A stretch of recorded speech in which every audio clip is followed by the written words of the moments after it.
Hey, everybody, and welcome to the Sales and Business Development track for Austin Startup Week. This is our last and final day of Austin Startup Week. We hope you have had a great time. I know I have. It's been awesome to get to do this from the comfort of our own homes, something that we've gotten used to over the last year and a half or so. So welcome to the track. Welcome to my house.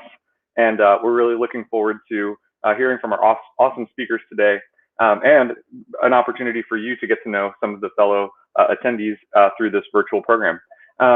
So my name is Sean Duffy, and I am the VP of Partnerships here at Capital Factory. And I'm really excited to be the host for this track for today because this is my world. This is what I do. So hopefully you're here to learn from our awesome speakers and learn more about sales and business development. It's obviously one of the most important aspects of any business, and especially for startups. But before we get started, I do want to give a huge shout out to our sponsor for this track, which is Redfin Communications. So if you haven't had a chance to check them out, you should check out their website, redfancommunications.com. They are a full-service public relations and marketing communications agency with one goal: to build unique communication strategies that help B2B tech brands dominate their categories and become market leaders. You should check them out. They've worked with tons of startups, and they are fantastic. So with that, I do want to remind, hello, this is my dog, Bert. I do want to remind folks that we have a couple of opportunities. We have 3 sessions as well as networking, which you'll have the chance to do. And to close out the day, you can come and hang out with me, not Bert, at our our HR and culture and sales and biz dev happy hour, which is happening at 5 p.m. at Central Machine Works. With that, we are going to take a quick break. I was supposed to go for 5 to 7 minutes, but this has only been about 2 minutes. But we will be back here at 9:15 to introduce our first speaker and our first session for the day. So we're going to take a pause here, but we'll see you back at 9:15.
Hey, everybody, welcome back.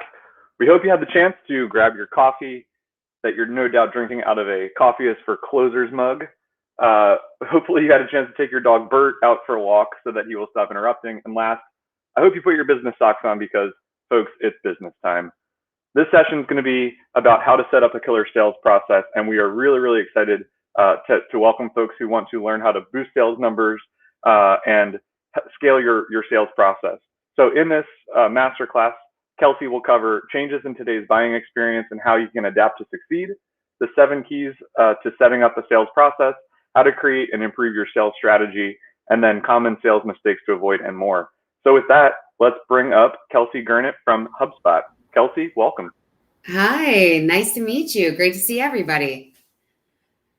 Well, Yeah, we're excited. We're excited for you to share with us all things. And if there's time, we'd love a tutorial on how to play guitar too. Awesome. Well, I'm still learning that one a little bit myself. Wait, wrong shoulder. So that might be for next year's startup week. Fair enough. Fair enough. All right, Kelsey, I'm going to give you the stage, and I look forward to your presentation. Awesome. Thanks, Sean. Hi, everyone. Well, we are going to jump right in here. Get your coffee ready. As Sean said, your business socks on. If you're a Flight of the Conchords fan, they have a really funny song about business socks. But in any case, I am welcoming you through Austin Startup Week, but also HubSpot for Startups. And I have a quick slide up here just to show you a little bit about what we do. We have a kind of 3-pronged program where we do some education sessions like these. We provide a bunch of great resources. And depending on who your eligible partner is, you can be eligible for up to 90% off our software stack. If you want to learn more, check out HubSpot.com/startups right there. But this is a little bit about who we are and what we do. I like to start here so that way you have, if you don't know HubSpot already, you have a little context for like, why are we talking about these things? What can we possibly know about this? So if you don't know HubSpot, we are a free CRM with a sales, marketing, service, ops, and CMS hub built on top of it and 600 integrations. So if you were to kind of take the core pieces of, let's say, Salesforce, Marketo, Calendly, MailChimp, Hootsuite, roll them all into one, add a few things. That's essentially us. So we spend a lot of time thinking about how do we give first to our entrepreneurial community and how do we help people gain the skills that they need to scale successfully. And that's where we come in with talking about sales processes. So we're going to learn today how to set up a killer sales process. If you're a Halloween nut like me, insert Halloween pun right there. And I know that you are not here to hear about me, but to give you a little bit of background, you know why HubSpot's talking about this. Why should I be talking about this? So I started my career working as a teacher and working in nonprofits. Absolutely loved it. Decided that I wanted to also be able to expand beyond the work that I was doing there. Decided to go into business school, and I started working for a scale-up organization, a founder that had been around for 30 years and was looking to make some of those next steps into international expansion, but wasn't quite sure how to go about it. So I set up her sales process, her marketing process, her operations process, and helped us to scale into a multinational organization. Really enjoy being able to think about how founders can make the most of their time and make the most of the resources that they have. And I decided after that, I ran a sales team in the travel industry for a few years. I can give you all kinds of great advice on places to go in Latin America. But after I was kind of running my sales team for a while, I decided to become an entrepreneur myself. And I opened up several brick and mortar stores, juice bar cafes in Boston. So if you ever want smoothie recipes, also your girl for that. And after I was running my business for a while, I had sold to my partner and then was looking for my next venture. HubSpot for Startups came along, and the rest is really history. But I get to do a little bit of everything I love. I get to still share education and resources, but be a part of the entrepreneurial community. So I want to say, I know how hard it is to be an entrepreneur. I know how hard it is to be running your business, or if you are a part of a larger business that you might be wearing a lot of hats. And we are here to hopefully talk through a couple of different things to help you be able to scale. So what exactly are we talking about today? We're going to talk a tiny bit about the change in the buying experience. How has that journey adapted throughout the last couple of years? And how do you actually improve your current sales process? How do you remove friction from that selling framework, both for your sales team, for your customers, and also with your sales and marketing team? And if you are both teams, then how do you remove friction between those processes? We're going to talk a little bit about the importance of alignment and how you can accelerate all of this with automation. So with no further ado, let's chat a little bit about the role of inbound in a buyer's journey. Now, if you haven't already heard of inbound, by the way, shameless plug, next week we have our huge inbound conference. It's like 35,000 people. So if you're still hungering for more educational resources, check us out. But inbound is where you are attracting customers to you. So rather than classic interruptive techniques where maybe cold calls, cold emails, it's creating content that is going to generate awareness, interest, and is going to solve needs for your customers to be able to attract them to your business to reach out. Now, that's important to know because that is the context through which HubSpot works and which we're going to be advising on the sales process. But some of the important things to know is that today, buyers are in control. There has been tremendous changes here in that buyers have a lot more education and resources and access to be able to price compare and be able to know more about your competitors online. And they've just gotten better at being able to knock out those interruptive techniques, whether it's spam on their email or whether it's ignoring calls. And they don't want cold calls. They are not even going to engage with this. So we want to make sure that they have a better experience and they have a higher expectation for that experience may look like. So to give you some examples, let's talk with our example here, Timmy. So this is what your typical, average B2B buyer. They need some basic things to do their jobs. They're trying to remove friction, enable employees to work digitally, maybe reports into the CTO. And this is typically what Timmy's purchasing process used to look like. Very linear. You maybe meet at a conference, sales call, do a meeting, have a purchase, happy customer, done. Now, in 2021, that is looking a little bit different because what that process may look like is that maybe he's scrolling through LinkedIn, maybe finds an interesting post, clicks through to a blog, realizes that actually this is a problem for my business and I really do want to take action and I need to do something. So then he's going to discuss this, this idea with his team. Then maybe he's going to do some more Google research, maybe download an ebook, etc. And what that means is that his sales process actually ends up looking a little bit more like this. There are multiple touch points throughout. It's not just sales that is part of this, but also a huge part that marketing and customer service is going to play in this experience. But what you really want to be focused on is how do you make one cohesive brand experience for Timmy? Because Timmy doesn't care that he's talking with your sales team, your marketing team, your customer service team. He's talking to you. So how do you make sure that everything is tied together in a uniform and positive experience? And part of that means that today it's really not about what you sell. It's about how you sell and how you go to market. That's a really differentiating characteristics. You need to be able to build a phenomenal experience that throughout all of these touch points. And our selling motion then has to match the way that our buyers want to engage with us.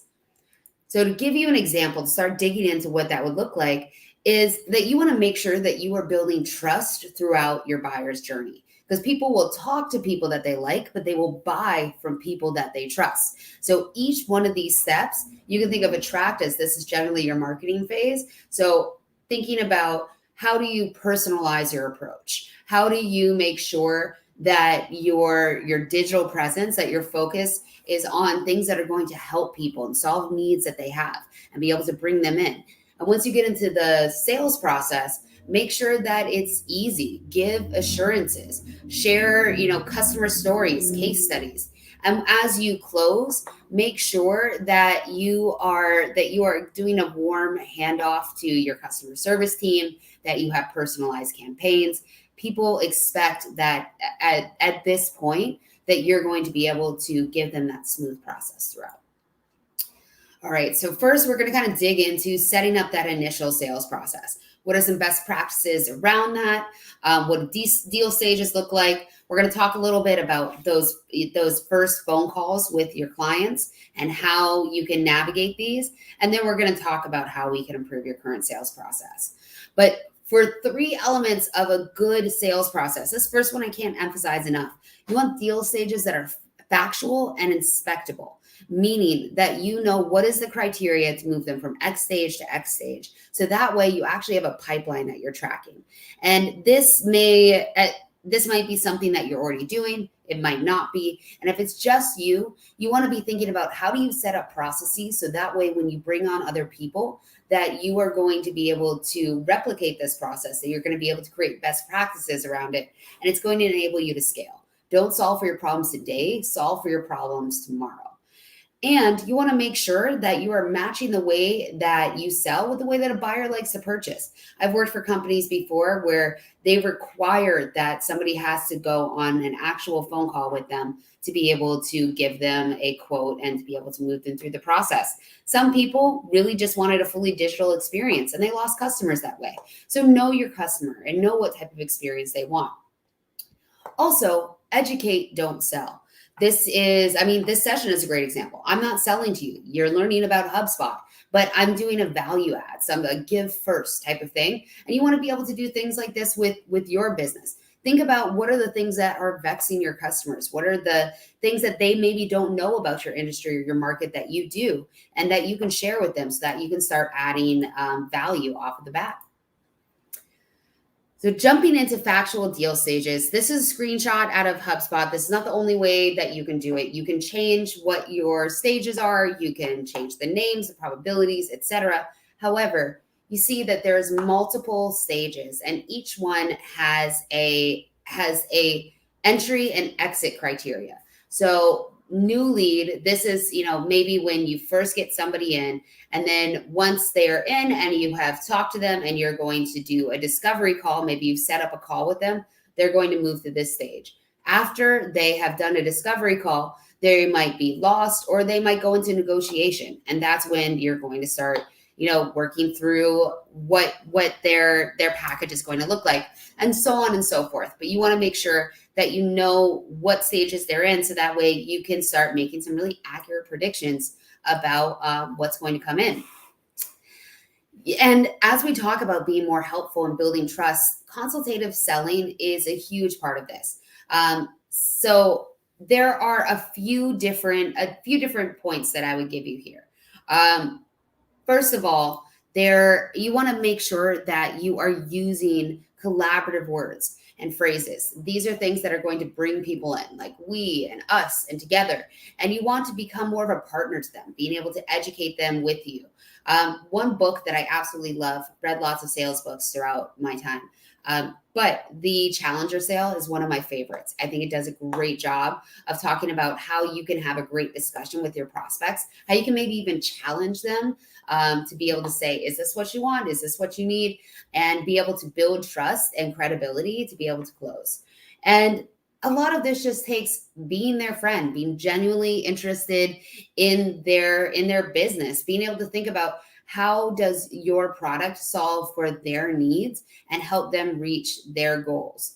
And with that, you want to be able to also help them sell internally. So think about if this, especially in B2B sales, you might be looking at somebody who is not the end-all decision maker and they have a board or a panel or a committee that they need to report to. So you are essentially enabling them to be your salesperson. So make it as easy as possible. Make sure they are armed with everything that would share your message in the way that you would. All right. So diving right ahead, I know we're going fairly quick, but we got a lot to cover. I'm going to talk a little bit about what do those initial calls look like when you're trying to uncover their need and figure it out. So GPCT is the process that we use here at HubSpot. 4 different stages to this. And this is what you need on every single initial call. Regardless of your industry, you can adapt this, but you want to make sure that you are spending your time and effort on the people that are going to be most likely to convert. And that means that you're going to have to qualify folks really early on. And this framework is going to be really helpful for this. It's going to help you realize who is a good fit now, and also maybe who is a good fit for later. So you want to go through talking about their goals. Where does this actually fall on a priority? Because this might be their goal, but if they're saying, yeah, but my urgency to solve this is a 5 out of 10, then you're not going to close them right now. That's not going to work. Not until they're a 7 out of 10 or higher are you going to actually be able to make meaningful progress. And figure out what exactly are they responsible for. Make sure that you're aligned with what their personal KPIs and goals are. Talk about how are they actually planning to achieve that. So, for example, maybe I get on the phone with you and you say, hey, I want to double my leads this year, and I want to be able to get to 2,000 leads by December. Great. Okay, how does that align with your personal role? Okay, and how are you planning on doing that? How are you going about it? Oh, okay, you're thinking about software. Cool. So what did you try last year? And so that way you have a little bit of background, you have context, you understand the frame, and figure out what are the challenges. What are the things that might keep them from being able to implement this solution? And what are some of the hurdles that you guys need to plan for? And then what is their deadline for having this done? And also being able to paint the full picture for them and say, well, what will happen if you have not met your goal by this date? This helps to build a little bit of urgency earlier on in the sales process. So that way you can keep on moving them along. All right. So now we're going to talk about how do you actually improve your current sales process? How do you remove some friction from this process? And there are 4 essential steps. First, you want to be able to analyze your current process. Figure out what is working for both your sales reps and your process. And you need to be able to tailor it to better fit your needs. You can always be evolving. And here's some ways to be able to kind of analyze the success of your current sales process. You want to be able to observe your reps. If it's not your reps, it's yourself. Work through the sales process. Look back at the last maybe 5 or 10 deals that are closed. What did they look like from beginning to end? What were all the touch points with that customer? And consider roughly how long did this entire process take and how much time elapsed between each step. The more examples that you have, the better, and the more people that those examples come from on your team, the better data that you're going to have. This is going to then enable you to map out your customer's journey. And you want to be able to look at the sales process from the perspective of your customer to get a better understanding of all the interactions that they have with your reps and the pain points they experience, and also why they need your product or your service. And then you're going to define that exit criteria. So lay out the information that your sales team must gather before moving someone to the next stage. So to give an example, we just talked about GPCT. That's something that we would go through before we'd even get to negotiation stage. That is one of the qualifications to get to that next stage. And figure out what commitments do they actually need from your prospect in order to move forward. So much time is wasted by creating and sending proposals to people who aren't serious. So you need to be able to hone in your time. And then, of course, you want to be able to measure your results. You want to be able to look at the conversion rates, perhaps from demos, the times that prospects spend in each one of these deal stages. Look at rep close rates, rep productivity rates, maybe your average time to close, your average deal size. And this is going to give you a lot of great information so that you can figure out how you want to adapt. So we've talked a little bit about what does those initial calls look like? How do you actually start to improve your sales process? And now we're going to talk about how do you actually implement a frictionless selling framework. Now, there are 3 different stages to this. We developed this to be able to guide teams effectively to remove friction from your day and create a sales process that's more convenient both for your buyer and for your seller. So first up, we're going to talk about the basics. We're going to talk about how do we enable our sales teams to take a hard look at the infrastructure that you have and really cut the fat out of the system. Then next, we're going to align our sales team with our target buyer and ruthlessly prioritize that buyer's needs over our own systems and our own processes. And then lastly, we're going to transform our sales team culture through continuous learning. Now, of course, you can apply the frictionless selling framework with or without HubSpot, but today I'm going to show you how we make it really simple for teams to do that within Sales Hub. So first off, let's talk about how we enable your teams by really cutting the fat out of the system and allowing them to focus on sales. Now, your traditional sales approach is blind outreach, siloed work. They might have a lot of different tools. It's not really helping them to prioritize. And there is a high number of leads. What we want to be able to move towards is being able to make sure that your sales team is informed with their outreach. I don't know how many times I've had sales reps where they have a qualified lead and they're like, yeah, what made them qualified? What did they do that got them to this process? Enable your reps to have this information, enable yourself to have this information. So that way you can personalize experience, be able to know what pages they viewed, what they were most interested in. So that way you can tailor this to your buyer's journey, enable your reps to have better information. You want to make sure that you're creating an opportunity for your team to collaborate, that you have one central source of truth, because you are only as good as your systems. And if you don't trust your systems, then you're not going to use them, and it's going to be bad data in, bad data out. And you want to make sure that you can systemically prioritize your leads and be able to focus on quality over quantity. So these are all great ideas. How do we actually go about this? So when we are talking about enabling your reps, you want to be able to scrutinize your sales process and tools and take a look at their day-to-day. So how many emails do they have? How many calls? What kind of calls or emails can you automate? What are the things that only sales can do? And I would say, if you're an entrepreneur wearing multiple hats, what are the things that only you can do? Because everything else you want to be able to automate. And you want to give information to sales to be able to act. As I said, give them that information about the buyer journey up until this point. And if something is wrong, be able to look at yourself in the process and take that direction first. Figure out, how can I improve this process? Then ask your reps, then ask questions. Now, some of the metrics for actually enabling reps are looking at time to complete tasks. Are they doing everything from scratch every time? Are they wasting time? Do you have a template for your proposals? Or do they have easy ways to be able to find things? How long are they actually spending with your customers? And then you want to invest in automation and processes that will scale. Only invest in what you can get a return on.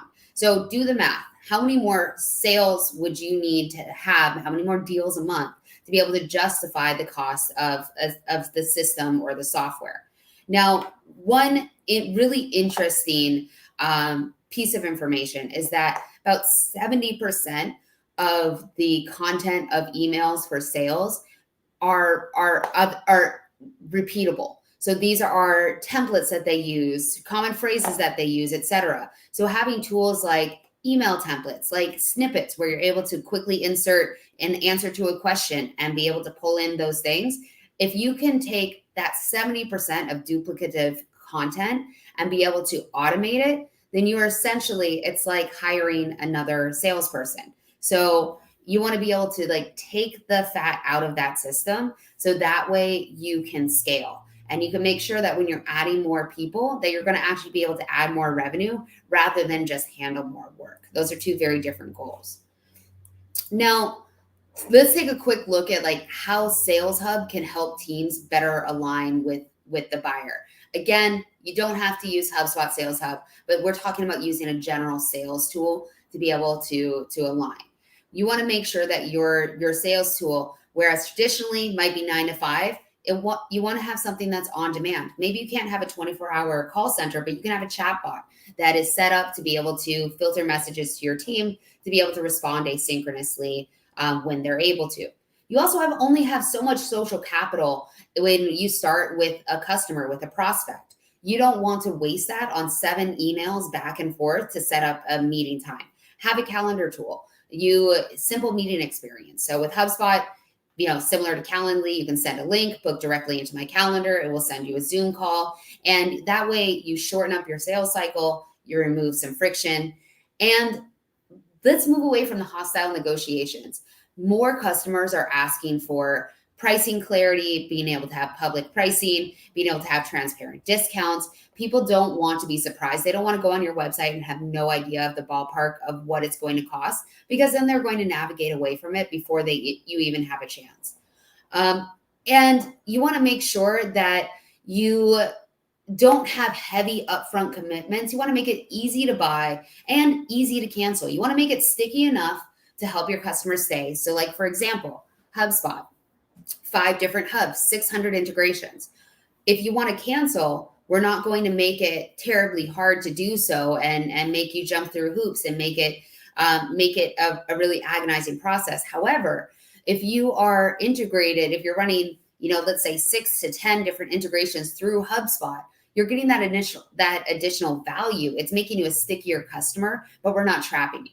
So this is a real difference in the way that you can serve your customer and be able to put your buyer first. And of course, being able to make sure that you have a buyer-driven sales process. The really important thing, though, is, again, thinking back to that beginning where you see all of those different touch points, is you want to own that entire customer experience and make it a priority. And if things aren't working, course correct. There are a lot of things that you're going to amend as a business over the years. Don't be afraid to break it in order to fix it. Now, if you have done well in being able to remove this friction, being able to enable your sales reps, you're going to see that close rates are going to go up, time to close is going to go down, and customer satisfaction should go up as well. Now, moving into the next piece of this, let's talk about how you can transform, how you can create a culture of learning. And this is part of transforming your sales team. But what does this actually mean? We want to be able to enable reps to get to a point where they can lift themselves out of the weeds and evaluate what it is that they're doing, what's working, what's not, and be able to have transparency throughout the organization.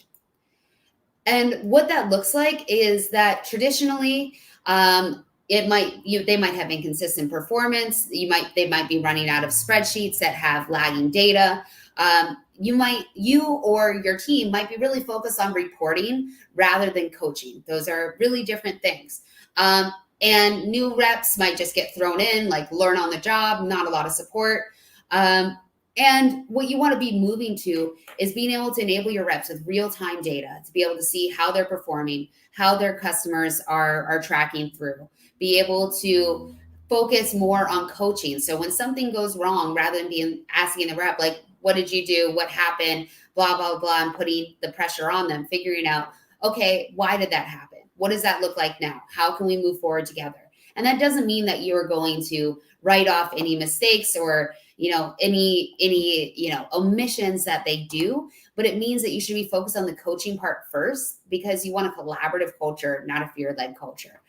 And that's going to be creating playbooks and training. We have a lot of different ways that you can operationalize this within our system, but you want to be able to start building out what are those best practices and give them a chance to contribute and be able to amend those as you go along. Let your top sales reps be able to share some of their playbooks and help make your sales team accountable for success.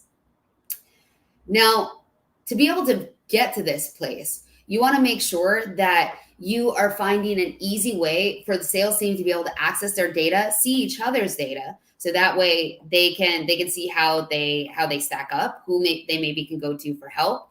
And you want to be able to develop an army of experts, figure out what people specialize in, make sure that they are the go-to for their other team members, allow them the ability to coach so you can help scale.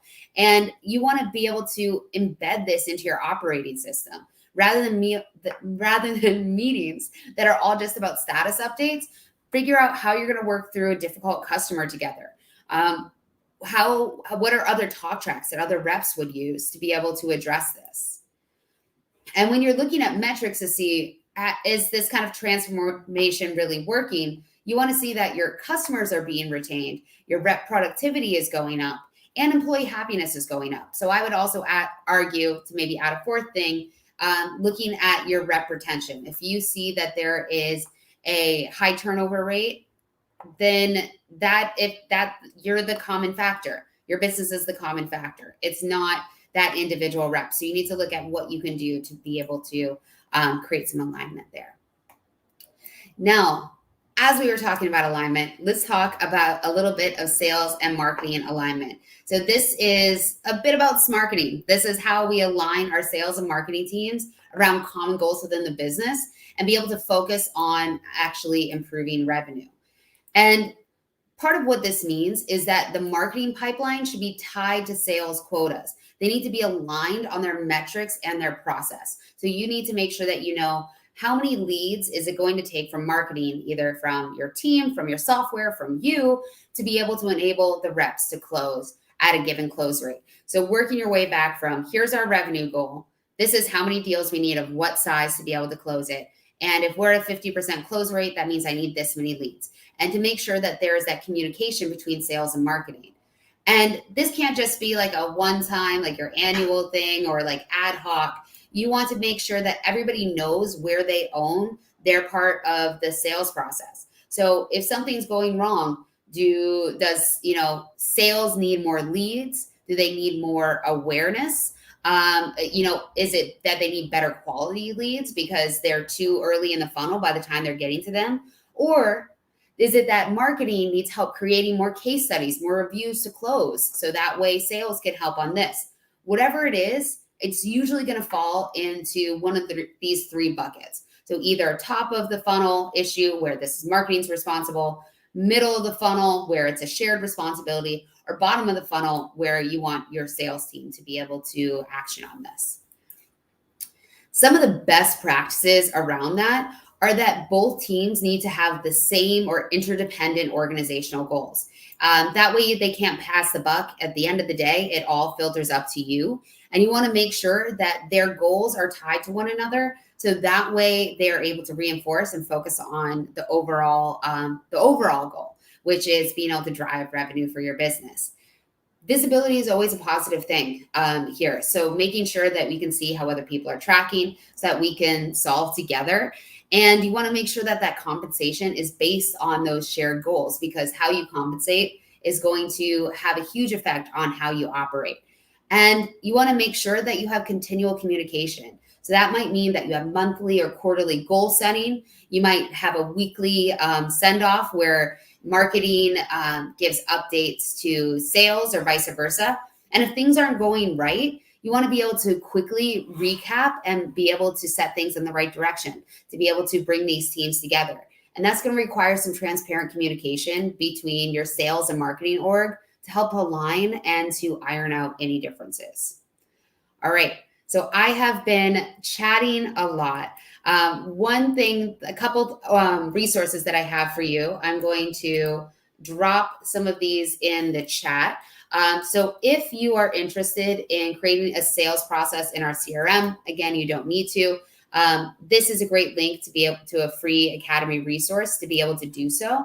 I'm going to share another couple of links with you here. So this is free Academy course. If you like education like this, you will be able to get some more around how do you actually design your process. And then I also wanted to be able to share with you our link to be able to sign up. So you might have different partners that you are eligible for. And I'm sure Aaron can drop some of these in the public chat. So this is how you sign up to be able to get up to 90% off our software. But I also want to be able to show you a little bit about the reporting that you should be collecting, and that is going to enable you to make great decisions and data-led decisions around how you're going to support your business. So this is examples within HubSpot. Again, doesn't have to be about HubSpot, but these are some of the reports that you can kind of get out of the box to be able to see how things are going. I think it's good to use even when it's just yourself and another person, so you can start to get a baseline. But this is where I'm able to see where the calls and meeting totals by rep. So where are they at in the process? Who is doing the most? How is this kind of filtering up to our overall goal? And I'm able to see what are the outcomes. Did they, do I have somebody that's just leaving a bunch of voicemails and not getting through? then I know I need to coach them on time of day, maybe the voicemails that they're leaving. Like, who is doing exceptionally better? Like Sandeep should probably be the person that I'm tapping to be able to help Skillshare with some of these other people. You're able to see at a quick glance, what are some of the meetings that are going on? How is my call volume looking over the course of the month? What are, who's actually leading, and being able to dig into these things that you're able to coach to, being able to get a good look at their emails, the call duration, and then being able to translate into their funnel and conversion rates so that you know what you can anticipate. Again, we talked a little bit about what the deals pipeline looks like, but it's pretty easy, drag and drop over. And when you move your deals, you can put in requirements of saying things like, if it's deal loss, they give me a drop down of what are the lost reasons. So you can pull reports on this. Again, you just want to make sure that whatever process you have, you're making it really easy to find actionable data that you can coach to. And then from your deals page, these are more dashboards that you can get out of the box. You're able to see what sources are actually leading to you closing the most deals. So you can figure out where you want to lean in. And you want to be able to figure out, what does that pipeline look like? What is the revenue coming out of it? Not just volume of deals, but the actual revenue. So you can further inform where you want to invest in. And then lastly, you want to be able to translate all of this into actionable forecasts that you can use for your lenders, for your business, and be able to see where people are at in the process. But easy things like, this one isn't loading at the moment, but time and deal stage. So you can see, where are people getting stuck? That's an area where you need to be able to remove friction. What are the big deals that are coming in, and from which owner? So you know who you might need to be able to coach, what you can expect, what deals you want to be able to focus your most time on, and being able to break this down into stage type as well as selling price. So those are a few different things around how you can get actionable insights to be able to drive your impact, and be able to know a little bit more about how you remove that friction. And then once you come on with the startups program, and we have a great relationship here with Capital Factory, you get a whole host of resources. So whether you are having issues managing your contacts, automating your business processes, you're able to click in here and have a really streamlined way to help you achieve this. So these are the content pieces that HubSpot can help you learn with, to be able to understand the strategy. And these are the corresponding tools that you can use to be able to action on it. And again, along with that, we have another 20 affiliated partners that offer different discounts to any startups that are within our network, maybe a ballpark of another 80K or so of discounts. But that is a whole overview of creating a killer sales process, giving you all of the tactics that you may need to action on it. We have a couple minutes left here for Q&A, and I'm going to open it up.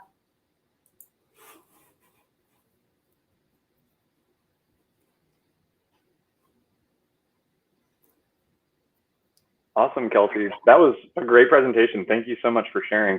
If you do have questions, feel free to drop them in the chat. And I do want to add, by the way, yeah, I know you gave a couple shout outs to Capital Factory. This is completely unsolicited, but we do use HubSpot and we really, really love it. So it's a great tool, and we're always learning more ways to use it, which is awesome. Awesome. Well, and as one of our great partners, anybody that is on here and is a member of Capital Factory also gets access to these discounts as part of this partnership. So this is our way together to be able to give back. Super cool. Yeah, I think, Aaron, let us know if there are any questions in the chat. But definitely have really, enjoyed everything that you shared. It feels like, there's so many things that I know our sales team does that some of the things that you were talking about, like the, being a partner as opposed to being a salesperson, is so important. And, for us, it's so much about making sure that our partners get connected to the community, that, we're working with, they're able to work with our startups. So that totally felt like you were speaking directly to us, which is cool. Excellent. Well, I think that your sales process, it's something that's constantly evolving, and there's because the buyer experience is always evolving, and it is as a founder, it's kind of your first job is to go out there and be able to wear the sales hat, and it's a big transition from going from being the only salesperson to be able to grow a team. And I think the sooner that people can start to create a process that they can replicate and that they can analyze, the easier that transition is going to be. Yeah, I did love you mentioned automating the things that it was something along the lines of like doing the things that only you can do that can't be automated. And that I think that totally makes a ton of sense. We actually have a question from the audience about that. Can you talk a little bit about how you can build in those bots and automation into the sales process? Yeah, so great question. I would also say definitely good resources checking out that 26-minute piece on how to build with HubSpot. But bots can play in, I would say, throughout your sales process, right? Depending on your customer, we see that chat bots have really gone up. We offer chat bots throughout our system, which actually, even though I work for a tech company, I don't consider myself super techie. So I was really impressed. I set up a bot within like 15 minutes. And the cool thing is that earlier on in your funnel, you can be able to use your bots to qualify and be able to ask your customers, like, where are you located? Which one of these products are you most interested, et cetera. And it will all feed into your CRM. So you have great actionable data that your sales team can use, your marketing team can use, that you can use for additional outreach. So that's kind of the earlier part of the process. Then in the sales process, you can help give paths to conversion where they're able to chat, help to give them a little bit more information on your possible products, and be able to send them resources to be able to cultivate them. So maybe you get their email address through the chatbot, then you send an automated email follow-up to help nurture them. And then when you get to the customer service side, people want to be able to immediately and easily chat in. Even if you can't respond in that moment, our service hub means you can round robin it, you can set certain hours, there's all different things that you can do. But even if you can't respond in that moment, people want to be able to share their concerns in that moment. And this is a really easy way for you to be able to be set up to give that 24/7 support.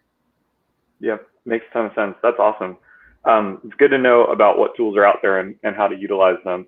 Erin, do we have any other questions from the chat?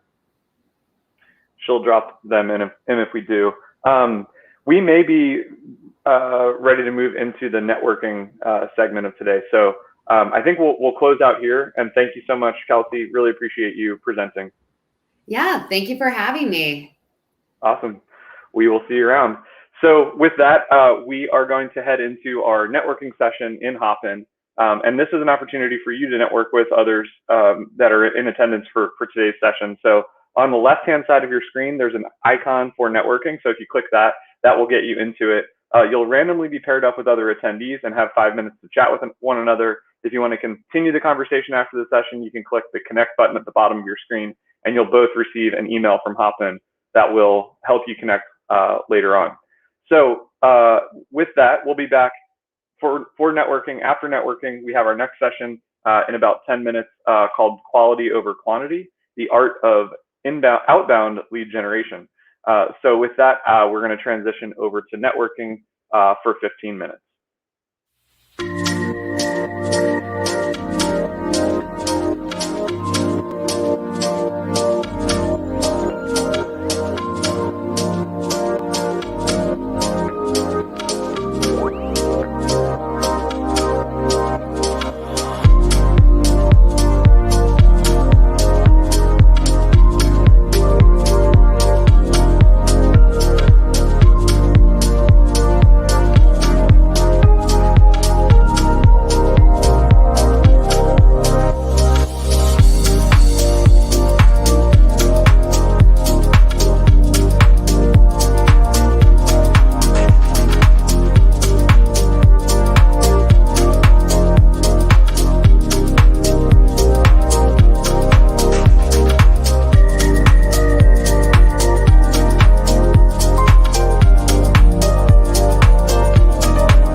Hey, everybody, welcome back.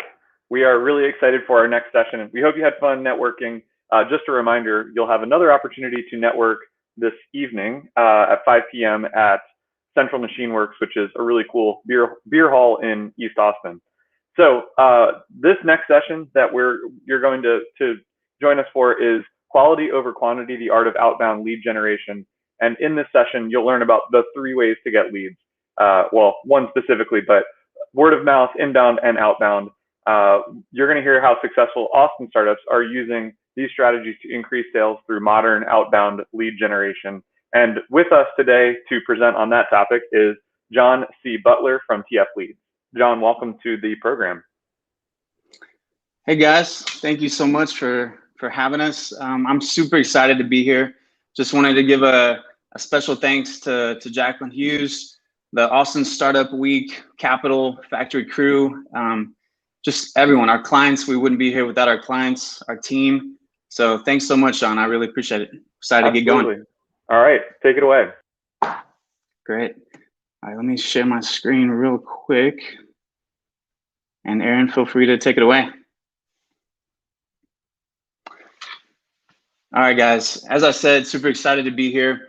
And, I put this presentation together. This is our bread and butter. This is what we've been living and breathing for the past, almost 8 years now. And so what's important to call out is lead generation, especially outbound lead generation, has changed over the years. And it's really all about what you can do to make sure that you're taking advantage of all of these new strategies and also trying to stay on top of the strategies that are coming and strategies you want to make sure that you take advantage of and you're aware of. So again, John Butler, I'm the CEO, Chief Lead Generation Officer, co-founder of TF Leads, and let's dive in. I wanted to first kind of give you an idea of who we are and kind of why we do what we do. When I started this company almost 8 years ago, we really wanted to just start a different kind of lead generation company. There's a lot of cold calling centers out there and just a lot of lead gen companies that we thought just weren't doing it the right way. And so, our why is we really want to, help companies grow. We have been a part of the Austin startup community for a long time. We've helped and continue to help a lot of different startups. But this is kind of what we're all about is focusing on outbound and really trying to do that as best as possible. So let me tell you a little bit about TF Leads, and then something to call out as well is I would love to share the slides with you. I have my contact information at the end, so feel free to reach out to me and happy to share the slides. So don't feel like you need to take copious notes. Happy to share those. And if there's any ever one-off questions, happy to answer any of those questions, after this as well. All right, guys, so TF Leads stands for Top of the Funnel Leads. We started in 2014. We're headquartered here in Austin, although our creative director is in Denver. As I mentioned, we are an outbound lead generation agency, and we primarily focus on B2B. So, companies going after other companies. We do have some B2C clients. It really just depends on the size of the product and service offering. So that's really our bread and butter. We're really proud of our core values. So I wanted to quickly go through this, and then we'll kind of get into more of the meat. I don't know about you guys, but when I'm hearing sessions and things like that, I always wish people really got into the details and gave me more meat. And so our goal today is to kind of peek behind the curtain a little bit, give you more meat on exactly how to do outbound lead gen well. But first, I'd love to tell you about us from a core value standpoint, kind of what makes us tick as a company. We have 6 core values. Sincerity is one in which it's all about treating people how you want to be treated. How can you make sure that you're just being nice, right? You're making sure there's kind of no jerks allowed, right? We want to work with great people. We want to treat each other the right way. On the passion side, we're obviously very passionate about outbound lead generation, but we also want to support our clients, our employees with their passions outside of work. Thought leadership is one in which we're going to tons of different conferences all the time. We just got back a few weeks ago from Traffic and Conversion Summit in San Diego. I took the team. We're going to be joining Inbound next week. The goal is to always stay ahead of all these different marketing trends and really making sure that we can get these different nuggets from all these different places and see how they fit into doing outbound really well. Balance, we're all about having a great work-life balance and just trying to protect nights and weekends and all of that good stuff. Relationships is important. Before the pandemic, we were trying to do all of our kickoffs in person. We were flying all over the country, but we've done more kickoffs virtually since then. But we still want to come in person and really just get to know our clients and as much as we can. So relationships is a really important piece of what we're trying to do here. And then hustle, guys. Hustle is just having a strong work ethic, being scrappy, just trying to get results for our clients. So that's kind of who we are. To kind of get things kicked off, let's talk about the 3 different ways to get leads. And so this is how we see the world. There are 3 main ways to get leads. You've got word of mouth. This is the best kind. This is the free kind. You've got inbound. So people basically that are coming to you already. They already know about your brand. They already know about your product or service offering. And you can obviously follow up with them once they reach out. Our specialty and kind of the last way to get leads is outbound. And we kind of define that as people that don't already know about your brand, or they need a reminder of what you guys do and how you can help. So to give you an idea of where we focus, this is a sales pipeline or sales funnel. We're all about the funnels at the top of the funnel leads, but from an MQL standpoint, a marketing qualified lead, the goal here is to make sure that we're handing over the most qualified leads, most qualified MQLs as possible to our clients. And so the sales rep on our client side is going to take these leads and go through the sales pipeline process, qualify them, see if there's an opportunity, and hopefully close some business. But we're gonna kind of focus today on the top of this funnel, and how do we make sure that we are getting people that you want to talk to, and people that your sales team wants to get in front of. So we're not wasting anyone's time. All right. So kind of to lay the foundation, and this is, I know this is kind of marketing 101, but this is a key piece, I think, in making sure that we are doing lead generation well. And it is right person, right message, right time. And so to really kind of unpack this, with right person, you want to make sure that you are researching, exactly who your target audience, your avatar, whatever you want to call them. You want to make sure that you are lining up, reaching out to the right person with the right message. And so, the thing about, messaging, you always want to make sure that, you're trying different things. We kind of call them different angles. Messaging is never going to be perfect. You never know how the person is kind of going to receive that message, but you want to do the very best to line these things up so that people are like, oh, they're actually speaking to me. The more you can get closer to, they think, you are speaking to them, the better. Just to give you some background, when we started TF Leads,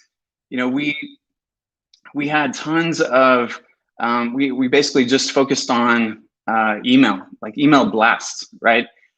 Just sending out a ton of emails, and we were getting tons of responses to people. We had done tons of research on who we're reaching out to, but it was more of a blast. It wasn't like, okay, CFO, I see you, I hear your pain points, and this message is going to line up to your pain points. And over the years, you think about the spectrum of, if you have, one polar end of the spectrum is, just kind of spray and pray, right? Just reaching out to anyone and everyone. On the other side of the spectrum, you've got one-to-one. You've got, just, reaching out to one person at a time. We have over the years gravitated closer to that one-to-one. And, we're not there yet where, every interaction in marketing is one-to-one, but we continue to get closer to that. And I think it's a good thing because it just makes the messaging and everything that's out there just more relevant. We have a saying here, relevance equals results. You want to make sure that you are, lining these things up as much as possible. I will say on the right person side, you don't want to break the bank when you are trying to, spend money on data. There's kind of the 800-pound gorillas of, Discover.org and ZoomInfo that Discover.org bought because they're trying to monopolize it. But you basically, there's tons of data out there. No data provider is going to be 100% accurate. They're just not. And people are changing jobs, especially, during this season. There's more of that than ever before. So it's important to, most of that will be directionally correct. It's important to get started because you're going to get a lot of learnings from how people respond and, and if you're getting results. So it's always about really trying to optimize and change things up until you kind of find the different formulas that work. On the right time, you obviously cannot control, you can control right person, right message. You can't always control right time. I know sometimes it is, more helpful in last quarter of the year where people are looking at budgets and they are looking to kind of plan for the next year ahead. So, that is sometimes, based on the industry too, sometimes people are, you're probably aware of when they're maybe doing more budgeting and planning for kind of the next season. But for the most part, it is tough to know. And I think what's most important to call out here is even if it's not the right time and there's interest that's expressed, you want to make sure to always nurture those people and make sure that you're getting back in front of them. I've talked to people, they're starting a company, 3-4 years ago, and they just finally reach out and they're like, all right, John, we're ready to go. The company's gotten to this, level where we think we're ready. And, it might've just been an idea, a few years ago. So you always want to just make sure that, you're following up with people. I did want to call out on the right message side. You got to know your customer. This is an important piece. You really want to understand kind of their pain points. And, there's different pain points based on different industries. We're industry agnostic. We're helping all size companies, startups to, multi-billion-dollar, international companies. And it still always comes down to who are you going after? What's the title? What's the level of person? All of those things, and really trying to draw messaging that's aligning with those people that you're going after. You always want to focus on them first. If you can, you want to make sure that, you're calling something out. Maybe it's they recently posted about something on LinkedIn, or maybe their company just went public, or, whatever it is, you want to focus on them first. People don't want someone launching into, hey, let me tell you about me. You want to first, say, hey, love to help, and really just kind of take that approach and try to get their attention, but doing in a helpful, want to call out. I've done some homework, and hopefully this coming through in the messaging that this is relevant to you. So this is kind of a framework you can use for the messaging side. We help. These brackets. You can kind of interchange these different things. For us, we help sales and marketing teams get quality leads. We bring sales teams more deals and whatever it is, but we help the target audience by doing something. You want to kind of give them an idea of what the end state will be by working with you. And you can even drop the we, helping, sales and marketing teams get leads or something like that. And so I would say those are the things to be aware of with trying to really marry all of these three things up.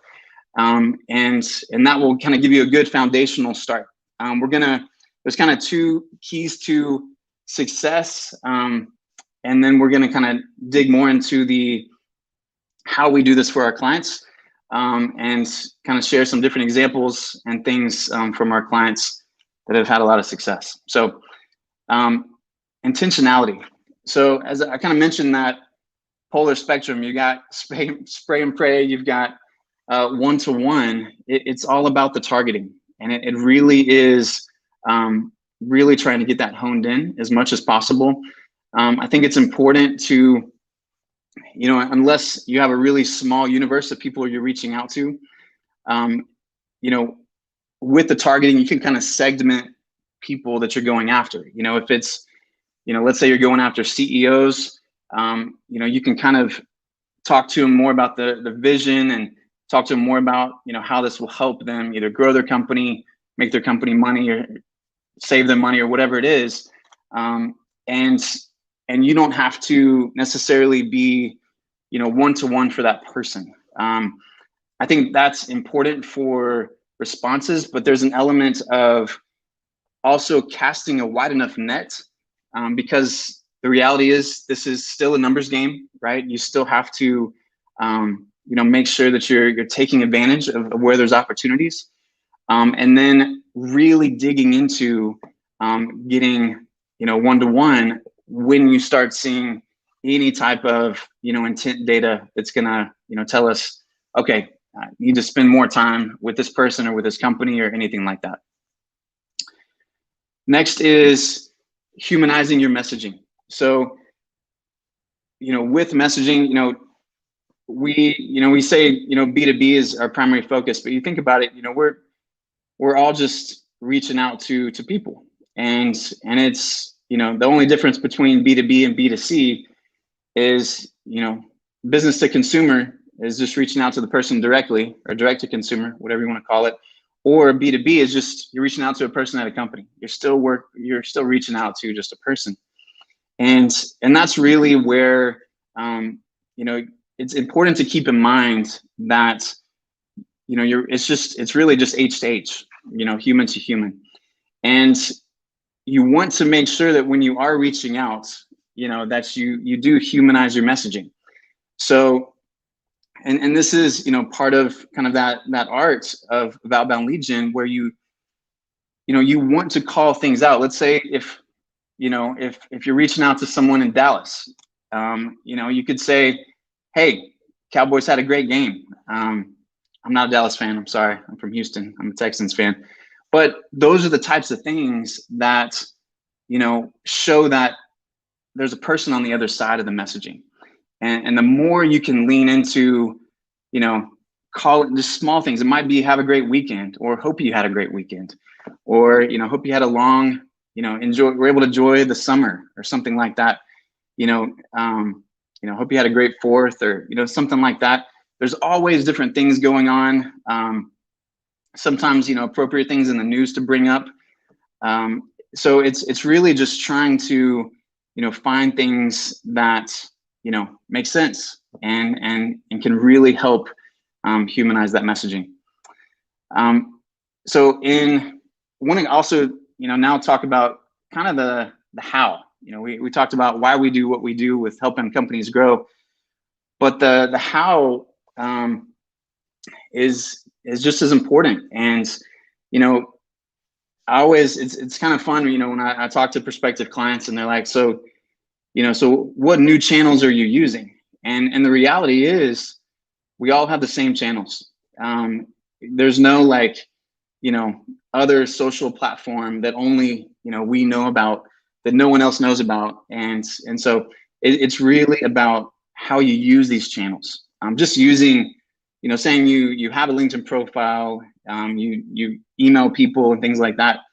That's tip of the iceberg, right? You have to make sure that, you're really, you're leveraging these platforms with all that you can get out of them. So there's 4 different channels that we have seen really help our clients, and then we're actually going to kind of dig into these in a pretty granular way.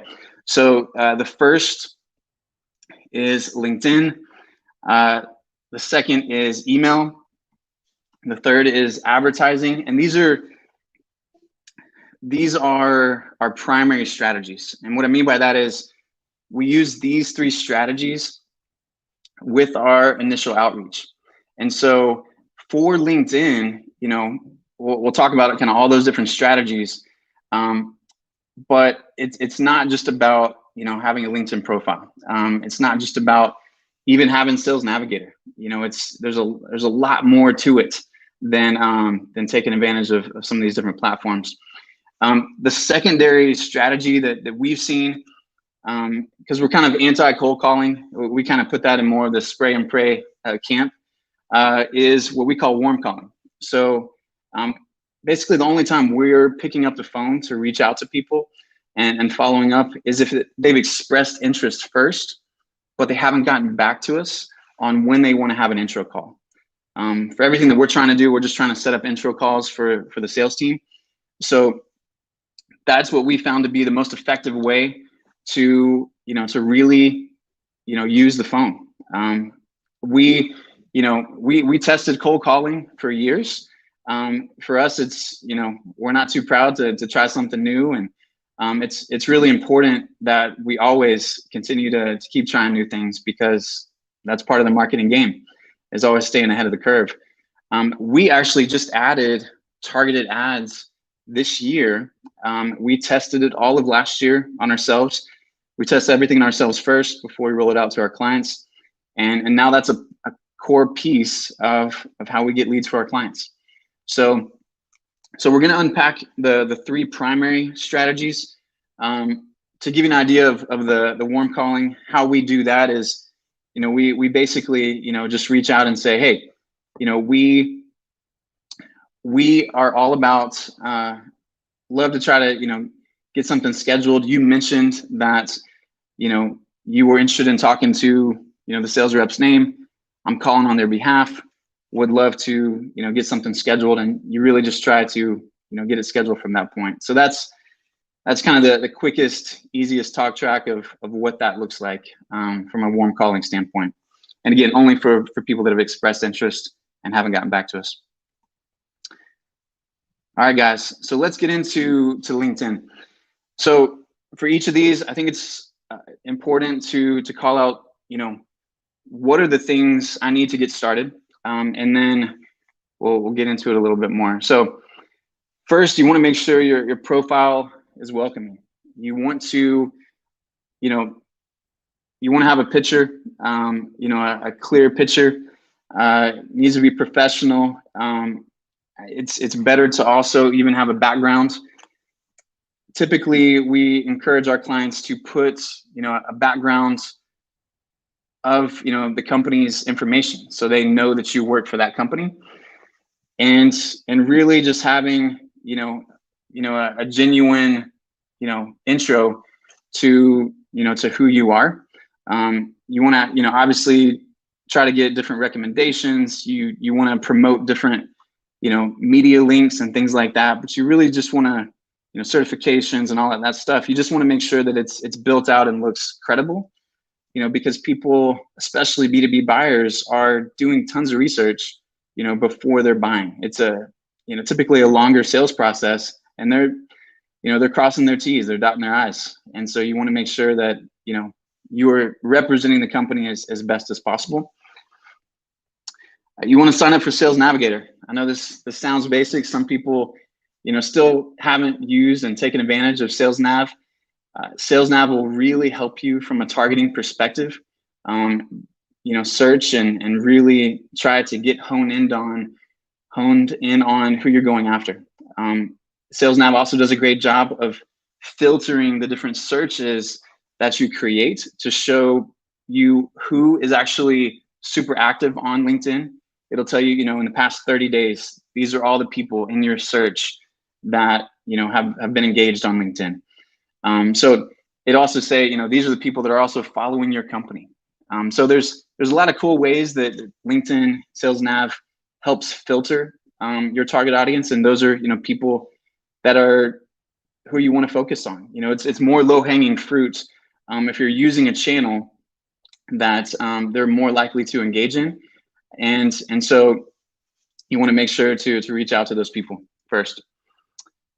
You also want to clear out pending connection requests. So this is kind of starting to get into more of the meat here, but this is one of the things that the LinkedIn looks at with their algorithm, making sure that there's not too many pending connection requests out there.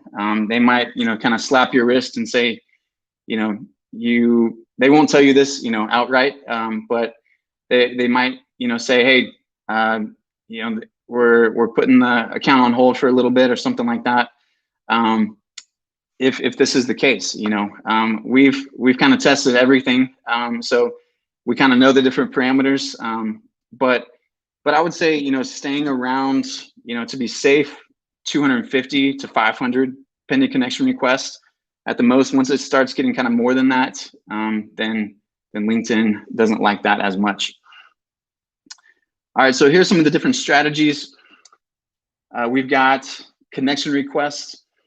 This is, in March of this year, LinkedIn made a major change where they significantly reduced the number of, LinkedIn connection requests that you can send out. It is now 100 per week. It used to be, it was crazy. It was like 1,000. You could maybe get away with 1,500 a day, which is, we were never doing anything like that. But that's too much, right? That's when you're getting closer to spray and pray. I think it's a really good thing for the platform. It protects the platform. LinkedIn is, the most successful B2B social media platform. And so this is definitely, for all industries. And so it's definitely one that you want to take advantage of. You just have to be more intentional and targeted with your outreach.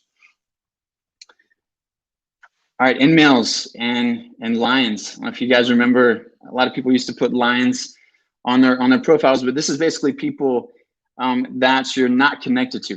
So in-mails, with SalesNav, you get 20 in-mails per month. If you don't use them, 10 can roll over each month. 10 more will roll over. But the cool thing about in-mails too is if someone just says, no, I'm good, on the other side, you will actually get that in-mail credit back. So you can kind of just monitor it throughout the month. But it's really helpful to be able to reach out to, third plus degree connections, people you're not connected to, and really just trying to get in front of them. For the Lions, the LinkedIn Open Network people, this is basically people that have marked on their profile that you don't have to have an in-mail to reach out to me. And so those are also great people to target. You can kind of, SalesNav doesn't allow for you to filter by those people, but there's ways to do that. But you obviously want to reach out to those people as well, because they're open to talking a little bit easier than these other people that you have to use an in-mail credit for. One other thing to call out is with in-mail is they will actually send a follow-up for you to the person that you reached out to. So you don't need to use more than one in-mail credit. LinkedIn actually helps with that kind of follow-up cadence. Just say, hey, John reached out to you, just wanted to check in and see if this is something you're interested in. All right, so thought leadership postings.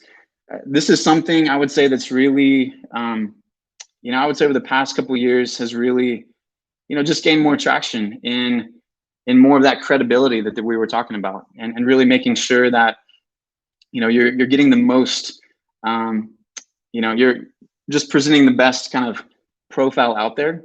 The great thing about thought leadership postings is you don't have to use your own content. Honestly, you want to use probably, others people content more than your own, just because, you never want to look like you're always pushing your own content. It comes across not as well. And at least that's what the research says. So I would recommend, getting into different groups.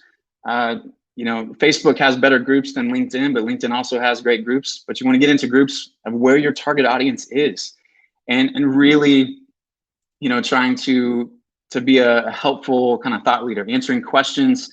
There's different, question and answer boards out there.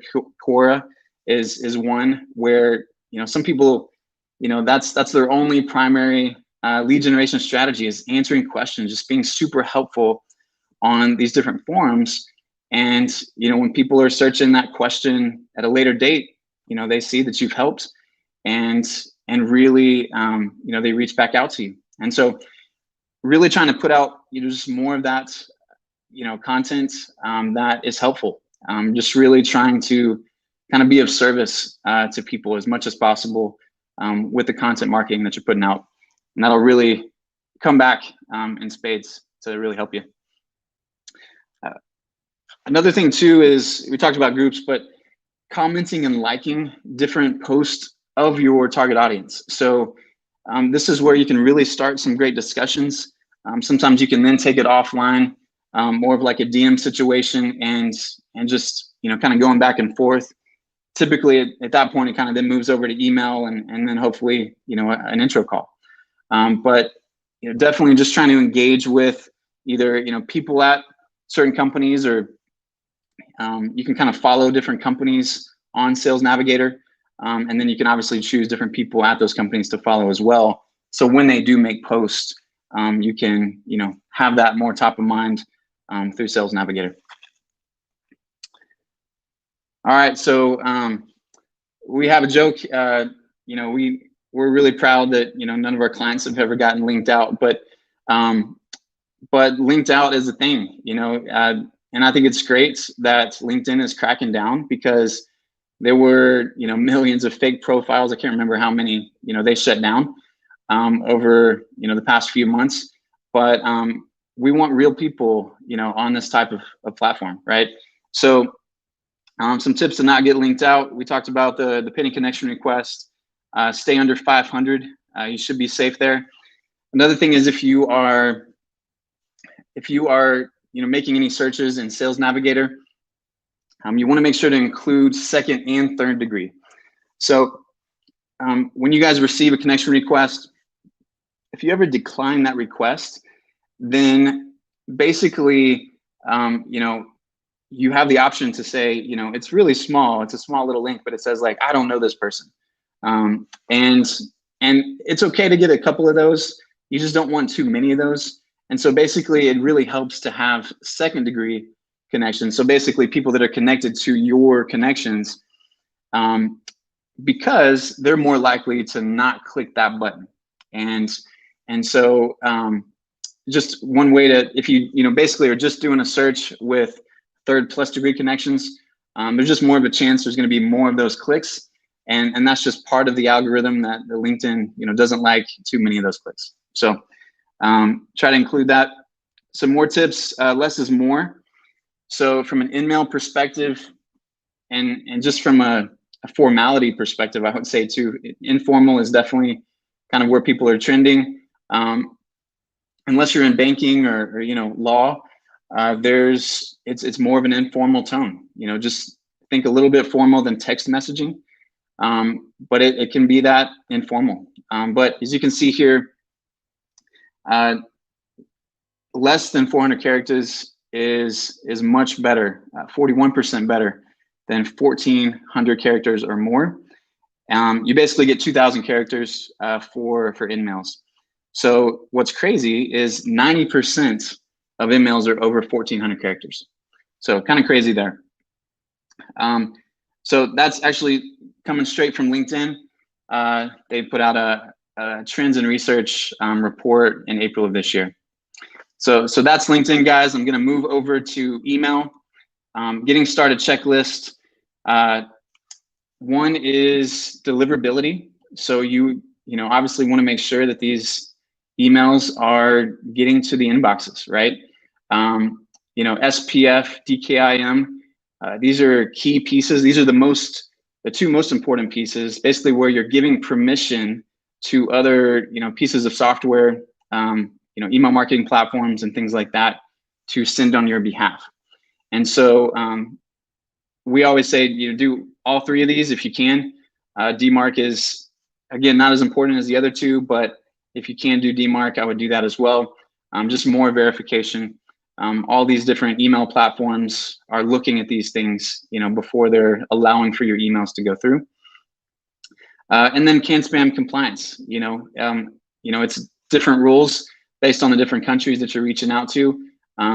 We primarily do focus on the United States. We've done some international work, but you have to make sure that in the United States you're CAN spam compliant. Things like you're giving people an opportunity to opt out. You're putting your physical address on at the bottom of the email. There's a variety of different things, not deceptive subject lines and things like that too. So you want to take advantage of that. And the different strategies. So we've actually seen more success with one-to-one outbound emails because we just know that you have to do some homework first. You have to call something out that we've seen about that person or company. So that has really kind of resonated with people, even compared to sending a lot of emails automated. We just have found that the automated is not as successful. We're always kind of evaluating those types of things. There's also a world where both of those make sense if you are doing it well. And so for automated emails or automated outbounds, these are going to be more text-based. In general, they're going to be short and sweet. You got to think about brevity as much as possible. To just make sure that you're honoring someone's time. Inbound, this is going to be, companies like HubSpot, Marketo, Salesforce Marketing Cloud, Pardot, where it's more HTML based. People have already opted in, to receiving an email from you. And so this is something that, you want to make sure that you have, all of those strategies in place and ways that you can kind of send inbound campaigns is going to be through gated content, contact us page, newsletter, people that sign up for your newsletters, and webinars and events. Once we can get back to that more. Different tips on the email side. You want to avoid common spam words, right? So you can actually look this up. You can see what are the most common spam words out there, and you just want to make sure that your verbiage in your emails doesn't include those words. There's hundreds, if not thousands, of words you want to actually avoid that give you more of a chance for the email providers to not let your emails come through. Something actually I meant to call out for the outbound email marketing platforms. They space out the sends. So it's like every minute, and you can actually choose, the spacing, but it's every, 5 minutes or whatever it is when another email gets sent out. For the inbound, you can actually, schedule the exact time, and you're going to be more of like a promotional, type of email that goes out. So that's kind of the difference between those types of email marketing platforms. All right, so more tips on the email side. Over 90% of email formats are this: first name at, first name or first initial last name, and then first dot last. So even if you don't have someone's email, you can definitely just try to figure it out if you do know someone else's on the team's email. And I talked about it a little bit, but brevity is key. You want to make sure that you're honoring people's time. You're getting to the point. 3 paragraphs max, 2 is preferred. The first one is really about getting their attention.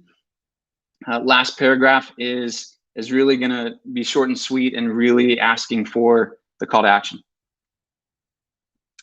So some common email templates that you can have ready are going to be, you know, can you send me more information? You know, voicemail follow-up.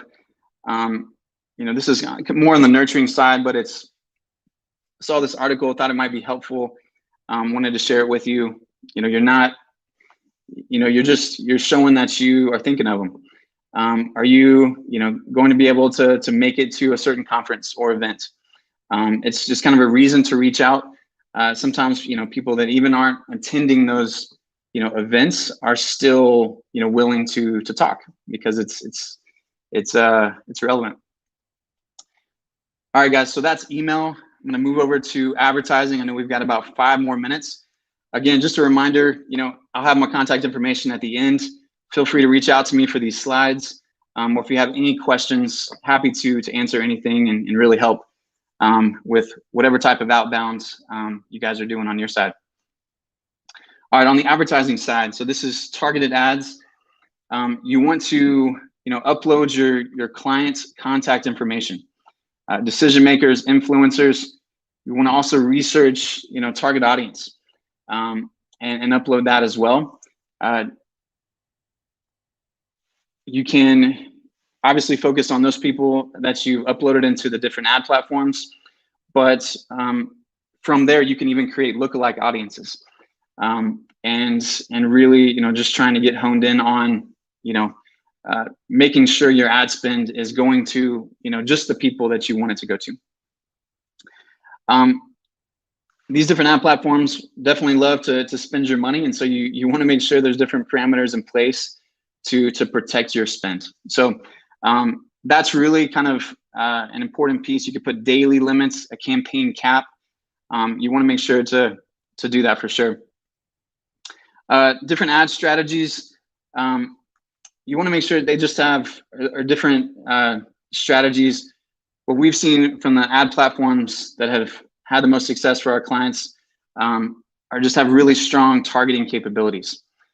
So lead gen forms also kind of help them stay, like instead of, you know, going out to a microsite or landing page, it keeps them in that app and they're easily able to fill in their information because that app already has their information. So you're really just typically only asking, you know, 1 to 2 qualifying questions.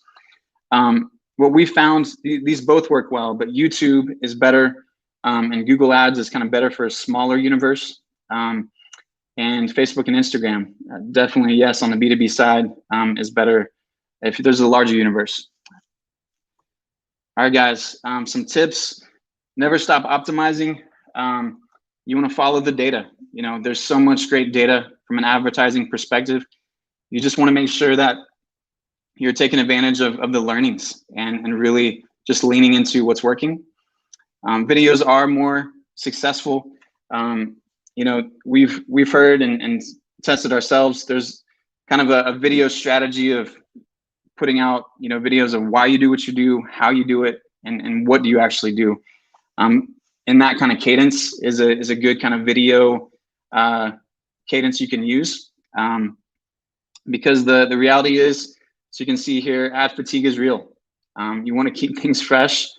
People get tired of seeing the same ad, and so you really want to make sure to change things up. I would say at least, you know, every 3 months, if not more often, if you can. All right. So lastly, guys, is and this might be good just to take a screenshot. Honestly, you know, you want to use some automation, not too much automation, but you also just want to be smart. You know, you want to work smarter, not harder. And these are just, you know, tip of the iceberg, some different types of software that really help making sure that, you know, you're getting everything out of, you know, your time. You know, we're all limited to the same amount of time each day, and it's all about how you can really take advantage of these different things. So, guys, I've really appreciated the time. Here is my contact information. If you have your phones on you, you can hold it up. This is the LinkedIn QR code to connect. And then my contact information. We also have a podcast called Funnel Vision. We have taken it a hiatus for the past, couple months, but we're going to get that kicked back up in the next few weeks. So we're really excited about that. So guys, I really appreciate it. Thank you so much to Austin Startup Week, Capital Factory, everyone. Thank you. Bye, guys. Awesome. Well, thank you so much, John. We did have one question, if you have a minute, from the audience. Sure. And the question is, what are your thoughts on ways to develop or grow email lists? In other words, getting verified email addresses for outbound. Yeah, a great place to start is LinkedIn, just because people are willingly, putting their contact information in there. So it's a great place to start, especially, if you have Sales Nav. And there's, even the Recruiter, which is basically the next level up from Sales Navigator.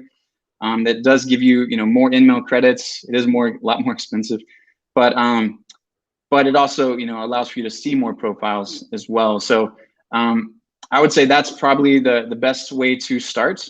But there are tons of different B2B data licenses that do allow. I mean, there's hundreds, if not thousands, that are much more affordable than the Discover orgs that charge you, $30,000 a year, something crazy. Right.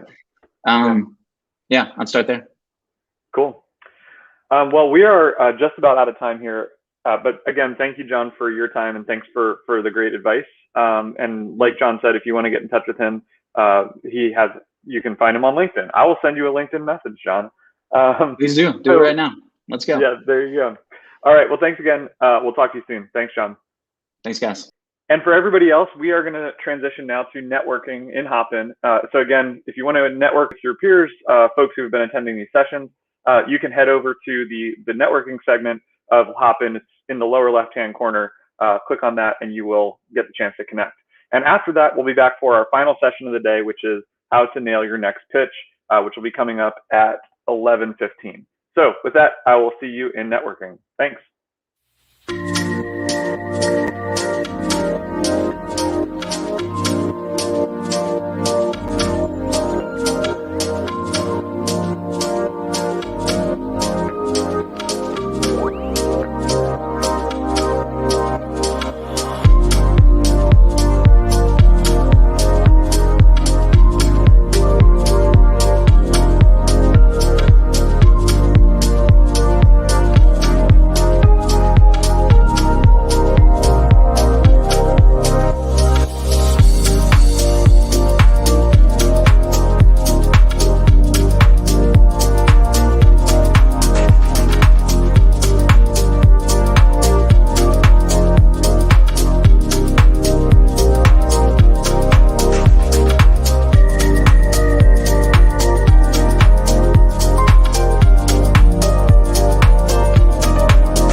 are back for our last and final session of this track for today.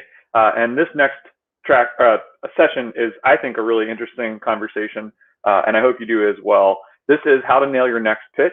And Wen Zhang, the founder of and CEO of INNW Institute, will walk you through how to nail your next sales pitch, whether it's a 2-minute elevator pitch, a 5-minute casual cocktail event, or a formal business development meeting. In this session, we will discuss storytelling and how to best effectively add storytelling components into your pitch, why people buy, the biggest and most common mistakes that founders make, how you can avoid them, the secret of getting inside your ideal customer's mind, how to effectively book and run B2B sales calls, and finally, a winning mindset regarding sales. All of that is going to transpire in the next 40 minutes or so. And so with that, let's bring up our host for this session, Wen Zhang from If Not Now, When. Wen, welcome. Thank you so much, Jan. I really appreciate you. Good morning, everybody. I am so excited. Why? Because today is all about getting customer for you. Doesn't matter you start your business 3 years ago, 3 months ago, or 3 weeks ago. Your job as a CEO, as a co-founder, is to truly effectively pitch your product, your idea, to whether it's investor to seek funding or customer to say yes for the pilot and all and above. Your job is truly to pitch. At this moment, some of you sitting in the edge of the seat say, wow, oh my goodness, Wen, you mentioned sales. You might already sweat in your palm. You're like, Wen, I am not the salesperson. I am engineer. I am software developer. I am scientist. I don't want to sell. Sell is not for me. Well, you might say, Wen, I'm going to raise $1 million fund next year. I'm going to hire the huge sales team, do that for me, so I don't have to ever do that. Well, guess what, my friend? As wonderful as that plan sounds like, however, before you're raising that 1 million capital, before you have a full suite of sales team sell it for you, before that moment happens, you are the best salesperson for your business. Whether it's you are in a fancy cocktail party, drinking mimosa, people come up to you say, hello, Sean, so what do you do? Or you simply waiting in line of HEB, waiting for checkout. People say, hey, Rebecca, so what do you do? At the end of the day, my friend, perception is reality. And you and me, we all know this, right? Don't judge a book by its cover. But guess what? You and me, we judge a book by its cover all day long. Therefore, perception is reality. The way how you as a CEO, as a co-founder, how you articulate what you do, why does it matter, truly is vital for your startup success. Therefore, it's really important to nail your communication strategy. And this is exactly why we are here today. So let's jump right in. So what is the secret? How do you really nail the sales? Well, in my humble opinion, it's all about in the right room, speak to the right people at the exact right time, deliver the perfect message. And of course, there are some elements beyond our control, but there are some that truly we can craft that. Today is all about the right message.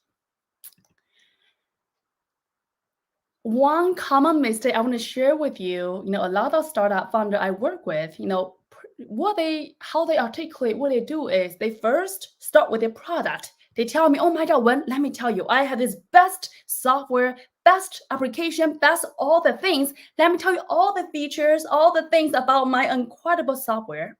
And you know what? I think it will be great fit if I reach out to HR professionals in enterprise space. That's in the past, people have that order. First start a product and then figure out what customer they are target to. However, today I would like to encourage you, invite you, think about, take a step back here. Think back that 3 years ago, 3 months ago, 3 weeks ago, when you first start your business, exactly what problem you are solving. And for that problem, who you're solving it for. From that angle, then talk about how your product will fit in that space and helping our ideal customers solving a problem that you're solving in the first place. So it's about the problem, the people, and then the product, rather than first start with the product and figure out who can you sell it to. So the question to ask is really important. Figure it out. Number one, are you solving a very clear problem? Are you promising a very clear result? What is in for them? And specifically, do you have a specific time frame associated with the result? And does your customer, talking to you for 30 seconds or 2 minutes, does he or she know exactly what they're getting? Well, before you answer that question, I thought let's take a step back here. Let's figure it out. First and foremost, let's take a huge step back here. Why do anyone buy anything in the world? I want you to imagine. I want you to remember, what happened to you last week or last month. What is the last thing you purchased? Whether it's on Amazon, eBay, grocery store, a restaurant. What did you order? What did you purchase last time? And I guarantee is, in life in general, why we buy anything is either avoid pain or gain pleasure. And that is simply two sides of one coin. And talking about gaining pleasure, either is make you more resourceful, make you make more money, or creating more love, happiness, connection for you and your family, or a better health, or create more freedom, abundance for you. So imagine, what did you purchase last week? What is the last purchase and what category does it fall into? I'm going to give you an example.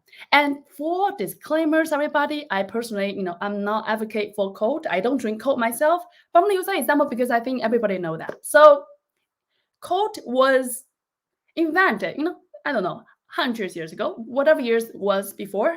It first invented as a way to quench your thirst, right? At the time we are thirsty, well, let's have a Coke for you to thirsty. So at the time it was fit in the category of quote unquote health. I'm not saying it's healthy, but at that time was invented to quench your thirst, therefore help you hydrated, help you healthy. But last time, think about the commercial you watched for Coca-Cola. Is it only to drink when you are thirsty? Well, that's one element of it. You also can see a table of family maybe come together. Maybe it's a family gathering that you have the love and connection with the family, or maybe in movie theater with your best friend, you're watching your favorite Star Wars track, right? So in this case, in this commercial, Coca-Cola not only capture attention from health perspective, but also love and happiness. So if you can target more than one motivator, two, wow, your message gonna really hook. So that is why anyone buy anything, whether it's a grocery, whether it's application, a furniture, an app, a solution, whatever it is definitely falling into one of those categories. So now we know why people buy anything. What if I tell you, all right, Rebecca, what if I can give you this huge crystal ball? I can help you peek inside the crystal ball, give you everything you wanted to know about your ideal customer. What if I can tell you exactly what made her or him tick? What exactly is their pain point and what made her buy? And most importantly, how much money she or he want to pay for you? How's that sound? Is it a yes, yes, and yes? All right, my friend. Let me give you that crystal ball right now. And that is called AKA market research. I know what you are thinking, my friend. You might be thinking, wow, when market research, that does not sound crystal at all. That sounds so much work. It's not applied for me. I don't think it's work for me. Well, my friend, hold on. Before you decide for yourself, let me walk you through why do I mean by market research. I truly think it's one of the fantastic way for you to truly get to ideal customer's head. Figure out exactly what she want, how much she will pay for you. Let me first walk you through how to actually do that, and let's wrap up with all the benefit you will do by go through the process. First of all, start with a list of 8 to 10 people. Say you are a SaaS company. Maybe you have an application. You work specifically for controllers for hotel. Maybe it is for principals in college. Whatever, of course, your ideal customers. You know who she or he is. Let's find 8 to 10 people. Send a quick message. Say, hey, Rebecca, you don't know me yet, but I am actually getting a research about XYZ. I love if I can grab a 10 minutes phone call with you and learn more about your experience. By doing that, oftentimes, number one, you say 10, 15 minutes, they find the time. People, of course, they will say yes because they love to help. When it's very clear exactly what you're asking for, more likely people will say yes. That's one. Secondly, you might say, when does it have to be phone call? I mean, I can do a Google form. I can do an email. It's just easier. Well, my friend, By just doing a simple ad of 10, 15 minutes phone call can really help you not only get her or him on the call with you, which oftentimes we speak just longer on the phone rather than if I type in, oh, do you like this recipe? Yes or no? Rather than in a phone call, we oftentimes elaborate a little bit more. So you get more details with your ideal customer. That's one. Secondly, by getting a call with your customer, you practice a sales call in a small snippet of time.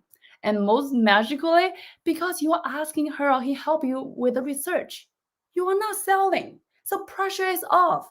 Pressure's off you, pressure's off her. You and her just on the call talking about XYZ, the pain point that you are solving and she's experiencing. That's it. It's just a conversation between two people. Easy peasy. The most important thing is when you get on the call with, say, Rebecca, right? I want you to make sure asking 4 key questions. Number one, so for example, if you have a software that's solving employee turnover rate, for example, that is, you think the problem you're solving is employee turnover rate. You're going to say, hello, Rebecca. So tell me more about, the pain point around that, right? Have her talk. And then second question is, if you have this magic wand, Rebecca, what would be solution like for you? And let her talk. Truly, do not interrupt her or him. Try not to have a conversation with them. Try not to influence them how you think about that problem. Let them really tell you what is their perspective. And third question, and show them this is what I built. Our team had built for past XYZ years. What do you think? Let them speak. And lastly, ask.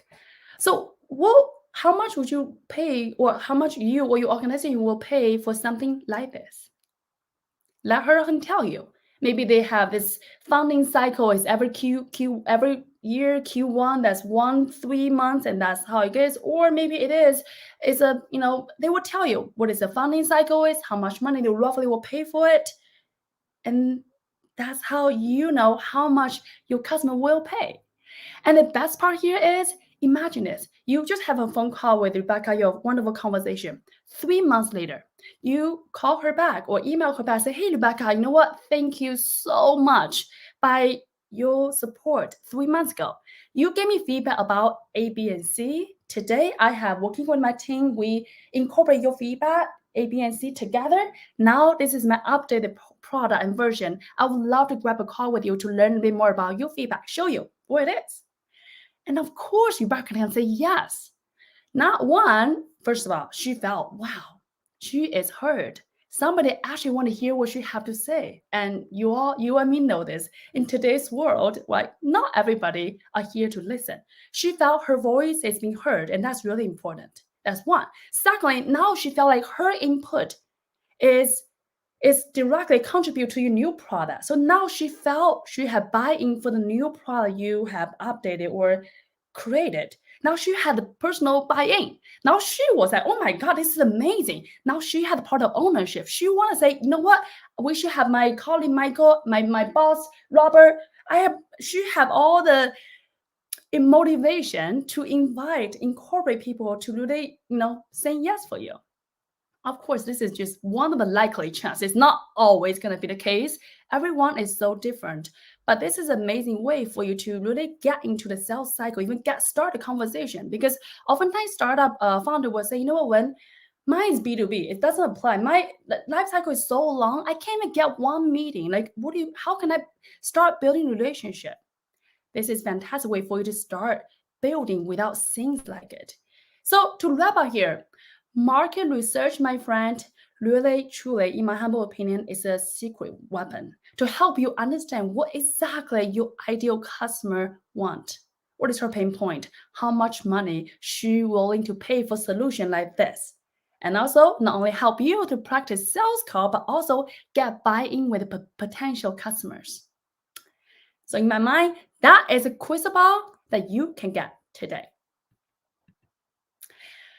So at this point, you might say, okay, Wen, sounds good and all, but you still hear me say sales casually. You still like, oh my God, Wen, my palm is sweating. I don't know, what do I say? Would I be, how, you thinking all the things in your mind, like you get nervous. Like, I'm just not ready, Wen. I just not built for sales. I'm just not the salesperson. I'm just not that kind of person. My friend, what if I tell you sales or market research or anything at all? What about it's just an authentic conversation between two people? Just you and me talking. That's it. It's no more, no less. Number one thing is truly relax. You are not the salesy car salesperson you met last month or last year. You are not pushing people say, buy my car. It is 10% off today. You buy one, get another one half off. Like, none of us want to be a salesy car person, and you are not one. So relax. That is not you. So imagine, what if, this Friday, you say, when I am having a barbecue party at my backyard this Friday, when do you want to come today? I will say, hey, Robert, thank you for inviting. I would love to come. Or I say, hey, thank you, but I'm out of town this Friday. I can't. Right? Me, by just saying that, you don't feel anything. Right? It's all good. If I come, fantastic. If I don't come, it's all good. It's just that. You are just there presenting your party and letting him to say, yes, this is great fit. I would love to come by or not. Most importantly, I want you to think about whether it's 3 years, 3 months, 3 weeks ago when you start your business. What is your why? Why do you start? Why do you do what you do? I bet majority of you is because you have that one. You're experiencing that challenging, that pain point your customer experiencing. Maybe you were in her or his shoes before. You know that how inefficient the way how they done XYZ process. You know that. And you say, you know what, I'm going to solve that. So knowing that is your why, and in some magical way, you have the key to the kingdom. You have a key to solving this problem. You are holding this biggest secret that the whole world is dying to know. You are just here to share. It's like, imagine if I visit your hometown, I told you, hey, Yubaka, I love Italian food. Which restaurant would you recommend at your hometown? I'm new to the city. Yeah, in your mind, the Italian restaurant back, in the next street will be amazing. Is they have this like handmade pasta, it's your favorite. I would like it too. What if you say, well, I can't tell you. I could not tell you. You go find out yourself. That sounds mean, isn't it? I'm looking for Italian restaurant. A great Italian restaurant. You, of course, want to tell me. It's the same thing. Your ideal customer out there right now is suffering, is looking for solution. It is your responsibility to tell him what you're working on and really helping her provide a solution for her, for him. So in other way, it's your job. And if you do not go out there to share what you know, you are doing the world a disservice. You're doing your ideal customer disservice. Think about her or him right now, just wake up at middle of the night, 2 o'clock in the at the bed and just thinking about the problem at work. You have a solution. Of course, it's your job to tell them. So rather than thinking about sales, oh my God, when I'm going to pitch her or pitching, I'm going to say, I want to get yes, I'm going to get money, I'm going to go party. Like, don't worry about all that. What if sales is not about that at all? It's just a two human being had the most authentic conversation with one another. That's it. No string attached. It's all about them. It's not about you. Who cares? I feel like most part of people feel self-conscious. Is he or she feel like, oh my God, how do I sound? Am I come across authentic? Am I sounds good? Will he, she like me? It's not about you. Frankly, of course I like you, but it's not about you. It's about what your ideal customer want. What keep them up at night? And what do they really looking for? The future, the vision that you can help her to build together. So that is about sales. Most importantly is remember whatever happens is always win-win-win. Imagine you go ahead, you tell her, hey, this is what I do. She said no. That means that's a great news. Why? Because you want the best customer. You don't want the person actually think it's not a good fit, but say yes anyway. If that's the case, you won't have the best customer experience. You won't have the best result, best all the things, best testimonial, best pilots, all that. And if that's the case, they do your business a disservice. You won't able to win as fast as you want to. So actually, think about this. When he or she say no, it's great for you. And if she or he say no, it's great for her or him because something else is better aligned for them. So in other words, whatever happens is win, win, and win. You win, her win, everybody win here. And when you get one no, just knowing she or he is not a right fit, the ideal customer, your next customer, is on its way right now to meet you. When you have one no away, so you have more space for people who come in with yes. At the end of the day, your attitude, the way how you see sales, the way how you're perceiving everything happen to you, truly reflecting how successful you are building your business. And whatever you're focusing on is whatever the energy gonna flow. So focus on what really worked and let yourself know that whatever happened is always win, win, win. Everybody wins. So then you can really relax your shoulder, let the pressure go. All right. So now you know exactly why people buy anything. You get to know what exactly your ideal customer wants. You know how to win in sales. And now you might say, well, okay, sounds good now, but now it's Thursday. My next week, my calendar is all open. I need to have more sales call. I need to like move forward. But how can I get on people call with me? One bubble I want to burst with you all is, with so much love, a lot of startup founders, they will say something like, hey, Rebecca, hey, Rachel, can we schedule a meeting next week? I would like to show you about my company, about X. I want to show you my water bottle about this. Of course, you're going to say no. Like just right now, I say, hey, do you want to grab a meeting next Tuesday? I want to walk you through my water bottle. You're, of course, going to say no. Why? Because you don't want to hear what I have to say. At the end of the day, it's all about what's in for her or him. So let me give you an example. In order to book sales call, you need to sell the call first.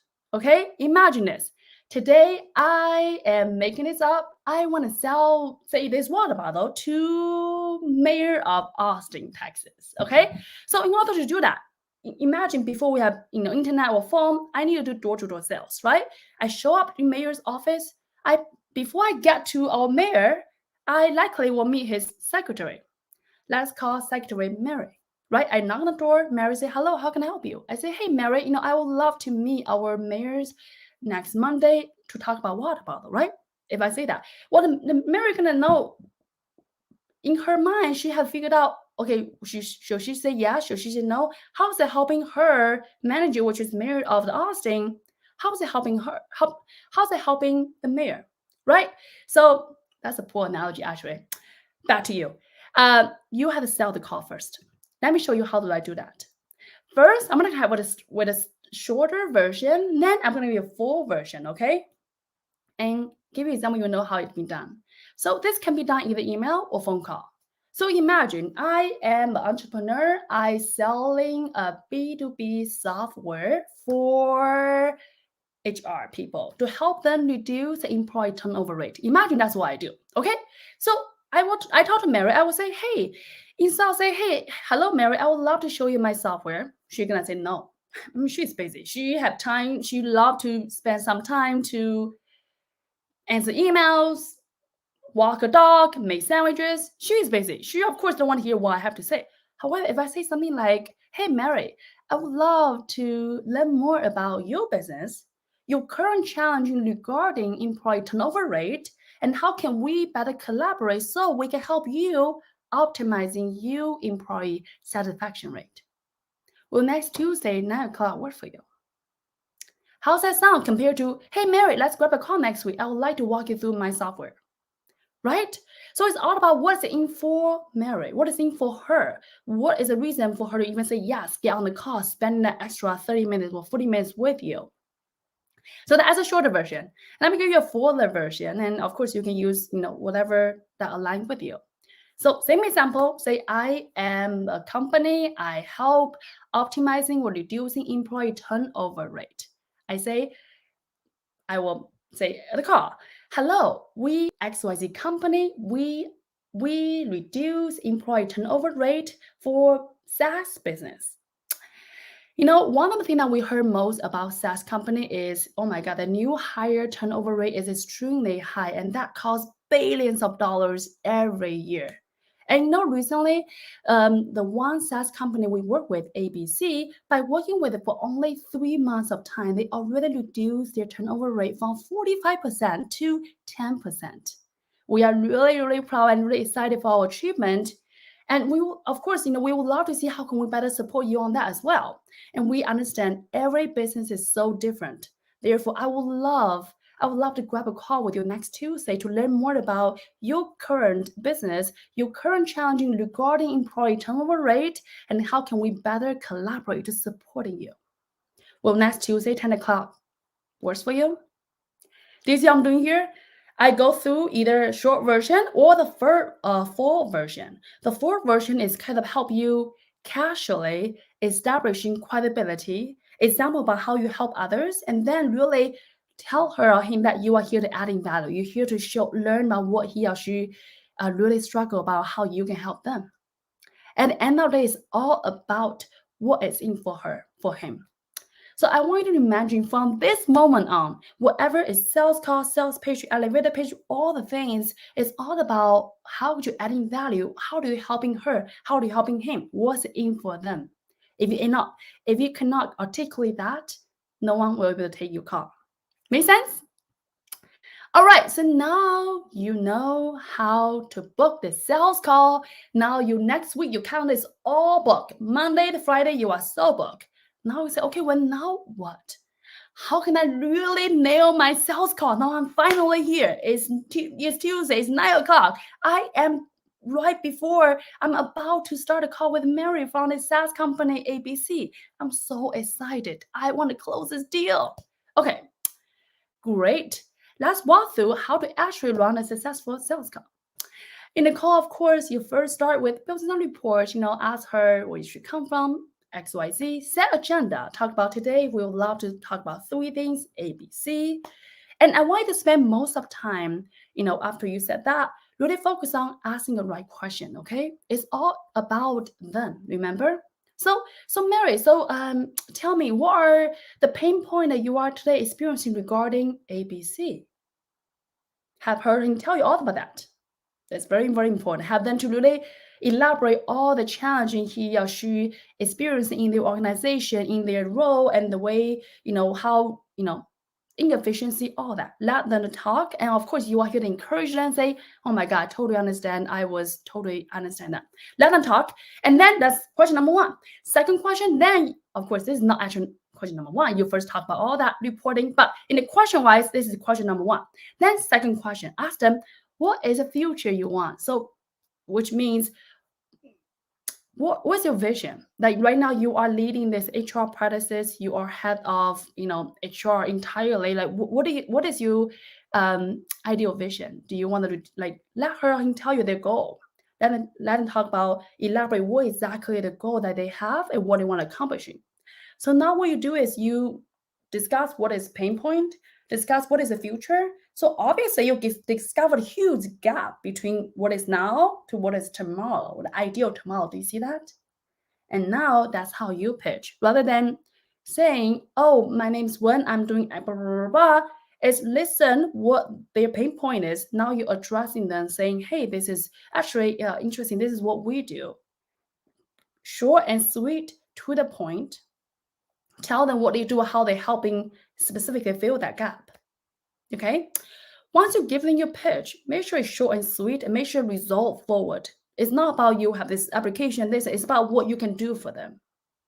Once you go through your pitch, then ask them, so what are your thoughts? Any question I can answer for you? And very importantly, after that, I want you to talk about what are the ways you can see we can collaborate. Don't ever ask, is this something you like? Do you like it? Is it something you see will be good fit? What if he or she say no? If they say no, you have nowhere to go. Instead, asking, what are the ways you can collaborate? It's the same thing if hypothetically I'm asking you, do you want this water bottle? You say no. I say, is there any way you can see this water bottle will be beneficial to your life? And now you start thinking about, oh yeah, well, I can take it to the gym. I can take it to the grocery store. Sure, right? So you are triggering different part of the brain when you're asking questions. So what are the way that you can see we can collaborate? And lastly, what is the decision process look like for you? No pressure. We are not asking any sale. We're just asking what does it look like. Is it, get another, maybe she will say, what, this is so wonderful, Michael. You know what? I needed to have my colleague, Rebecca here. I needed to grab my boss, Mary here. We all need to jump on a call. We all need to get on the same page. Fantastic. Well, next Friday, 9 o'clock works for you, right? So really make sure you have a very clear next action item to be discussed. A couple things to remember if you've done it, if you quite new for this whole structure is number one is all about building rapport. Okay, so if it, especially the first time you meet Mary, you meet Rebecca, right? You don't know her before, right? It's all about building rapport. So try not to jump into solution problem solving mode and give them tons of advice. I got it. You know your product, you know the industry in and out, you have so much knowledge and wisdom to share. But just knowing that in the part of building report without having a consensus and a report, you don't want to show up as rude or aggressive if report is not there yet. So try not to jump in and give them all the advice. Okay, you are here to listen, to build report, to understand what they are being through.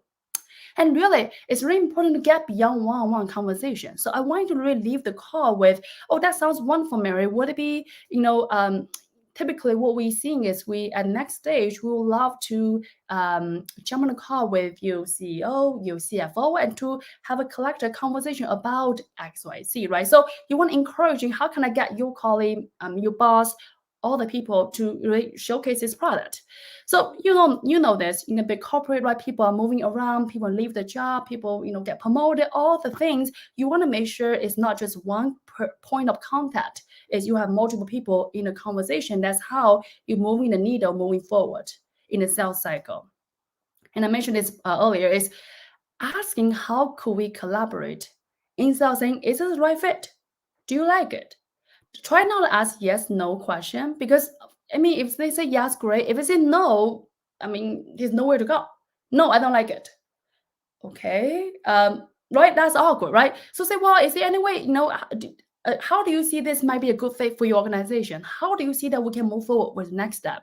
How do you see that I can better support you on the decision-making process? Asking those how instead of, is it a right fit? Do you like it? Make sense? All right, so that is a sales call. And I want to really leave you all with this. Doesn't matter your first time founders or your experienced veterans, you do sales all day long. I want to share you all this.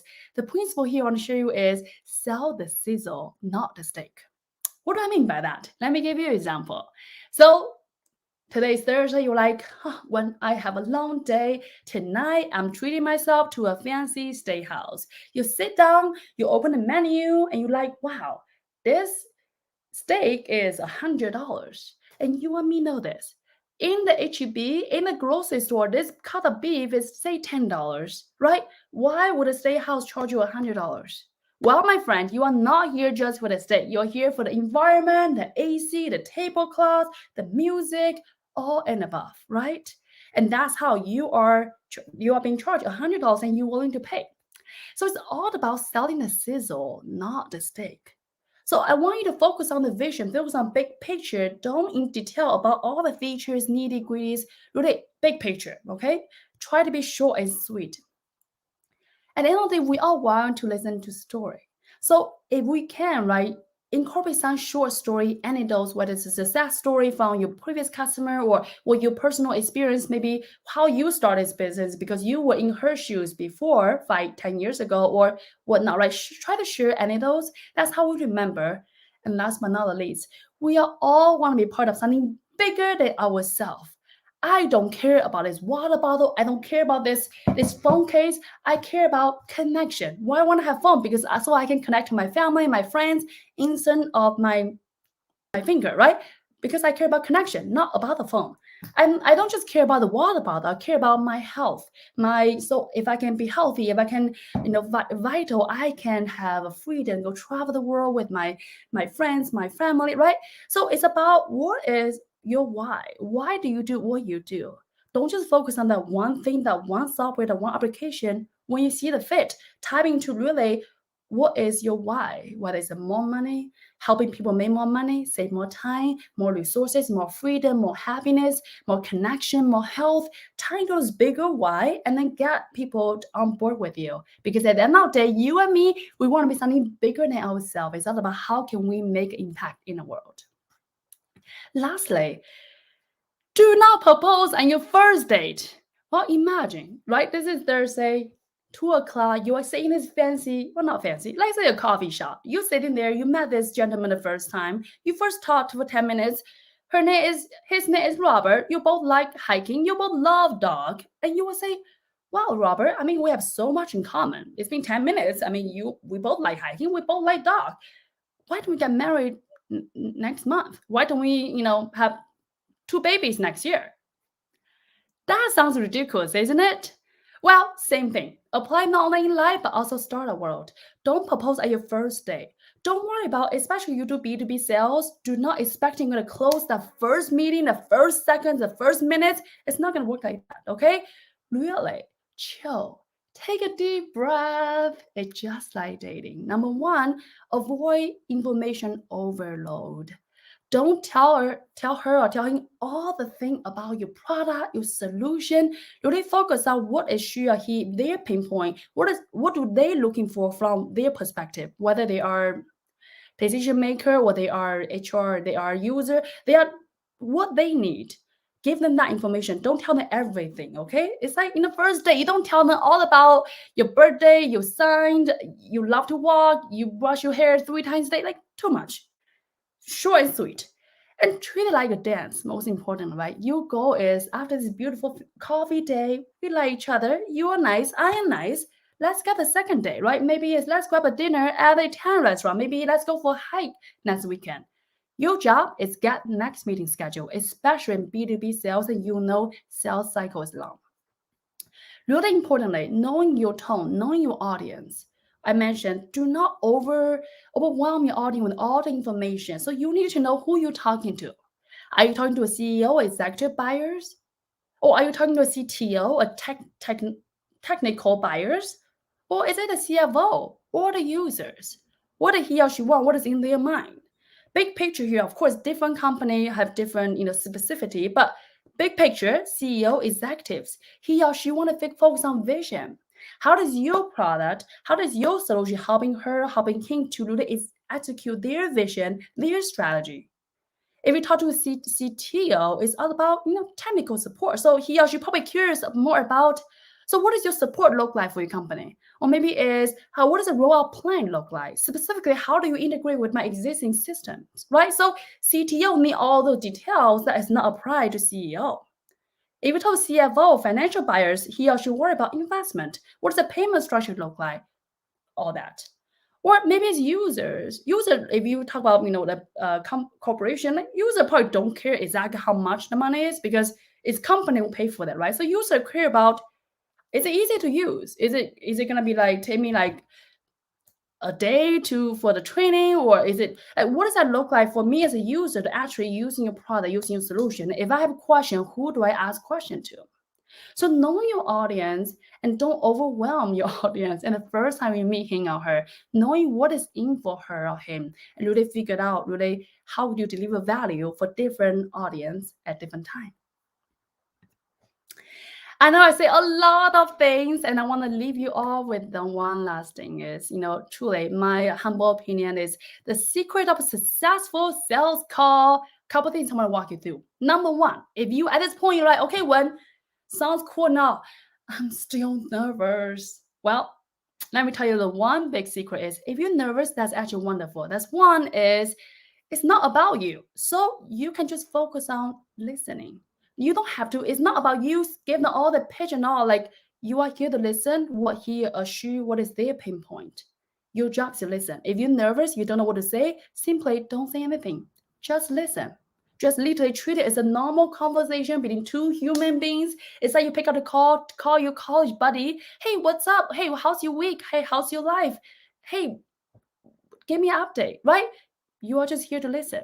It's your job just to chill and listen, asking questions. And if you're really nervous, I really want to encourage you all, really try to speak slowly and calm. One thing I recommend founder is if you all have a sticky notes, which I will, you should have that. You have pretty sticky note. Just write down, slow down, and put it on the computer if it's virtual or anything you do. Just remind yourself, I got it. You're nervous, but slow down. It's not about you. It's all about them. Try not to overwhelm your audience. Try to remember what is he or she looking for, what is in for them. And until you come with that, adding value to them, you always, you will find your way. Be confident. It's all about practicing. And when I say that, it's not about, tech. Like, of course, you say, well, what is really the technique for me to close the sales and all that? It's oftentimes not about that. In order for you to sell anything to anyone, you have to sell yourself first. In order for you to inspire anybody, you have to get inspired first. You probably can get at this point. I am pretty excited and really, really, really pumped about what I just said to you because I am very excited. Same thing. You cannot sell anything to anyone unless you sell on yourself first. So when you're coming from a place that you just truly know what you have to offer, you feel confident because with the time, with the practice, you are so inspired. You cannot wait to inspire your audience to also take action, saying the yes to your pilot. And most importantly, just relax and know it's never about you at all. When you know that, it's not about you to quote unquote performing or the art of salesperson. It's about you and him or her having just a two human conversation. That's it. Last but not the least, don't take things so seriously or personally. So what? You gotta know. That means the next yes is on its way. You're gonna get no, you're gonna get yes. That's just how life is. At the end of the day, it's just like if you ask me, when do you want to come over for barbecue this Friday? I say yes, I would love to, or no, I can't make it. Either way, it's cool. All good. It's always win, win, win. We all win in any given time. With that, everybody, I am super, super excited. And once again, thank you so much for listening to me. I hope this has been helpful. If you have any question at all, please let me know. I think I'm 3 minutes there, so it's perfect. 3 minutes. If you do have a question, please feel free to whether put it in the chat or email me directly. And some of you might say, well, when can you give me a copy of the presentation? No problem at all. Email me or connect me through LinkedIn. I will send a copy to you directly. I thought also share with you one of the resources I also built for top 3 mistakes startup made in pitching. I would love to share that with you as well if you head over the website, if not, when.com. With that, everybody, I just really want to say thank you so much. I want to say, truly, I am so honored, so privileged to be here. And I hope, today you have at least 1 or 2 takeaways that could be helpful to your journey. And at the end of the day, just remember, you have something incredible. It's your responsibility to go out there, to share with the world, to inspire your audience, inspire your customers to say yes. And it's up to you because if not now, when? If not you, whom? All right, everybody. Happy selling. Bye, guys. Awesome. Wait, stay on. We've got questions for you. First of all, thank you so much. Yeah, really love the energy, love the presentation. And one of the questions you've kind of already addressed, somebody in the audience asked if it's possible to get a copy of the slides. So for Eric, you can email Wen, and she will send that to you. And I think that's also a question from Terry Lynn, who is asking the same. But another great question that we have here is from Andrew, and he says, do you have any strategies for getting through gatekeeps to key decision makers? What can you collaborate/sell them for access? So I want to make sure I hear you correctly. So get past through gatekeeper or decision makers. Can you repeat that one more time? Get through the gatekeepers to the decision makers.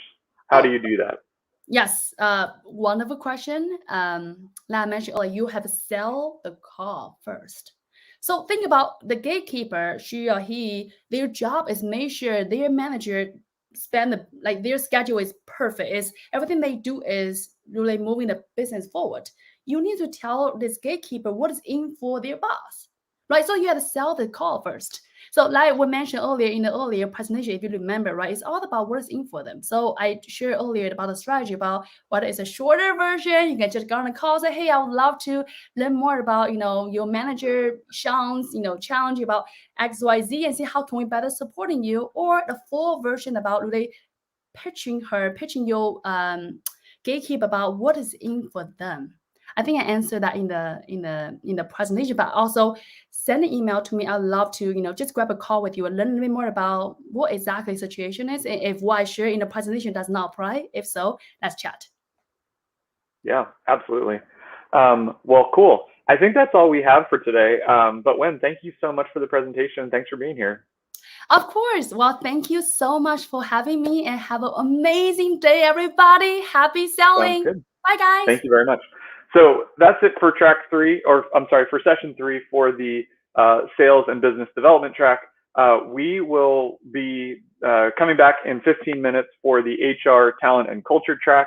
That starts at 12:15. But just as another reminder, we would love to see you today at the HR culture sales and biz dev track happy hour at Central Machine Works. That starts at 5 p.m. I really look forward to meeting you there. And also, I do want to give another shout out to our sponsor for this track, Redfan Communications. They are awesome. If you haven't checked them out yet, go to redfancommunications.com. And they are ready to work with you. And I know they work with a ton of our startups. And so I know they'll be excited to meet you. All right. With that, I am going to say goodbye for now. And we will see you again in 15 minutes. Thank you so much.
Hello, everyone. Welcome to the HR Talent and Culture track. Last track of the day, last track of Austin Startup Week. I'm so excited to be here with you guys. My name is Marianne Alspa. I am the Director of Events and Programming here at Capital Factory and also one of the organizers of Austin Startup Week. I'm so honored to be a part of this track. I'm so excited to be the MC. We've got a huge sessions packed for today. We have 3 happening as well as networking to get to know the other attendees. We will be closing out the day with an in-person happy hour for HR and culture and the sales and biz dev happy hour at Central Machine Works at 5 o'clock. You don't want to miss that one. It's going to be so fun. We had a happy hour there yesterday, the marketing and branding track, and it was just so much fun. So hope to see you guys there. Before we get started, I just wanted to welcome everyone and share a little bit about me. I've been with Capital Factory for 3 years now. I have been lucky enough to start as a coordinator and move my way up in the company. I have managed some incredibly dynamic teams, including some really high performers. And I'm super excited that I got to be a part of this track. We'll be kicking off things here at 12:30. We'll have our first session, Humanity in the Workplace, Culture and Tribe. So I hope you guys can all join us back here. I'm going to hop back over into networking, and I hope to see you guys there. Thank you so much, and I'll see you at 12:30.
everyone, and welcome back to Austin Startup Week. We are the HR Talent and Culture track. We're going to kick off with our first session, Humanity in the Workplace, Culture and Tribe.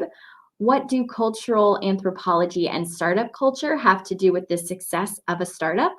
We're going to find out. Please help me welcome to the stage Charisse Fontes from Culture Circle. Charisse, welcome. Hey y'all, hey, how's it going? I'm super excited to be here. How are you doing? I'm good, thank you. Thank you so much for being here, and I hope you have a great session. Thank you, I will. Hey y'all, I am super excited to be here with you. I have prepared a little visual for us and a video, so I'm going to share a few slides and come in and out during our time together. If you have any questions or comments or anything you want to share, just feel free to do so in the chat. We're going to spend some really good time together talking about humanity in the workplace, culture, and tribe. All right. So I want to set the intention for what we are going to talk about today. I want to introduce a culture philosophy to you. There's some things around culture that have happened in the past, that are happening in the present, and that will happen in the future. And this philosophy is the thread that captures all of those dimensions. I want to dive into the pillars of culture. This is where you are going to get some good nuggets on areas to really help with after you've built a solid foundation for your culture. And then I want to share some gifts and good vibes with you today. We're just going to have a good time. But let me introduce myself. My name is Charisse Fontes, and I like people to know, first and foremost, I am human. And everything that comes after my humanness are things that make my heart sing and solving things that break my heart. So I'm an active author. I am a speaker. I'm a heart leader on all things people and culture. And I run 2 companies at this time. The first company is called Culture Circle, where we help companies create healthy and inclusive workplace cultures. We're going to talk a lot more about that later. The second company that I run is called Humanity Power. It's a nonprofit that's focused on ending the isms. So ageism, ableism, classism, colorism, sexism, racism, colorism. We are focusing on ending that with high vibrational education, building and enriching communities, and with a lot of few other activities. It's a really amazing nonprofit organization. And a lot of the hard work that stems from, or is the seed to the things that I do, is I'm a self-taught anthropologist and also a birth doula. So for those that don't know what a birth doula is, we help families birth their babies. So while midwives and doctors tend to do things more medically, we do everything but catch the baby. So I'm at the precipice of birth, and I might use some birth analogy here. We'll see how it goes. But as a birth doula, a lot of what I see is the beginning of humanity. I get to sit at the point of creation, and it is a beautiful, beautiful thing. So that is what I wanted to share about myself as we dive in. And again, just remembering that our humanness is what makes up a lot of the things that we see around us. And so this is such a beautiful session to talk about that. So I have a video that I'd like for us to watch. This is going to set the tone for what we are going to talk about. So sit back. I'm going to explain it all in a little bit, but enjoy. This is one of my favorite videos. Oh, I will add, if you feel any certain way, if you have a notebook around you, just jot down what feelings or what emotions or what you are thinking as you're watching this video.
All right.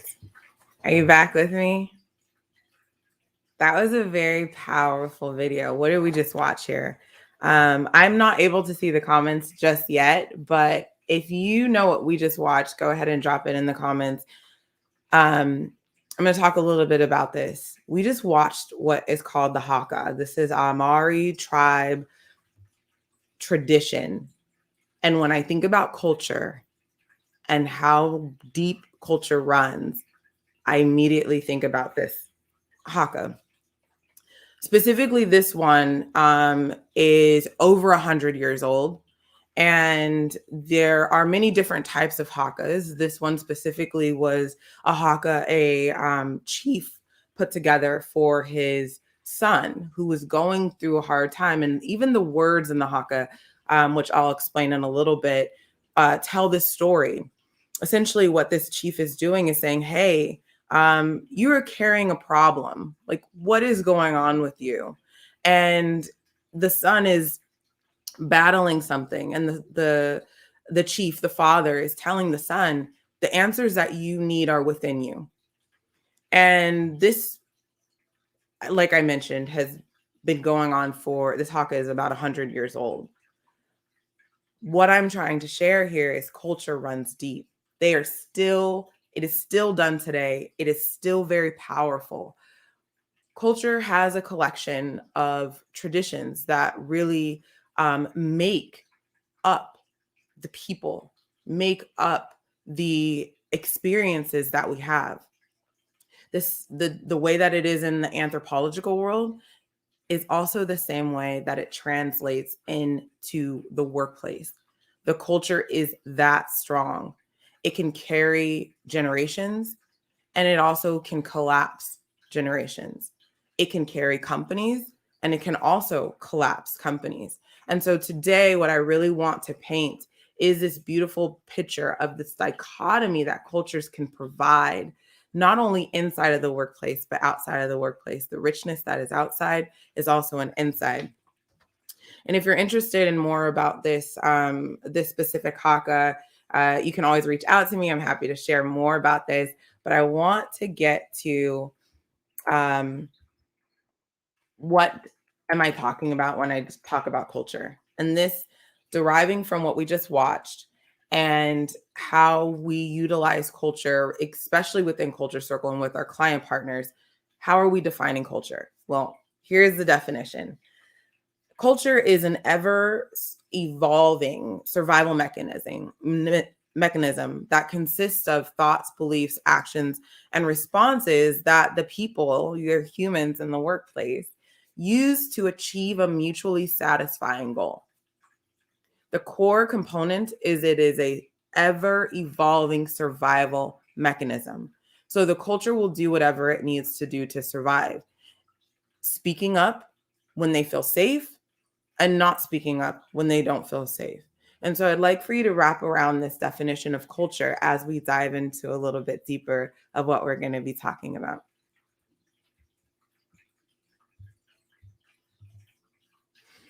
Okay, another analogy I like to use for companies and culture is like an island. Your company, the organization that you are in right now, consider it to be an island. And on that island, you have your humans and you're working towards what you're doing. And around that island is the water. You have the weather, which is the macro culture. So this isn't something I'm going to get into today, but the macro culture are things that are happening outside of your culture. So it can be political, it could be social economics, it could be social injustice, things that are happening outside of your company in the world is the macro culture. I will point out that the macro culture always influences the microculture. So you have a microculture within your company. It is usually influenced by what's happening outside. The microculture rarely changes a lot of the overall ecosystem of the macroculture. Not to say that it doesn't happen, but it's more, there's more fluctuation from the macro than it is from the micro. And so looking at your culture as an island, there are some pillars that are very, very key. I mean, the first one is the foundation. So you must have a good foundation for your island to exist. And that really is all dependent upon what you are using to navigate your culture. I remember back in the day at startups, like culture was, that kombucha in the fridge and the ping pong tables and the happy hours. There was a lot of talk around. We have a work hard, play hard culture, which meant that we work really hard, heads down, and then we go and drink afterwards. Well, sometimes those foundations don't really hold weight when you are navigating life. The interesting thing about business is a linear construct. You're up and to the right, or you're not, or you're scaling, or you're not. There's it's linear. Whereas the humans in the workplace are lunar. And so humans will always be the variable. So whenever something is built on anything that's not anchored within the foundation of the culture tends to fluctuate as the people change and things evolve. And so we're going to talk about the pillars around the foundation of your culture. But thinking of it as an island is going to give it some really good meat as you're navigating some things around your culture and company.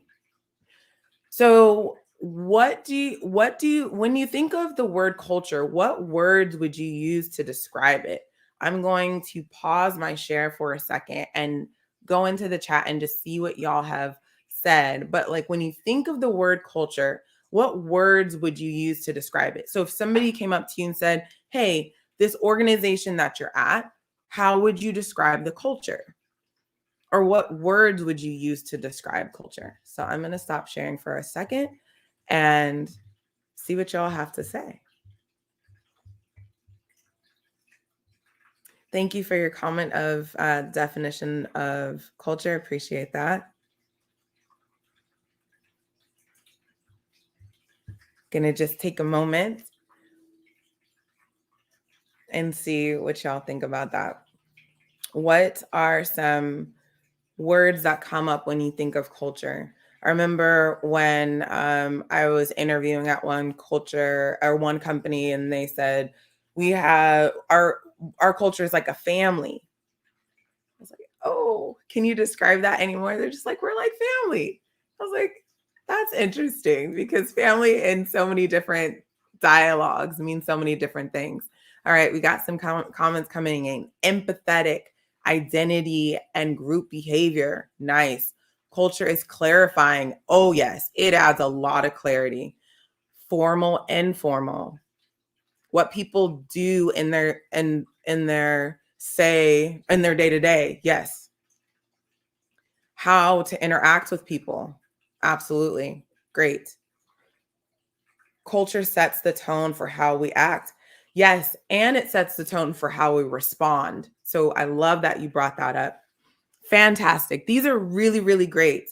I'm going to go ahead and share again as we dive into a little bit deeper. If you have any more comments or anything you want to add, continue to add them. I'm going to come back out and join y'all. And again, after we go through some of this. Okay. So keeping it super simple. I like to keep things simple. Here are 4 pillars that we are going to talk about, and I actually have a bonus one. So it's like 4 plus 1. Hiring. So in the idea of how, let's think of your culture or your company as an island. How and who you bring onto that island is going to determine the success of that island. Each person, there's a lot of talk around, I don't know if y'all have ever heard this, but culture fit. We need to X that, because anyone you bring on is going to be a culture add, or they're going to be a culture deficit. So paying attention to that. Most of the time, you do not want people that are culture fits, because in that moment, in that time, as your culture is evolving, that person might actually be stagnant and stuck if you're hiring for culture fit. So who and how you are bringing people onto the island, that's the first pillar we're going to dive into. Onboarding. So this is a 2-part one. I didn't want to add too many words, but onboarding, I think of it in 2 parts. It's welcoming. It's the entry point after that flows in from how you're hiring, the entry point after they sign an offer letter, or leading up to that welcoming, and it ends on the first day. So how are you welcoming your people? And then the onboarding, which lasts about 3 weeks, is such a prime time. How you onboard your people, how you not only bring them onto the island, but how you integrate them with what's going on is super key. I always think about the first day and the last day is how you want to think about your entire employee life cycle. How can you make the best first day, and what are they going to feel on their last day? Because those are the 2 days you will never be able to change. And they tend to stick with people. I still remember some of my first days. So we're going to go through some of that onboarding component. Leadership. Okay, this one probably of an obvious pillar, but I'm going to give you something that is super unique to how you build and define and navigate leadership in regards to culture. There is something very specific that the culture needs from leadership. And yes, they need leadership to be empathetic. They need leadership to be kind. They need the leadership to have a vision. But there are 2 specific things that the culture is requiring of leadership. So I'm going to talk a little bit more about that. And one of my favorite ones to talk about, or I get really giddy about, between onboarding and appreciation, is appreciation. It is one of the most overlooked components within a culture. Most of the time, especially back in, I would say, 2016s to maybe up into the 2020s, probably even a little bit further back, but don't quote me on dates, y'all, is this notion of employee engagement. Well, engagement doesn't happen. Like, if you think about an engagement, when my husband proposed to me and we became engaged, I wouldn't have said yes if I didn't feel appreciated and loved and seen and heard and witnessed by him. The same is true for your people. Appreciation is actually the supersedes engagement. So while a lot of companies are like, how's our employee engagement? They're not paying attention to, do your people even feel appreciated? So we're going to talk about that pillar and what you can do. So my goal here is to be able to gift you with some very core components that line up with these pillars. And I'm not going to leave you without talking about the main pillar within culture. But I'm not going to get to that now. I'm going to actually stop sharing, come back to you, and go through each of these pillars together with you. And if you have any questions about any of these pillars that we're going to talk about, put them in the chat. I will answer them in real time. If I don't get to all of them, find me and I will answer them for you.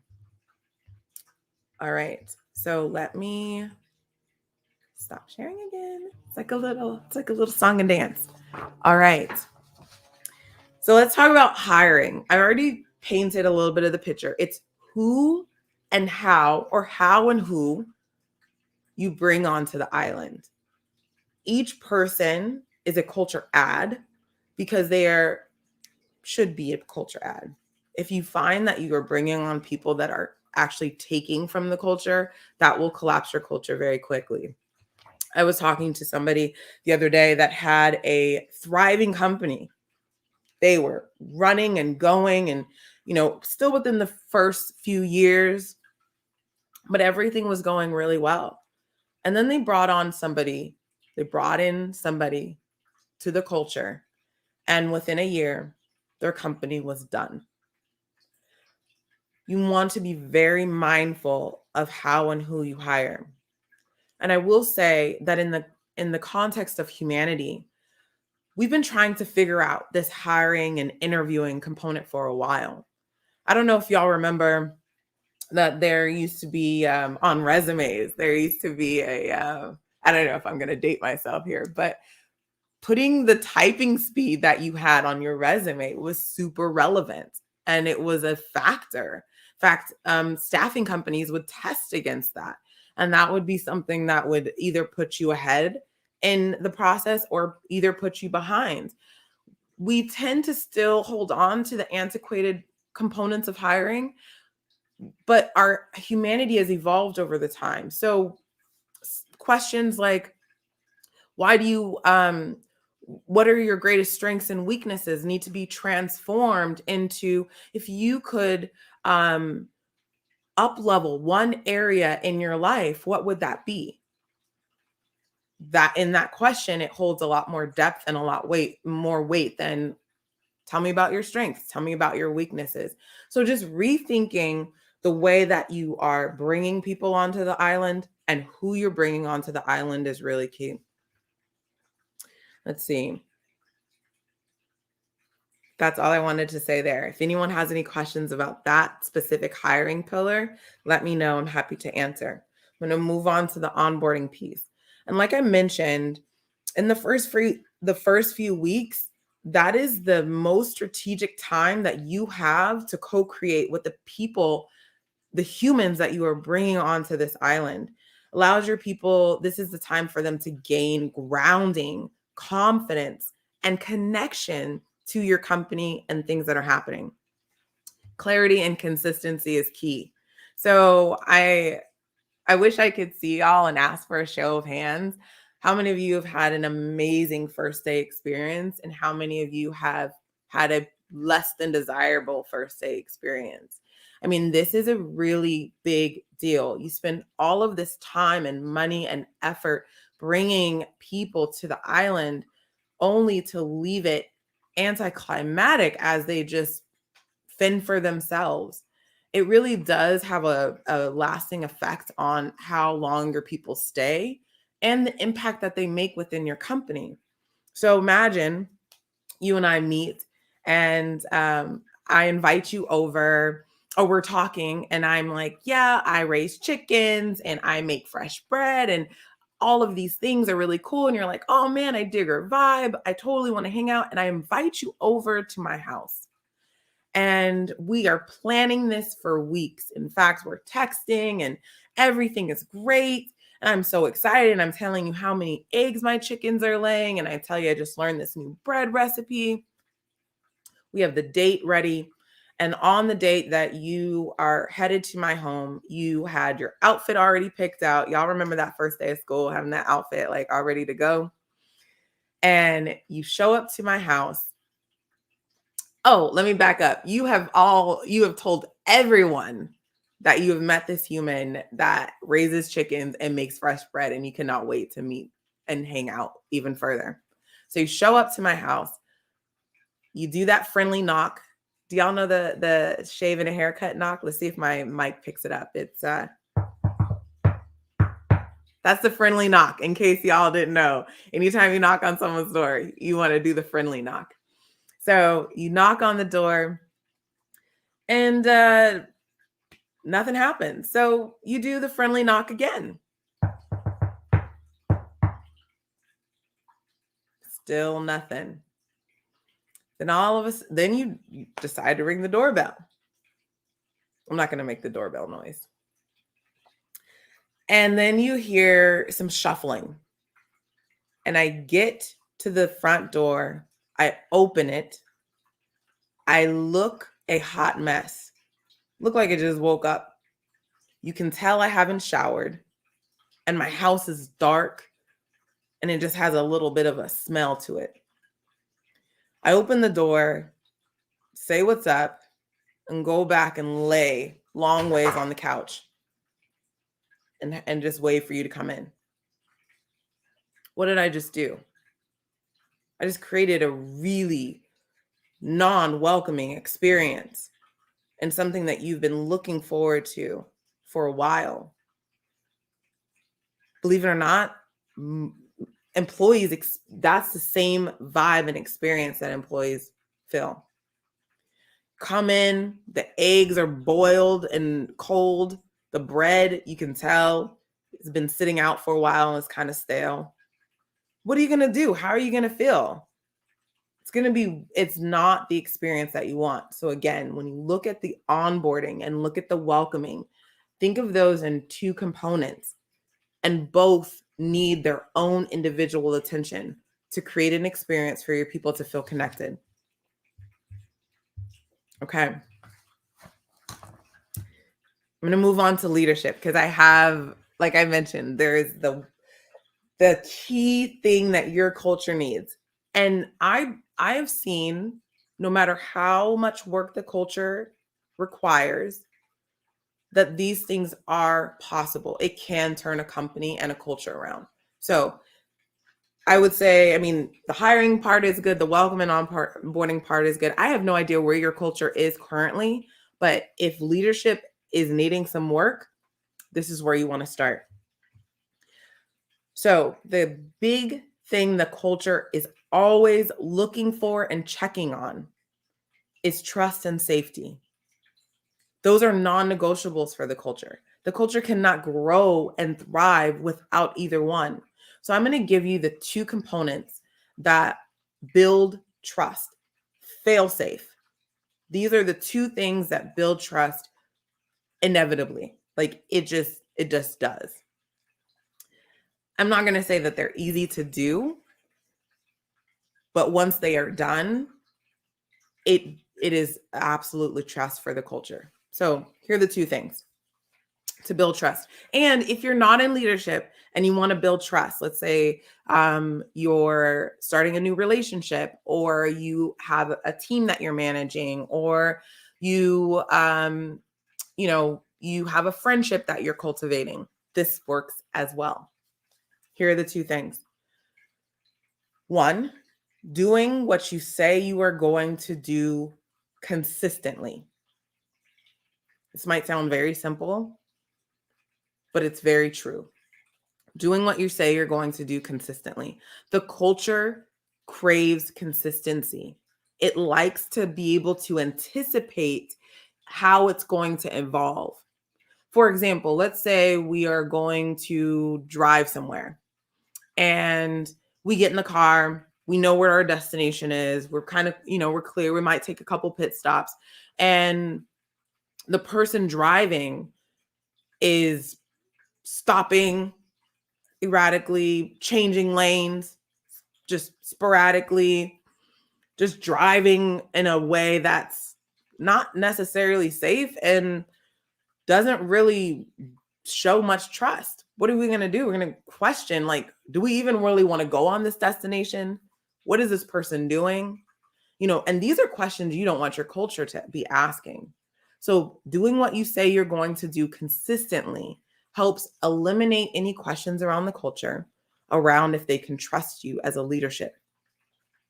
The second thing is even bigger. And I don't know if it's hard or easy in relationship to where you might be on your journey, but it is showing that you care about others outside of your sphere of influence. So I'll say this one more time. Showing that you care about others outside your sphere of influence. So the culture is always listening about how and who you're talking to and how you're talking about them. You might be in a bundle of leadership, and if you talk negatively about your team or your staff or your people, there are people in that culture or in that leadership group that aren't going to feel safe or trust you, even if they commiserate with you. So being mindful of how you show and show care for others is really key. It's how you talk about a competitor CEO. It's how you talk about the unhoused person down the street. It's how you talk about yourself, how you talk about other coworkers. It's how you talk about certain things that are going on in the news or in our world. It's how you treat the person that is waiting on you when you are going out to lunch. Those are all cues for the culture. And I'm not saying you have to be perfect. Well, that's basically impossible. I'm not saying you need to have perfection within your culture, but if you can do those two things and admit when you have not set the bar in those areas to your culture, that is how you build the culture's trust. When you have the culture's trust, it will do whatever you ask of it. That is a huge thing there. So around leadership, that is the one takeaway I want to give, because there's tons of stuff around culture and leadership out there. I found these two things to be very instrumental and key to navigating culture. All right, let's move on to appreciation, y'all. And if y'all have any questions, again, drop them in the chat. Happy to answer them in real time, or you can wait till after in the Q&A. Appreciation.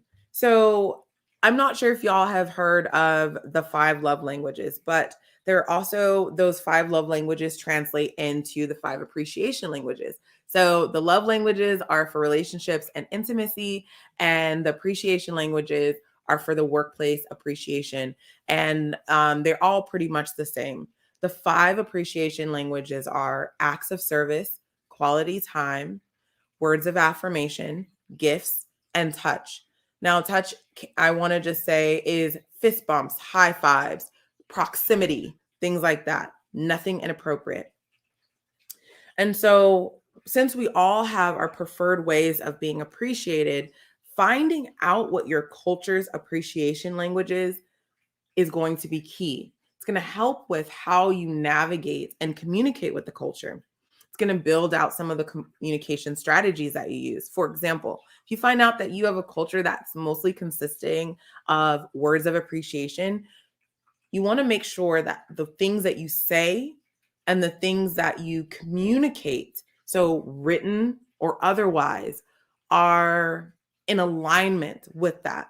So if you have or let me even break it down further. If you have an employee or someone that is words of appreciation, you want to be mindful of the words that you are using with them, because that is how they receive appreciation. And the opposite is true. It's also how they retain some of the information that's being said to them. So you want to be mindful of being assertive and also really good at giving constructive feedback when needed. So for individuals, I would create a simple flow, knowing that that's their appreciation language. So if I have an employee that let's name this employee Bob. If I have Bob and his appreciation language is gifts, and every time Bob does a really good job, I just give Bob words of affirmation. And some time has passed and Bob does a survey or shares with me in a 360, I don't feel appreciated at work. And if ego creeps in as the manager, I'm like, what do you mean you don't feel appreciated, Bob? I've been appreciating you in this entire time. Well, I haven't been speaking Bob's language, appreciation language. And it would have been just as simple as to say, oh, Bob's appreciation language is gifts. And don't think it's always about money when it comes to gifts. Sometimes it can just be a note. It could be sometimes, oh, I'm bringing you back one of your favorite coffees, or it could be something that you made for them. There's a wide range into appreciation language, but knowing what your people's appreciation language allows them to get to feel more engaged, to feel more connected, to want to be more productive, to want to be more efficient, and to do the things that are being asked of them. But it really starts with appreciation. So if you've been using the word engagement, I'd ask you to taper it back and just think about appreciation. Okay. So I covered the 4. Does anyone have any questions about these 4 pillars or anything stand out to you around what I said? Go ahead and drop it in the chat and I can address it as we continue.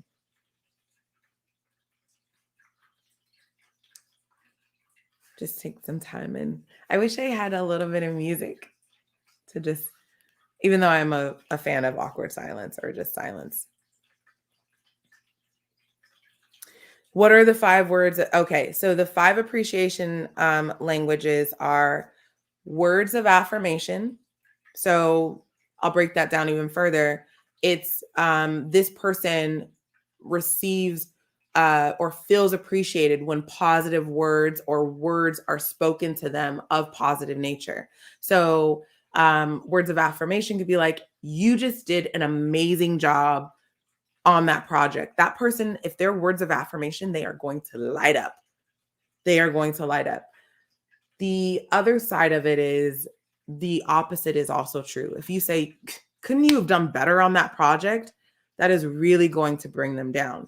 So if you do have to give criticism to someone that is words of affirmation, I'd highly recommend doing it in a constructive and mindful way. So instead of what was wrong, what went on with that project, can you walk me through how this project went? There were some areas that I had a few concerns on, and then go into it from there. One thing around words of affirmation, a resource that I'd love for you all to look at is called the Leader Phrase Book. This Leader Phrase Book is something that I use throughout a lot of the stuff that I do and through some of the coaching with the executive and leadership teams. It helps you navigate the right words and how to say them and how to practice saying them. So it's called the Leader Phrase Book. I have some resources that I will share at the end, but the Leader Phrase Book is huge and very, very helpful. So words of affirmation, quality time. This means that this person likes to spend quality time with someone. So if you have someone that's quality time and you're on your phone all the time, they don't feel appreciated. Or if sometimes a little bit of time goes a long way, where you're just like, let's go grab a coffee, or let's do they tend to like to do team building events or be a part of things. Quality time is a big thing for them. Let's see, words of affirmation, quality time, acts of service. That one's my appreciation language, and love language. So taking it out of appreciation for a second, and I'll bring it into personal. When my husband takes out the trash and I don't have to tell him to do it or say like, wait for him to do it or start to do it myself, I feel really loved. Like he sees that something needs to be done. He knows I have other things going on and he goes ahead and takes care of it. Acts of service is a really big one. Gifts. So this person receives appreciation through gifts. And again, it doesn't always have to be monetary or something that you are buying. It could be something you make. It could be a note. It could be something, and this is where I do have an appreciation guide. Maybe I'll share that with y'all. But there's that. And then touch. So like I mentioned earlier, touch is fist bumps, hugs, high fives, proximity. So you might find someone that is the way that they sit. So body language is really big. It doesn't necessarily mean touch in an inappropriate or a non-welcoming way. So I want to clarify that. So those are the 5 appreciation languages within the workplace. And there is a book that is out called The 5 Appreciation Languages, and it breaks it down even further. It gives you a guide and all that other stuff as well. Okay, so now I want to talk to you about the last pillar. That's the biggest one, the biggest pillar here. And I don't even know if I need to share my screen to do this, but I'm just going to say it out loud. The biggest pillar for the culture is humanity. Culture is where the people come to gather in business. And humans, again, are the variable. Humanity is so key. So I've shared earlier that business is linear. Humans are lunar. And humanity happens to have that dichotomy of light and dark. So we have a good side to our humanity and we have a not so good side to our humanity. And so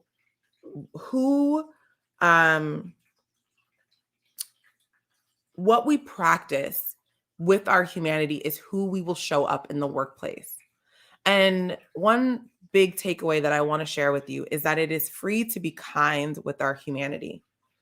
And that makes a big difference in the workplace. And so when we think about how we're navigating the humans in the workplace, utilizing our humanity to do so makes a big difference. Not enough strategics in the world will make up for the ounce of humanity that would create the ripples in which we want to see.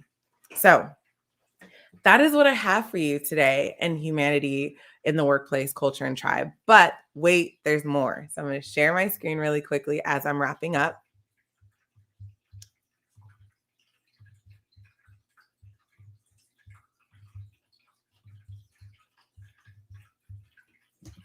I have a few gifts for you.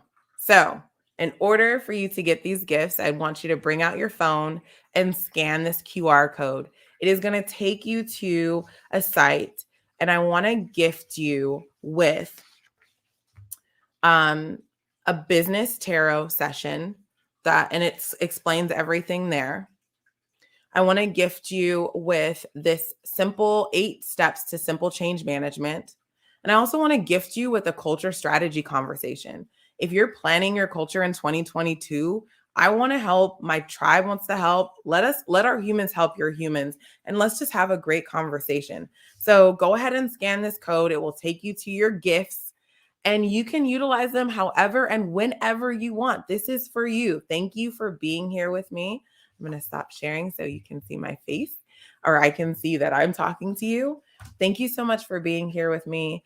I am sending you light, love, and gratitude. Have a great rest of your day. And if you have any questions, let me know. You can reach me through that site as well. Cherise, what a great presentation. Oh my God, I was on that journey with you.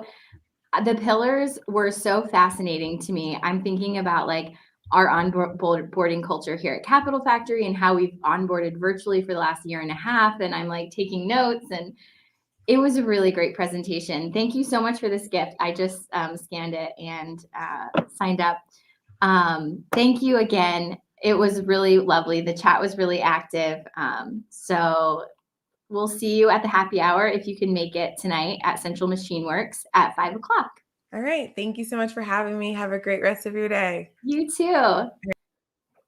All right, everyone. We're going to head over to networking for the next 15 minutes, and then we'll meet back here for our next session, which will be Demystifying Inclusion, 9 Focus Areas of Measurable Impact. We'll be back. Thank you.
Hi, everyone. Welcome back. I hope you had a great time networking or just jamming out to that music that was on repeat.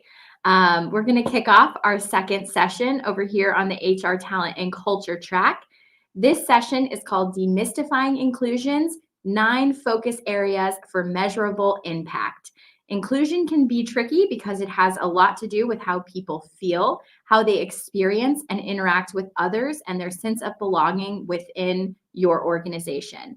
We're going to bring up Arshia to the stage, and she's going to kick us off. Arshia, welcome. Thank you. And I'm actually joined by my colleague Lisa as well. Perfect. Welcome, Lisa. I'll get out of the way here. Y'all have a great session. Hello, everyone. Thank you.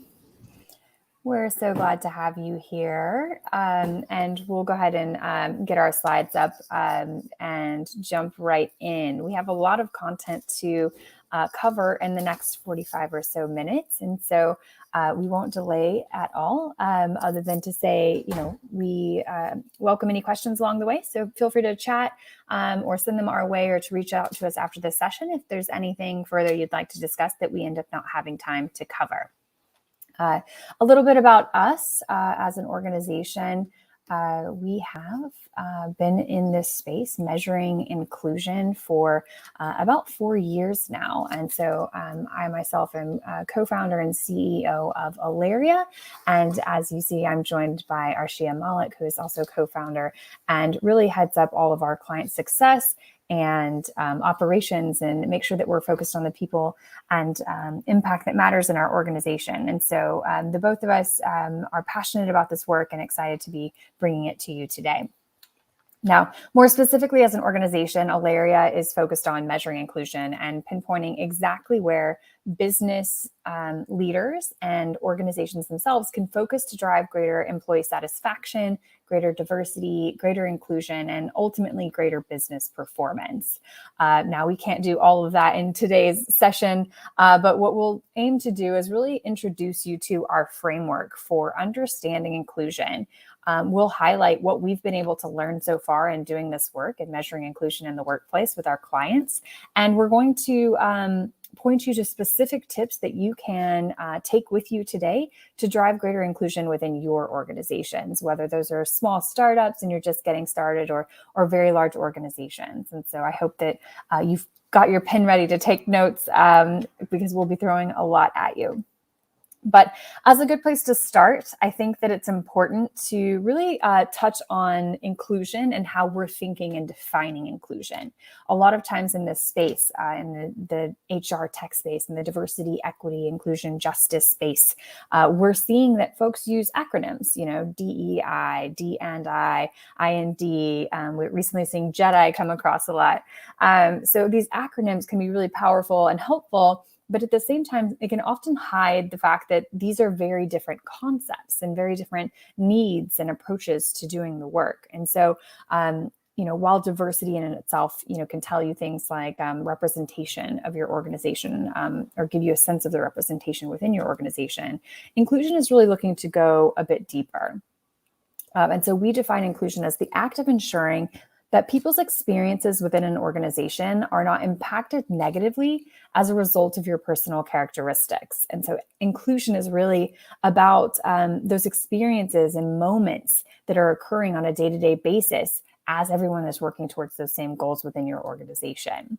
And so a lot of times when we begin this work, when organizations look to say, like, we'd really like to prioritize diversity and inclusion, we often see that a first step might be some sort of survey, right? And that's probably pretty common. And those surveys might include questions like these. You might see something that's saying, hey, on a scale of 1 to 5, how included do you feel in your organization? Right? How many of you have seen that question come across or have answered that question before? Probably very many of you. It's a very common employee engagement question. We often find that those surveys will also include questions like this one, like, how satisfied are you in your current role? And it'll give you a scale of, either I'm very satisfied to very unsatisfied, or a scale of 1 to 5, depending on how the survey is formatted, but also a very common question around satisfaction, right? And you may also find very specific questions that are trying to get at what's possible in terms of change. So we might see, statements like this, like, how much do you agree with this statement? I feel like my manager supports my growth and needs. And this is meant to say, like, is this something that we need to specifically work on, right? So I'd like you to think about these questions. Have you answered these questions? Let's say, across your organization, you've had the opportunity to take an engagement survey or a satisfaction survey or a DEI survey, and it's included information like this. The challenge that we have with this approach, particularly as a starting point, is that I'd like you to also consider, let's say on a scale of 1 to 5, oftentimes we'll do polls and kind of see how you all land in each of these. But, let's say that I answer these questions and I'm on a scale of 1 to 5, I'm a 4. How satisfied? I'm going to say I'm satisfied on that 5-point scale. And I'm going to say I agree, not strongly agree, but just agree with the statement, right? But what does that actually tell you? Like, what do you do with that information? As an organization, and we kind of just say, like, okay, now what, right? And so oftentimes we see organizations, or we come into organizations who have conducted these initial surveys, but based on the answers, they're still not clear on what they can do or where they should focus or how they can truly make a difference in their organization. And so today we're really going to look at how we're trying to shift that initial approach, how we're trying to bring clarity to where you can focus in your organization to truly drive greater inclusion on a day-to-day basis. And so one of the places that we like to start, and something that's just helpful to contextualize how we look at inclusion, how we measure inclusion ultimately, is through an analogy. And this analogy is one with health. And so I'd like you to think about health in terms of how you're feeling today. When I started this workshop and introduced myself and introduced Arshia, I didn't say anything along the lines of like, hey, y'all, I'm Lisa, I'm feeling great today. It didn't come out of my mouth because it's not actually top of mind right now. But if I wasn't feeling well, I might have mentioned it just so that you had a heads up. But also that's natural because I am thinking about it because it's top of mind to me. When you aren't feeling well, when you aren't in good health, it is top of mind. And folks with, let's say, a chronic illness, they spend a good amount of their day thinking about their health, whereas someone who is generally pretty healthy may not think about it at all. And just the same when we're thinking about inclusion, we tend to think about inclusion when we don't have it, when we're feeling excluded. So we're noticing it because of its absence, much like health. And just to take this analogy one step further, as it relates to health, consider someone with celiac disease as an example. And, if you have the privilege of not having celiac challenges, you may look at a menu when you're at a restaurant and think, oh yeah, like, look, there's plenty of options for folks who can't have gluten, just don't eat the bread. I think that's a very common response, right? But those folks with celiacs might say, like, yeah, they're looking at the menu very differently. They're saying, oh, experience has taught them, like, I can't make that assumption. I actually have to look at all of the ingredients. I have to figure out, like, was this cooked in the same fryer as other food that does have gluten? What is the risks that I'm taking by ordering certain menu items, right? And that's a super complex story, but really just to make the point that the folks that have that personal experience with the condition are generally the best people to speak to what they can and can't do safely, like what will or will not cause them risks. What is the best way for them to navigate that scenario? Well, in the workplace, the logic stands as it relates to employee experiences. So one of the reasons, this work can be so unclear and challenging is because inclusion is actually invisible, particularly to those who enjoy it the most. So if you are a white, cishet, fully enabled business leader, you may not see the problematic aspects of your processes and your procedures and policies in your workplace. And you probably can't really point to the day-to-day experiences that are causing folks in your organization to feel excluded because they aren't impacting you.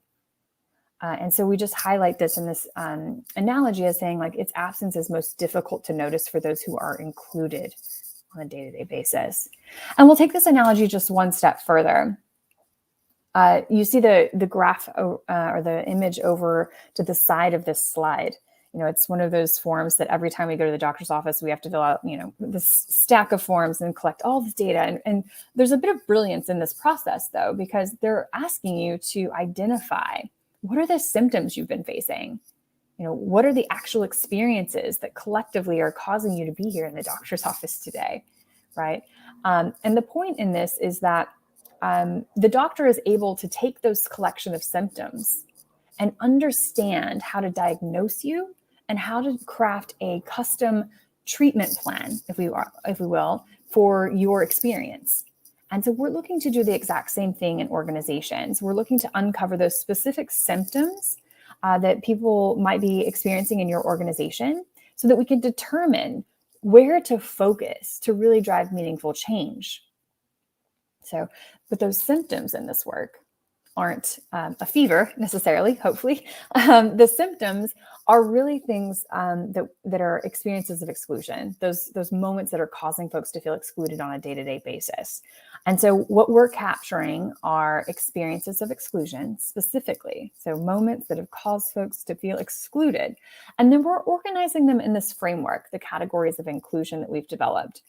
And so this allows us to not only identify and understand what are the common trends or types of experiences that are causing folks to feel excluded on a day-to-day basis. What are the types of barriers that exist? And how does that differ across various diversity metrics, right? Or various identity metrics across the organization. But also it helps us focus organizations on specific intentional outcomes. So if you can imagine with me for a moment, we've got 9 categories here: access and participation, skills, use and assignments, learning and growth, compensation and benefits, career opportunities, work-life balance, recognition, respect, and workplace interactions, right? So let's say with learning and growth, there are some folks in the organization that are saying, I really don't feel like I have access to the training programs that everyone else has access to, or I don't understand how I'm going to grow within this role. And I'd like to learn these skills, but don't have access to that training, right? Well, the organization themselves can take that feedback and say, great, as a goal in our diversity, equity, and inclusion plan, we are going to make sure that folks are more equitably provided access to learning and growth opportunities. And here's how we're going to do that, right? And so they can be more intentional and focused in those efforts and be able to drive quantifiable change. Now, I'm going to hand it off to Arshia now so that she can go into more of these categories and really give you a sense of what we're seeing in our work as we're capturing these experiences of exclusion, statistics that we're coming across, but also specific tips in each of these categories. But with the quick note and caveat that we won't have time to go into all 9 of them. So we will make sure that you have access to resources at the end. Arshia, I'm going to pass it off to you here. Awesome, thank you. My subtitle should be working now. It was hearing Lisa chatting and thinking it was background noise. Right, so as Lisa just shared a bit about our framework and why we're focusing on inclusion, I'm going to dig into the framework a little bit more and actually talk through about 5 of these categories here, share why they're important, why we're including them in our framework for measuring inclusion, how they're tied to inclusion, and then also share a little bit about the types of experiences we're seeing, just to give you all kind of an idea of what folks are experiencing, what they're saying about this, and then we'll show you how we're actually measuring it as well. All right, so let's dig into access and participation first. So first off, these 2 statistics here are actually from other studies that we haven't done, again, showing why this category is so important. So one report says that companies that prioritize disability inclusion have 28% higher revenue and double the net income as those that don't. Another report finds that 35% of employees actually meet with their manager at least once a month, and 12% never do. So 2 totally different parts of access and participation, showing you though that both of these are super important to the employee experience at work as it relates to this category. With regards to what we're actually getting from folks when we collect experiences of exclusion, that is how we measure inclusion, here are 2 examples. So I have felt excluded when corporate videos and training materials don't include closed captioning and subtitles. And because I work in a satellite location, I sometimes don't get access to resources and opportunities. The first one, as you can see here, Lisa and I have been using subtitles. If you don't already use them easily, PowerPoint has it already built in for free. You can just turn it on and they're just there whenever you're talking and you're presenting. So highly suggest and recommend that. And the second one, we're actually going to talk about that in some tips right now. So a few tips which you all can consider as you think about access and participation within your own organizations. And importantly, you'll note that these don't require a large budget. So the first one, consider accessibility in both in-person and virtual spaces. Accessibility in person means literally things like, is it handicap accessible? Are you creating spaces where everyone can participate? In virtual spaces, is there color contrast in your website? Is there alt text? Are there captions or ASL interpreters, whether it's online or in person? Things like that, really thinking about that as you're putting on events within your own organization, things like that. Inclusive meetings where all can participate. Meetings are consistently a large source of exclusion across the board in every single client we've ever worked with. And that makes sense, right? It's a place where we're all interacting with each other, we're talking to each other. And what often happens is we actually talk over each other, or folks don't feel like they can participate because they aren't the loudest in the room typically, or they're introverts and they tend to take more time to respond and give feedback. One idea that we see work well is having folks circulate meeting agendas the day before or a few hours before, so people have time to come to think on them and come to the meeting with thoughts. Additionally, you can circulate notes after the meeting before action items have been decided, and give folks some more time to provide additional ideas. Third here is proximity bias. This relates to that second experience of exclusion we just talked about. So with hybrid work and async work and remote work that's happening all over the world, proximity bias is a real problem. There's research out there that shows that folks that have more engagement with their managers in person or are at the same office as their managers are more likely to get promotions or raises. And so we really have to be careful about how proximity bias might be showing up in our organizations unintentionally or not. And then lastly here, prioritizing inclusion of all identities at events. These are things like making sure you're considerate of folks' dietary needs, having non-alcoholic options at events, and not making all the language around an event focused on a drinking culture of alcohol. So just these small things can make a big difference when it comes to access and participation. Moving along to career opportunities. This is an interesting one that has a lot to do with career development, promotions, things like that. So one report finds that 77% of employees feel like they're on their own in terms of career development in their company. Another finds that promotion to a managerial role increases job satisfaction as much as a 60% pay increase does.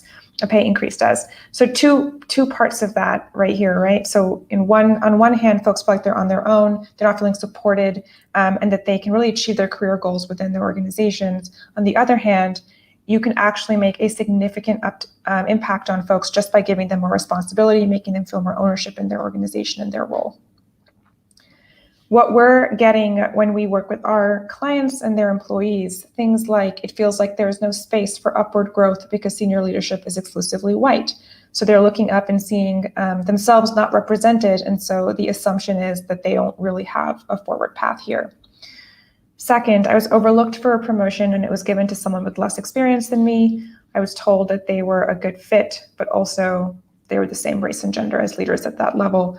A similar thing here, but goes further in that even the reasoning that they give is unclear and hard to believe for the person that was experiencing that. A few tips on career opportunities. Clear and transparent promotion processes. Even if you are not meaning to be biased in any way and you truly are working on having super unbiased and equitable promotion criteria and policies, if you don't have it clearly laid out and documented and accessible by all your employees, it can lead to these uncomfortable conversations, perceptions of unfairness when things go awry. So if you have the clear and transparent processes documented, it allows for clearer conversations. It allows for folks knowing where they stand and reducing those perceptions. Second, mentoring. Going beyond that, mentoring is really helpful and awesome for so many folks, but really increasingly, it's clear that we have to go beyond that to actually sponsoring folks. And by that, it's advocating for them when they're not in the room. If you are someone's sponsor, put their name in for an open position that you think they'd be good at, but you know they're going to be looked over for. Bring them up for key learning and growth initiatives and things like that. Third, start tracking mobility. This goes beyond diversity statistics at the team level or at the department level, but really looking at who is moving up, who's not moving up, and who are you actually losing. Those statistics, when you break it down by demographic data, can at least start pointing you in the direction of where you need to dig further, where bias may be taking place, again, unconscious or not. And lastly here, thoughtfully balanced internal and external hires. There's interesting research that we shared recently that was done that found that internal candidates, so folks that want to apply for a promotion within the organization or even a lateral move, when they get rejected, it increases their chance of quitting significantly, more than the folks that never even applied to begin with. And so when you're looking to fill an open position, think about whether you do have qualified folks internally that you can consider. And when folks apply, really actually give them a real chance. Don't go in just assuming you're going to be hiring someone else, and it's just a kind of performative piece. Next is work-life balance, certainly a big one in the past year and a half at this point, almost 2. 76% of global employees want flexibility in where they work, and 93% want flexibility in when they work. And then 27% of remote employees cited not being able to unplug as their biggest struggle with remote work. So again, it shows these two parts of it. There's an increased demand for flexibility that is super clear in every single article you read these days about work and people management. But at the same time, people are struggling with burnout, mental health issues, and we are still figuring out this transition for how we can have a more balanced and holistic life. A couple of experiences we received. My peers often deprioritize my opinion when scheduling meetings. They seem to assume that because I don't have children, I have a lot more free time and flexibility. Interestingly, we get a lot of experiences regarding folks that are not caregivers and their expectations put on them. Second, as a salaried employee, I'm expected to work anytime, day, night, or weekends. So some tips on that. Walk the talk on flexibility. By that, we really mean don't just say you support flexibility or you care about flexibility, but write down a flexibility process, document it, make it clear, ensure your employees know what they have access to, what sorts of things they can take on or take advantage of in order to do the things that they need in their lives.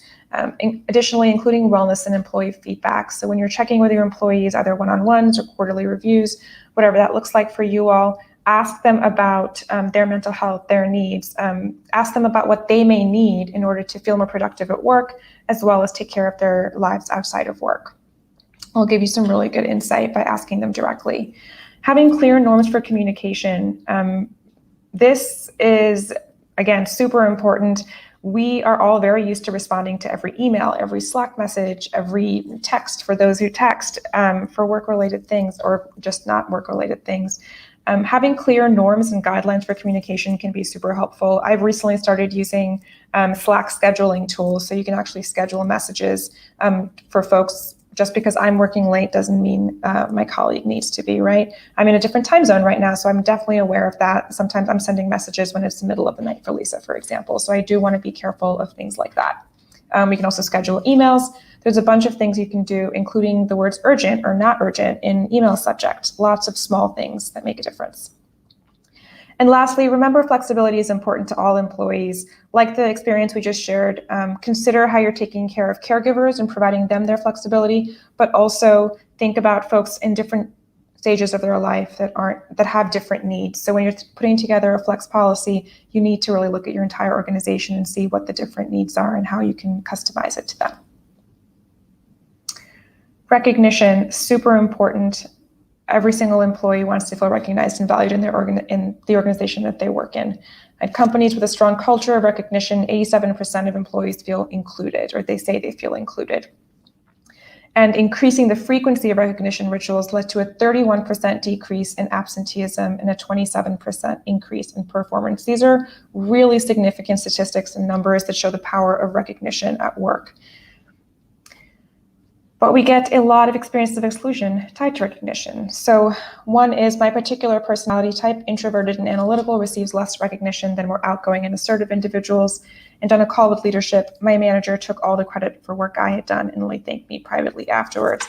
If any of you have experienced things like this, these are pretty common, right? Or witnessed things like this.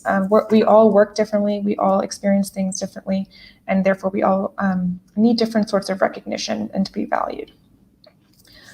So some tips: give credit where it's due. For that first experience, or the second one as well, we need to be able to give credit to the person that actually made the point or gave the idea or did the work, not the person that spoke the loudest or the longest or the most in the meetings. And meetings are actually a significant place where this happens. And sometimes it's truly unintentional. We're just in the flow of meetings, we're all brainstorming, and somehow one person's idea kind of just gets lost in the mix and someone else brings it up later. So it's really helpful to have someone designated as the person that's kind of watching this. You can kind of round robin this for each session and have that individual take note of who is saying what. You don't have to stop a conversation every single time an interruption is made, but make sure that you do find a right pause to divert back to that original person that made that point and give them that credit and say, great, that was an awesome idea. I know we've been building on top of that. Just want to acknowledge that for a moment. That can, again, make a big difference. Make recognition ongoing and personal. Make recognition something you do not just in performance reviews or not just in kind of a one-on-one just with your manager. Give it the opportunity to happen ongoing, have peer-to-peer recognition. And also what's really important is having folks that you don't directly work with recognize you, right? And it's really easy to get siloed in your own department or your own team, but find a way to have it be personal to what they're doing and make everyone aware of it. And that leads to the third one: tie each role to the mission. Just because someone isn't client-facing or the one that's tied to revenue generation or whatever that may be for your organization doesn't mean they're not playing an integral role in making sure the organization is successful. So each employee should understand for themselves how their role ties to the mission and how their role leads to the mission, the success of the organization and the achievement of the mission. Making that clear as part of conversations, as part of their onboarding is super important and helpful for them acknowledging their own value each day at work. Lastly, this is a really interesting initiative we're seeing more and more of, is flipping the status quo, and that's reverse mentorships. We have a lot to learn from folks that report up to us. As much as we, can get used to just being the folks that are telling them what to do. If you flip the status quo, have a reverse mentor, that's having someone that reports up to you be the person that's kind of in charge. It shows you what they're doing, what their day-to-day is like. And beyond giving them that sense of ownership and value, it also can provide you with a lot of interesting insight in the sorts of things that are happening day to day and challenges they may be facing. I have one more for you, and this is why we're just doing 5, because it can take a little bit, is workplace interactions. This one is a really big one because we're always interacting with each other in the workplace. But in general, 68% of people of color are on guard against bias and unfair treatment at work. That's a huge number. And 52% of women have reported experiencing microaggressions or harassment in the past year. Couple of experiences of exclusion here. I'm often asked to speak about different cultural events and experiences, even when I am not from that culture. I feel this is because I am the only non-white person on the leadership team. Second, my peers frequently make jokes about how young I am, even though I have management responsibilities. It impacts the customer's perception of me. So 2 really disrespectful and difficult experiences to have. And those really both are microaggressions in a lot of ways, right? And they're macroaggressions too, but often these things show up as microaggressions. So providing training regarding them is really important, having folks understand what they look like, because at the end of the day, the vast majority of microaggressions are unintentional or come from a subconscious bias space. Supporting the de-biasing of language. This is something folks are doing increasingly in a lot of organizations, changing gendered language to gender neutral language, like using partner or spouse, things like that. Like thinking about ableist language. There's a whole bunch of resources out there that provide entire glossaries of the things to watch out for and how you can shift them. Third, fostering a culture of psychological safety. This really supports the ability to calling out bias microaggressions in the workplace without a fear of retaliation, and creates a space where folks can have these sorts of uncomfortable conversations in a better way. It's a difficult thing to do. Folks can get defensive, or folks can feel like, hey, I didn't mean it that way. But fostering a culture of having these kinds of conversations and creating space to bring these things up can be really helpful. And lastly, having a clear code of conduct. Just documenting a code of conduct by itself is, I would say, super important. It shows your employees what's expected, what's absolutely not allowed, and what could happen, or what avenues folks that are victims of microaggressions or bias or discrimination have if these things occur. It's also really important to actually put together a code of conduct with the advice and the input from a diverse set of voices, so that you are considering all experiences and ideas for this. And we can also really include a bunch of resources. Our code of conduct, for example, includes a bunch of resources for our employees to review. So those are the 9 categories of inclusion, or there are 5 of them. The other 4, we have them as well. Again, as Lisa mentioned, we'll be sending you some resources afterwards that you can dig into more of this stuff. But with that, I will pass it back over to Lisa to walk you through wrapping up and how we use this data. Thank you. I know that was a lot of information. It's like stats, examples, tasks, and we hope that was able to be processed as like very helpful and useful to you. If you need a bit more time to digest, like we said, we have resources for you, and we'll point you here shortly and how to get those. But I'd like to just take a minute to let you understand a bit better how we use that information. In each of those categories that Arshia introduced, she specifically provided 2 experiences of exclusion that we've been able to capture in that category. And those are experiences of exclusion that we have actually captured from employees of our client organizations. And so as you might imagine, when we are conducting inclusion assessments and helping organizations figure out how to measure inclusion within their organizations, that is the first step, or one of the first steps, is we're looking to understand, from employees, what are the moments that are causing you to feel excluded in this organization? And we capture that data using proprietary technology. But just to give you an insight into what that means and how it takes shape, very first off is we're going to collect anonymously information around their identity.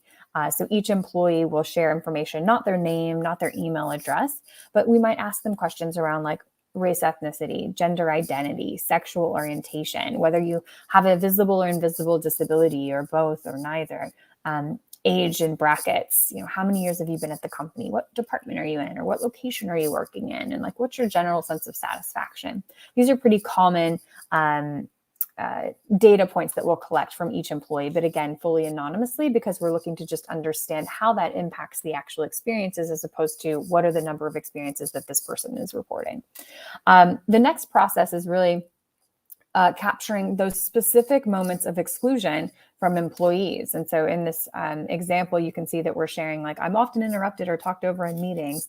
And even in the examples that Arshia was providing, she mentioned a couple that relate to meetings, and we see this often. So I imagine many of you have had this feeling before, have had this moment of exclusion, and could share it if we were conducting this assessment with your organization. But importantly, when the employee types that experience of exclusion, it is in their own words. So they're describing it to us, and those words are very powerful in our process. But beyond describing that specific experience of exclusion, they're also able to categorize it in our framework, the categories of inclusion, the things that we've been talking about today. And so they'll say, yeah, this experience happened, and it really relates to, perhaps in this example, skills use in assignments, because they're not valuing my opinion in that moment, and maybe respect or recognition, depending on how they're feeling and what they felt was the result of this experience of exclusion. Importantly, we also ask the source. So who or what in that organization in this moment is causing this individual to feel excluded? And so that might be their direct manager or their peers or the customer, whoever it might be in that moment. And that allows us to start looking at the data in a way that's similar to this. And this is a very big table and a very small slide, but you can start to get a sense of what we're trying to do here. So we have the categories of inclusion across the left, we have the sources across the top. And so then each individual cell is giving us a sense of, in the cross of this experience or this category with this source, what are we seeing in terms of the number of experiences of exclusion shared? And wherever we're seeing the biggest numbers is where we're really going to start to dial in to start. It's like, this is the opportunity. Like this is a lot of exclusion. What can we do right here in this cell to drive change in this organization? And so, at a quick glance here, I'm seeing like respect and leadership is 423. That is a very big number. Or even respect and peers is 329. That is a very big number in the context of this grid. So in our technology, we would dig into that and say, okay, what's happening here as it relates to respect and leadership? Are we seeing a discrepancy or a difference in experience when we start to compare folks of different identities comparative to the normative majority? And we start to get a deeper story of what's possible in the organization and where the organization should really focus. And so that's just a quick glimpse at like through our technology, what we're seeing and how we're navigating this data so that we can get to the end result of really that focused resource and quantifiable change in the organization. But really quickly to wrap up, one of the things that we like to kind of leave folks on is this idea that we really, truly, strongly believe from a result of our work and our research and being in organizations measuring inclusion, that it is inclusion that leads to increased diversity and increased business performance. And so we really like to highlight the benefits of focusing on inclusion and measuring it in this way. And, what it really does is it unlocks opportunity. It provides employees the opportunity to confidentially share their experiences in a way that's safe. And that detailed understanding of specific situations allows us as a third party to help the organization identify specific opportunities for targeted initiatives. And the interesting thing about diversity and inclusion is that, diversity with representation metrics, it's only going to really shift as you're hiring and firing as an organization. The makeup of your organization can't change without the change of actual humans. Whereas inclusion can be changed on a day-to-day basis, that sense of inclusion, right? And so we can measure it much more frequently and demonstrate immediate impact. But one other thing that's really important with inclusion is that it doesn't matter how big your organization is, or whether or not you're all remote, or whether you're a global organization, whether it's 5 people or 5,000 people, what industry, and all these details end up not mattering because we can all make a difference as it relates to inclusion, both at the company level, but also what you may have noticed is that these experiences of exclusion aren't a result of just culture, aren't a result of just like a company. It's a result of individual interactions between people. And we often, we have actually a blog post out and some research out that in summary basically says that it's people, not policy, that is causing folks to feel excluded. It's people, it's these interactions that we're having on a day-to-day basis that's really driving that feeling of exclusion or a lack of inclusion. And so with that, I'd like to take a moment to just really ask you all a question. And to the extent you're comfortable, feel free to drop things in chat. But if nothing else, just think for this moment, what is one thing you can do to really make someone, just one person, feel more included in your workplace tomorrow? Like one thing you can do to make just one person feel a little bit more included tomorrow. And I'm gonna give you a second to think on that.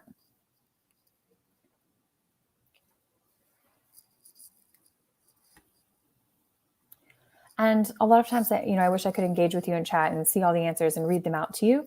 But a lot of times what we're finding is that, we start to realize that small things make a big difference. Things like listening, things like asking people how they're doing, things like making sure that folks get recognition for their contribution. If you see someone getting interrupted, moving the conversation back to them.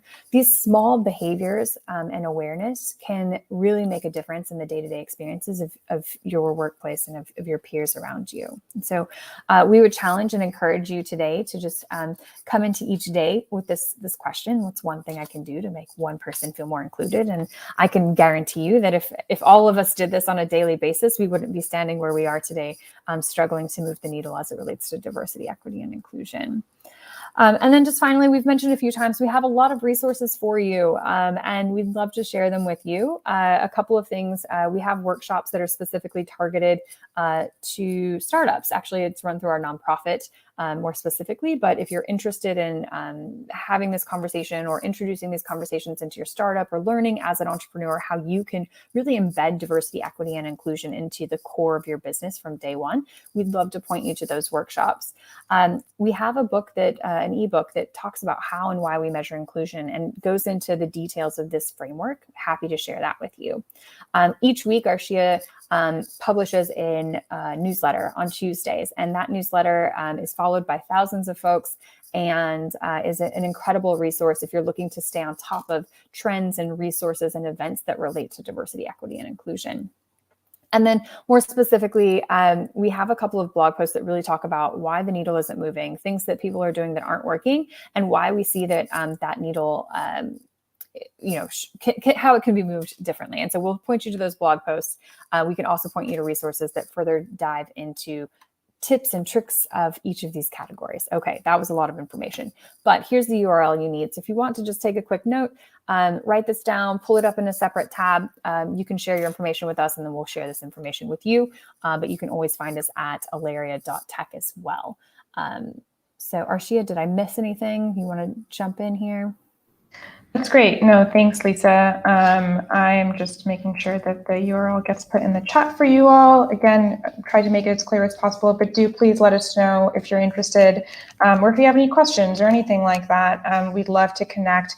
I do want to just acknowledge that we have a couple of questions here that we can really quickly in the last couple of minutes touch on. The first one is, what can organizations do to change inclusion from a concept to action? And a great question. I think that's sort of what we're trying to do with that's exactly what we're trying to do with our framework, right? Where we are giving organizations clarity on how they can do exactly that, change it into action. So inclusion is not just I'm feeling this, or this sort of like fuzzy thing that's this nebulous concept that no one really understands, but rather we actually define inclusion as an action, as Lisa shared earlier, I think at the very beginning of the deck and the presentation. It is the act of ensuring that folks are feeling more included, or not feeling excluded. And so our categories really provide that opportunity to make it an action. So if we say, hey, in your organizations, Black women are in particular feeling left out of career opportunities, we are now telling you there's an action that you can take to drive greater inclusion, because they have self-identified that is how they're feeling excluded. And that's really powerful for folks to see that, and for us to give them that kind of action plan. And it really does become that, right? It becomes an action plan when they get our recommendations. Another question here. How can we get these organizations or companies to begin this process of change if prevailing culture is built upon denial? Yeah, it's tough. This work is not straightforward or easy. And through our work working with our clients, we do actually engage in these conversations, right? The folks that reach out to us sometimes are fighting those kind of denial moments internally, and we help them navigate that.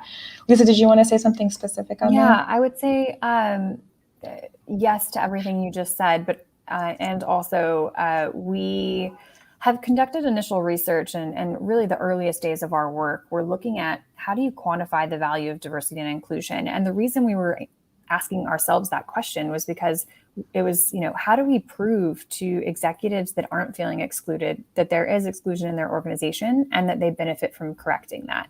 And so, there's like a question beneath the question there. And so, what we developed initially were tools to help paint that picture that by creating more diversity, by creating more inclusion in an organization, you're able to quantifiably link it to improvements as it relates to recruiting, as it relates to retention, as it relates to operational efficiency, and as it relates to market appeal, like sales, revenue, credibility, right? And so by being able to kind of meet executives sometimes where they're at and say, these are the KPIs you care about, let us show you how this impacts those KPIs, and painting that picture through data and through simulations, we've been able to really open a lot of folks' eyes. One other interesting thing is, you have to get down the work to get to this place, but I can't tell you how many times We've conducted initial inclusion assessments with organizations and delivered our initial insights. And our insights are sometimes like, very specific. And you've kind of seen pieces of it, but, it could be that like folks with an invisible disability do not feel like they have the ability to grow within your organization, and being told those very clear types of exclusion often move business leaders to a point of, I think maybe a month ago, we even had an executive that was like, I want to cry right now. and it was a very powerful moment because you could just see that this person was processing the fact that he did not have this awareness that these folks were feeling this all around him on a day-to-day basis. And so sometimes it really is just like, you need someone to come in and kind of pull the curtain open and say, look, you're doing great, but like, here are the opportunities for doing even more. So hopefully, I guess the short answer to my long answer is, we hope to be able to come into organizations and shift that conversation. And we're happy to provide you as many resources as you need to get to that point with us. Or even not with us, but we have resources. So reach out to us and we'll give you what we can to empower you in those conversations. Awesome. I see that we're just at time now. So thank you. Thank you everyone so much. Really appreciate you all joining and attending this workshop. Again, send us your information in that form and we'd love to be in touch. Yeah. Thank you. Enjoy. Thank you.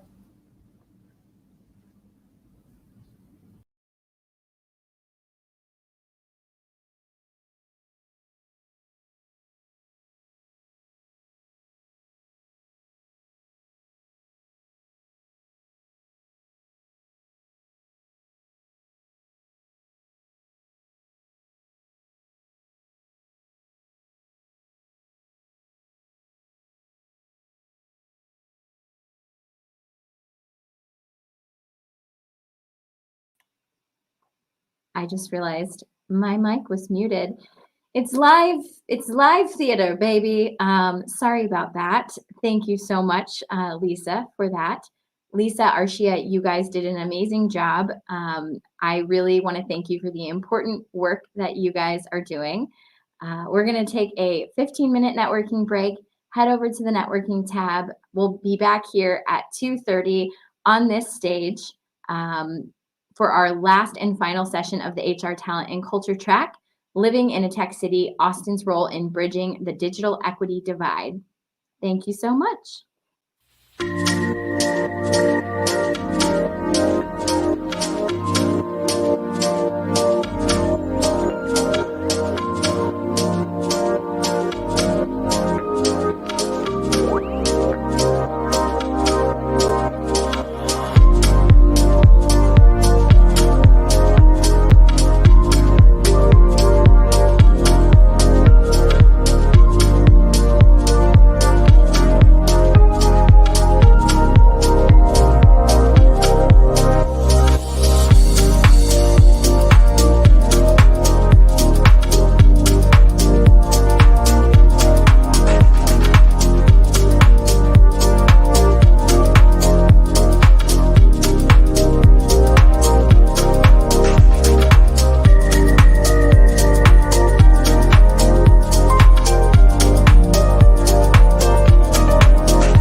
Hi, everyone, and welcome back to our third and final session of the HR Talent and Culture Track.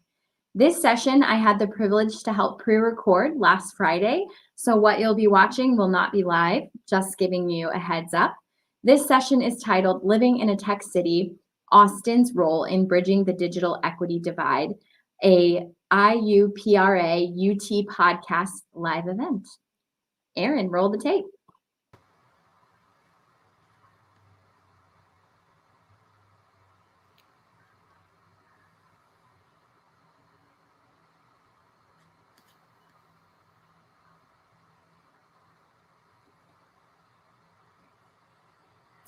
All right. Hello, everybody. My name is Ricardo Lowe, and this is my partner in crime, Tracy Lowe. And we are not related, but we are here to show love and grace here. Today, our topic is living in a tech city, Austin's role in bridging the digital equity divide. So before we start, I think it's best for us to introduce ourselves. And since I'm talking, I'll go ahead and go first. So my name is Ricardo Lowe. As I stated earlier, I'm currently a research associate and demographer here at IUPRA. I'm also a PhD student in applied demography. And I'll let Tracy go ahead and introduce herself now. Yeah, and I'm Tracy Lowe. I was the former assistant director for assessment with IUPRA. I'm currently with Dallas College. So I'm glad to be here for this event. And we will, before we get started, have Dr. Wright come up to introduce the purpose of the topic that we chose for Startup Week.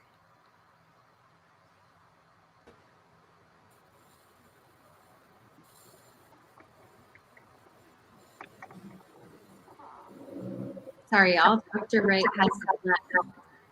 I do not see her. Okay, that's cool. All right. So you can go and see your part, Ricky. Yeah, so pretty much the main thing that we want to discuss today is equity in tech. We really want to talk about the digital equity divide. And how we came across thinking about this is the fact that we live in the city of Austin, and the city of Austin is this technopolis, this city where everybody is moving to. A lot of people are, working within these STEM careers. Years ago, there was a urbanist, is what they call him, but he's a scholar who works on urban populations, and he coined this phrase, creative class. And everybody was talking about this creative class moving into the city of Austin and working in these STEM-related careers. And Austin has developed this nickname, the Silicon Hill, right? Very similar to that of San Francisco being Silicon Valley. And so thinking about the history of Austin and just the inequities really that occur across marginalized populations, and this new change in the occupational structure, this new change in the private sector in the city of Austin, we really wanted to have an in-depth conversation about what this looks like for the future of the city. I can say that maybe a couple of months ago, we wrote a brief at IUPRA that really went into depth about who was moving in and who was, moving out. And the people who are moving in, they have a higher probability and likelihood of working for STEM related occupations. And in fact, if anybody's seen the news, you might see that Tesla is coming to the city of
might have seen the news, you might see that Tesla is coming to the city of Austin. We already have Google here, we have Apple here, we have Dell here, we have Indeed here, we have it all.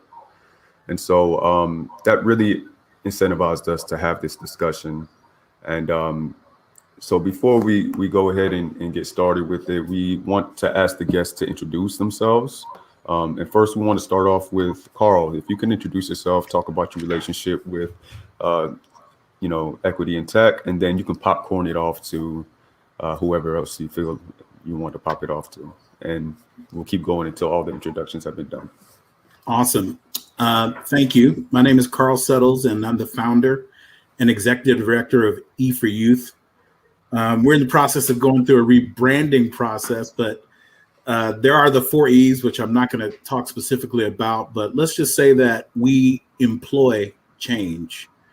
We do creative workforce development, and we work with high school and college students. And more recently, we started to work with organizations that provide enrichment to elementary, middle school students to help them learn digital literacy, design thinking, and basic coding skills. And I will popcorn it off to Kelsey. Thank you, Carl. It's nice to be here. Ricardo and Tracy, thanks for including me. My name is Kelsey Evans, and I serve as the Executive Director for Corporate Relations at the University of Texas at Austin.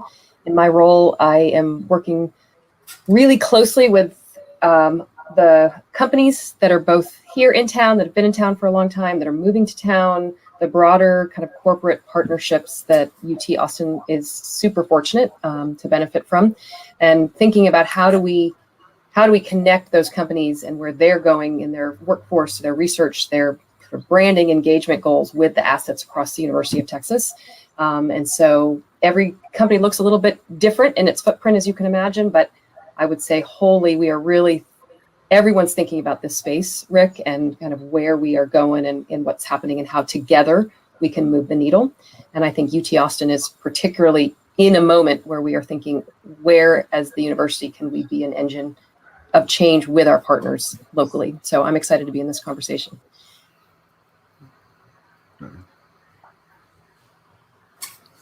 And I'll popcorn it to Stephen.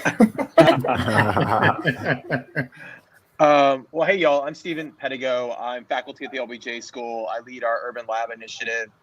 My background is actually an economic development guy. I sort of advise cities on economic development strategy. That's been my work. I think now I've done that in more than 50 cities across the country, frankly, across the world, actually. And I think we're in an interesting space. I mean, Ricky, you made reference to a guy that I know really well by the name of Rich Florida. Wrote The Rise of the Creative Class. Got a lot of cities to drink the Kool-Aid about how to build creative economies and what was sort of necessary to do that, but not a lot of thinking thought was given to the equity challenges or the externalities that come with this. Right? We know that just by looking at research, right, the most innovative places in the world are also the most unequal places in the world. There's a correlation there.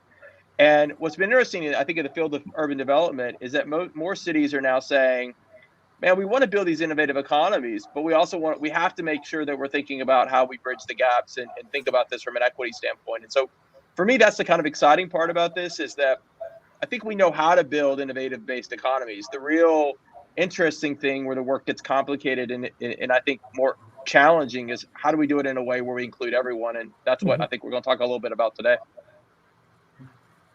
All right. Well, again, we want to say thank you for being on this particular podcast for us.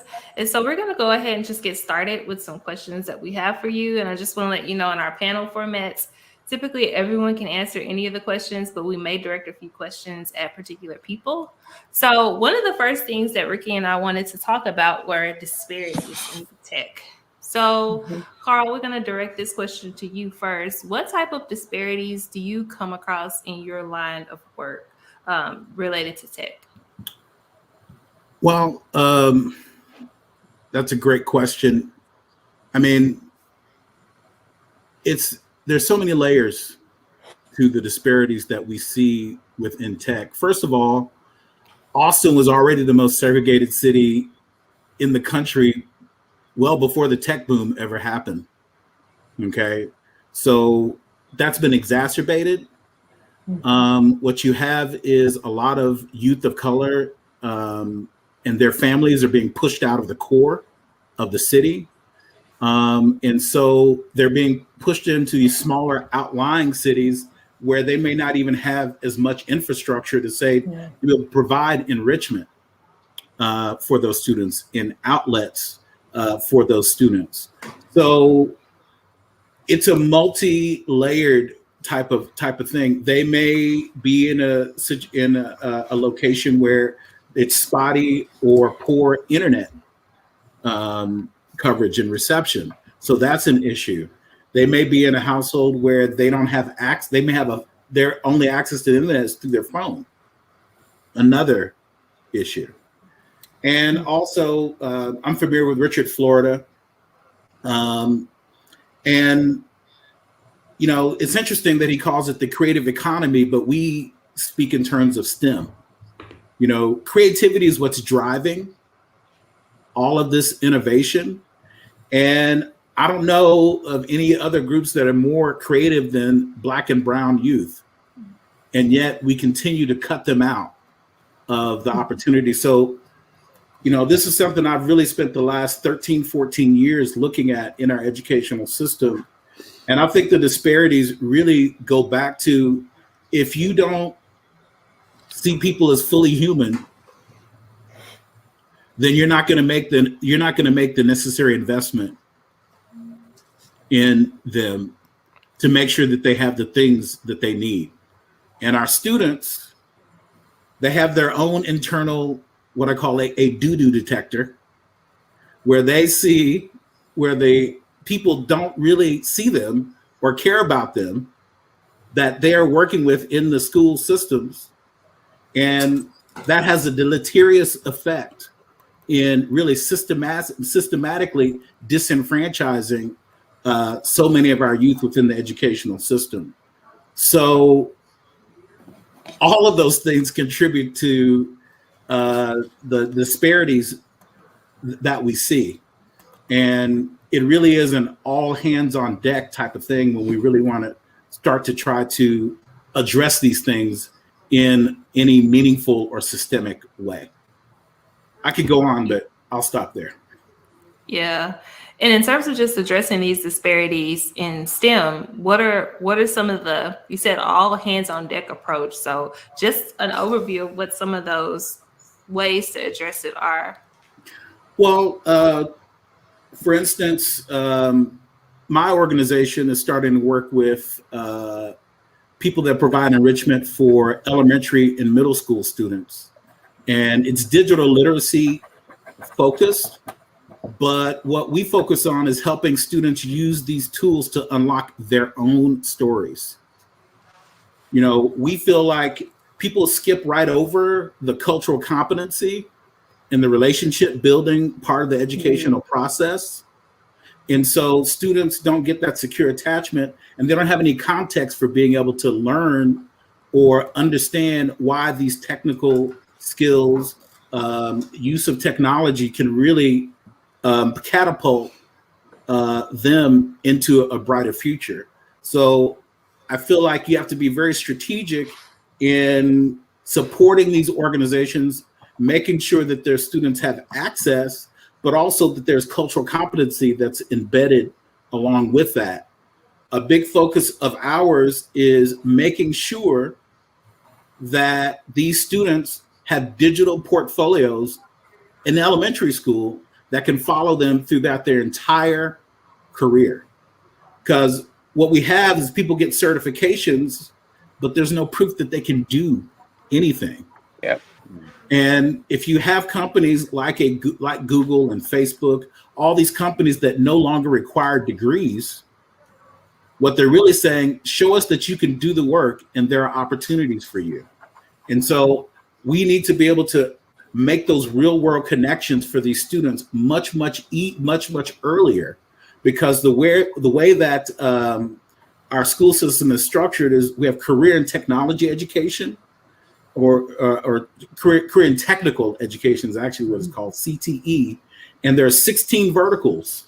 And if you look at those 16 verticals, they don't really easily aligned to what the career paths that are out there within the tech and STEM career. So there's a lot of demystification that has to happen with a huge dose of cultural competency. And that has to be across all levels. So the idea for us is, how do we create that ecosystem where you could have 15,000 students that all have digital portfolios and have these this cultural competency and digital literacy skills. So that just becomes a given, as opposed to, hey, they might get that somehow randomly somewhere else. So Yeah, Carl, you know, you're you saying, said something. Oh, go ahead, Stephen. Go ahead. I was going to jump in and say, so Carl, you're saying that the real key here is not just doing it on one-offs, but being very systematic by the which we're doing this, right? And trying to think about how we're systematically changing the system, so to speak, to really have impact. Yeah, absolutely. I mean, that's the only way that you're going to really address this over the long term. And yes, all these people are coming to Austin, but they're the ones displacing the kids. Yeah. Because it's unaffordable so we also have to make the case to these companies, hey, you're coming here, you're benefiting. Wouldn't it be great if you were able to source some of your employees that actually come from this city? Because most of the people that come to Austin or that are in Austin now they're not from here. And so they don't understand all of the layers of history that go beneath. They don't know why Miss Jones looks at them askance when they walk their dog past their house, because she's lived there for 50 years when only Black folks could live there when she was there, and now everybody's gone and her property taxes are through the roof. So there's just so many layers to it, and that's why I said it really does have to be a systemic approach and an all hands on deck, because no one organization or no just few organizations are going to be able to tackle this in any substantial way. I agree with you, Carl. And just to underscore what you said, I think from the university's perspective, I think we have dozens and dozens, probably 200, 500 STEM organizations. Our university groups that are out working in the community in the K-12 space in a variety, from STEM to STEAM to everything in between, down at the Wildflower Center. But one of the key things that I think was a game changer in this whole ecosystem was the launch of the Austin K-12 collaborative system, right? So it's not just about the university, but it's about us plus the community. And so the work that's happening in our Division of Diversity and Community Engagement, the work that's happening with the STEM, the broader STEM ecosystem, until we're all coming together around those spaces and really intentionally moving and thinking through the changes that have to be made, including, you're right. And it's not just companies looking at, from at the K-12 level with skills, it's all the way up through the college level. Companies are coming to the university and not necessarily needing a civil engineer anymore. They need students with skills in this variety of sectors, right? Or, this skill set. So we're looking a lot at digital badging, mobile, digital credentialing that could start at a K-12 level and carry through at the university level, so that people have a digital currency. They have a digital credentialing that could start when you're very young, right? So we're thinking a lot about this right now, and this is a good time to be drilling down on it. I'm super interested to hear more about the digital currency. So how do we get that to work in spaces like in East Austin, where we know that there's historical exclusion of Black and Brown students? So and what roles can local companies and corporations play in helping with this digital currency in these spaces? Well, I can speak to, so what we are doing is we actually have a location-based oral history storytelling platform that utilizes virtual reality, uses Google Maps APIs. Each location represents a story. And the idea is that history hides in plain sight. So we have college kids that we actually employ that are collecting these oral histories, but we also employ them to work with our sister nonprofits that are working with younger students, so that students can use those tools to tell their own stories Okay. I think the idea of this history hiding in plain sight is a way for students, members of the community, to be able to really start to understand the layers of history that exist in their neighborhoods. There was a time when there was no I-35. It was East Avenue. It was flat, right? There wasn't this trench behind or that separated East and West Austin. And there was a time in 1929 when our city council actually had some consultants say, how do we get these Black folks from being all over the city? And their suggestion was, hey, we're going to make it so that if you want to build a house and you're a Black person, then we're not going to pave your roads. We're not going to give you utilities unless you move on the east side of East Avenue. We don't understand. That's the lack of depth of understanding that we have. So it's, yes, the technology is a part of it, but if you don't even recognize how we collectively got to where we're at, then how can you go about fixing that or addressing it? So what we've tried to do is set up structures where people can, employees can start to understand that process, at the same time help build up these youth. So by being able to volunteer to help these students learn these skills, but also to hear and empathize and share these students' stories, right? Mm-hmm. So I think sometimes we try and think in such a linear fashion, but we don't really think that way. We think radiantly, right? It's about building those relationships. So we look for those opportunities where you can really plug in on a deeper level to the community and cultivate those relationships. And I think a lot of these things will start to change in terms of the way that we look at each other and where are the opportunities to really leverage what we do so that we can support these students that so often are being pushed out of the core of the city. I hope that made sense. I don't know. I just felt like I rambled for 4 minutes, but it's all good.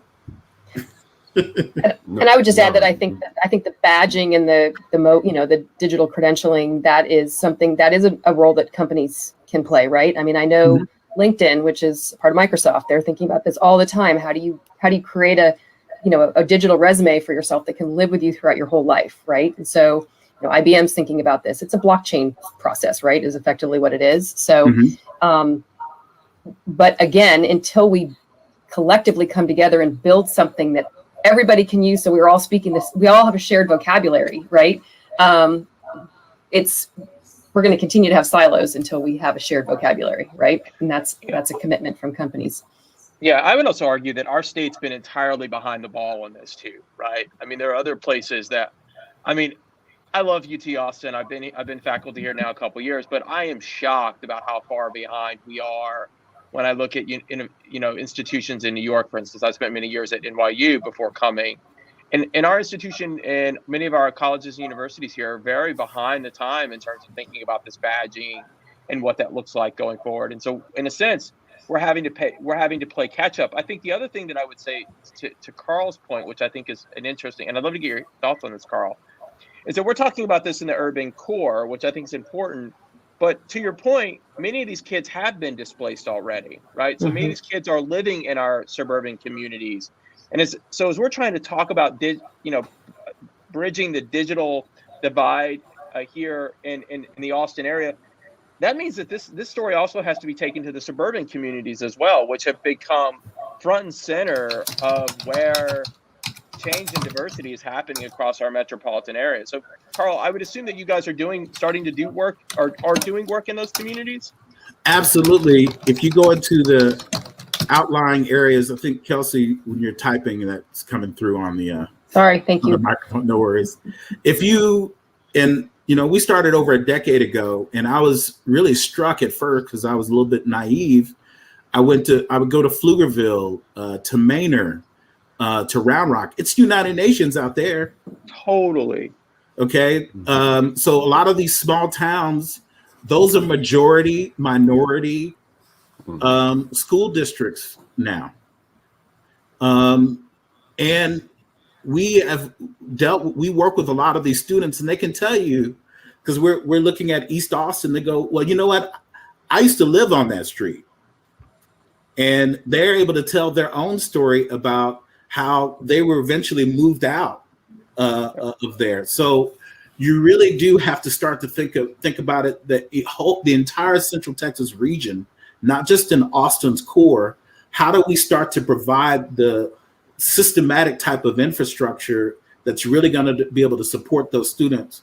And along those lines, with digital badges, we do use digital badges. And we've had a good bit of success. I know that there are kind of universal digital badging types of tools. I think the idea is, how do you start to get people to come together about that consensus about the things that are most important? You know, when I look at, Texas Workforce Commission and what they say are the high growth jobs, I'm not really sure if those really translate. It seems like we're always behind the curve, I guess. We're trying to make kids be this, but things have already changed and they're not doing that anymore, if that makes any sense. And so, I don't know, I feel like it's difficult to develop that consensus, because also people are kind of territorial, right? That if they share the same standards with these other folks, then somehow that may diminish the specialness of what they do. I don't know. I don't have a great answer for that. Yeah. I mean, you go ahead, Stephen. You was about to say no, something? I was reflecting on what Carl says. I mean, that's the $1 million question about trying to align workforce and economic development interests together, right? Where you getting companies and even just communities and cities to sort of realize that we're playing together on the same teams. We have to play together on the same team to address these challenges, right? And that continues to be the issue. I think also, to your point, Carl, in Texas, for instance, many of our industries are been fairly traditional, right? And as we look at them and we sort of say these are the growth sectors, I think we even as sort of an economic development and sort of city policy community are trying to figure out, well, what are these clusters and sectors going to look like going forward? So what is the future of space, for instance, in Texas? It's being developed here, but we don't really know yet, right? What's the future of life sciences and those types of things? And so I think this is where what Kelsey's getting at as well. I think this is where private sector engagement has to be at the table. And one of the things that I think that's pretty exciting about Texas is that, generally speaking, we have a private sector that does want to be at the table more so than other places. That's a true statement, right? True. Private sector doesn't want policymakers to make all the decisions. They want to be at the seat of the table. And so, I think the question is how do we keep raising these questions? That the challenge isn't just about competitiveness. It just isn't about resiliency going forward, but it is about how do we make let more people participate in an economy that's changing really, really fast, and just keep hitting at this idea of putting equity at the forefront. And that's going to require the private sector at the table with institutions. It's going to require the private sector to beat the heck out of the state legislature who still doesn't get these issues right. So, I mean, there's some big policy questions too that have to, we have to change system and do all the groundwork that you're doing in schools across the metro that are really, really key. But the policy stuff also has to be there to support that too, I think. It's huge. The state of Texas just dropped 2 places in state competitiveness because of some of the social issues. So from a business perspective, businesses are making decisions about where to move to, and they're saying Texas is off the table now. I mean, it's less attractive because of some of the social issues that we're working through, right? At all levels. And I think there was a study by, I think it was Citigroup or Citibank a couple of years ago, and it talked about the trillions of dollars that have been lost basically due to racism. You know, there is an opportunity cost that is associated with that. And I guess the thing for us as an organization, you know, sure, you get a warm and fuzzy feeling from working with the kids, but that's not what we're trying to sell. That's not what we're trying to sell. We're saying, do you want to be competitive? Do you want to win? Okay, because if you do, you're going to need to be able to attract and retain. Because here's the deal: is that there are a lot of these companies that are hiring these young, talented people of color, and those people are not staying there. Because, and again, if people you don't feel like people see you as fully human, why do you want to stick around, right? And so it goes very, very, very deep, and that's why I keep saying it's an all hands on deck type of thing, because there's no one solution. There's many pieces to it. And Kelsey, I'd be interested in understanding more about how you all are using the badging. Yeah. And because we do work with DDCE, and we're not trying to reinvent the wheel. We want to. Well, I will give credit to Dr. Art Markman, who has just been appointed by the president to take over Texas Advanced Extended Campus. So we are rethinking entirely all of our professional development training, both upskilling, reskilling, the whole spectrum of education. And so I'll give Dr. Markman a lot of credit for really accelerating the badging conversation. But as I think about it, Carl, maybe an opportunity is that we do a template of the badging with our UT Elementary School that's over on East 7th, right across, let's start there at the K-8 level, right? Let's figure it out in our own ecosystem, and then maybe it branches out to all of our schools, right? I mean, there's no end to what's possible. We just have to start somewhere and really check, click away at it. So. Yeah, I agree. Yeah, that's so interesting to me because, the city of Austin, in terms of the student population, we have a number of kids, especially in East Austin, or probably even exclusively in East Austin, whose families are electing not to enroll them inside of the traditional public school district and instead are opting for the charter school population. So like, do you think that having this type of attention paid to these spaces can help to attract families back? What do you think the implications could be if we start to focus on introducing the digital badging into the traditional public school district? It's a great question. I know that Black folks have been moving their kids out of AISD for a long time because they, in general, don't feel like they're being served. So, a lot of folks feel like there's an overabundance for kids that have means in Austin ISD. There's an overabundance of opportunity for them. I don't know if badges is going to get them back. Yeah. And you have to also look at it's a huge economic issue as well. If you're from California, that 1,000 square foot house that's going for $600,000, that might look attractive to you, but a lot of folks that's a non-starter for them, especially trying to have a family here in Austin. So I don't know if badges are going to. I think badges, from our standpoint, we just go where the kids are at. There's Texas Empowerment Academy. We're starting to work with them. If they're in Manor, we're going to Manor. If they're in Pflugerville, we're going to Pflugerville. We're going to go to where the students are at. I am a public school advocate, but I also recognize that not all public schools are really cutting the mustard. I don't know.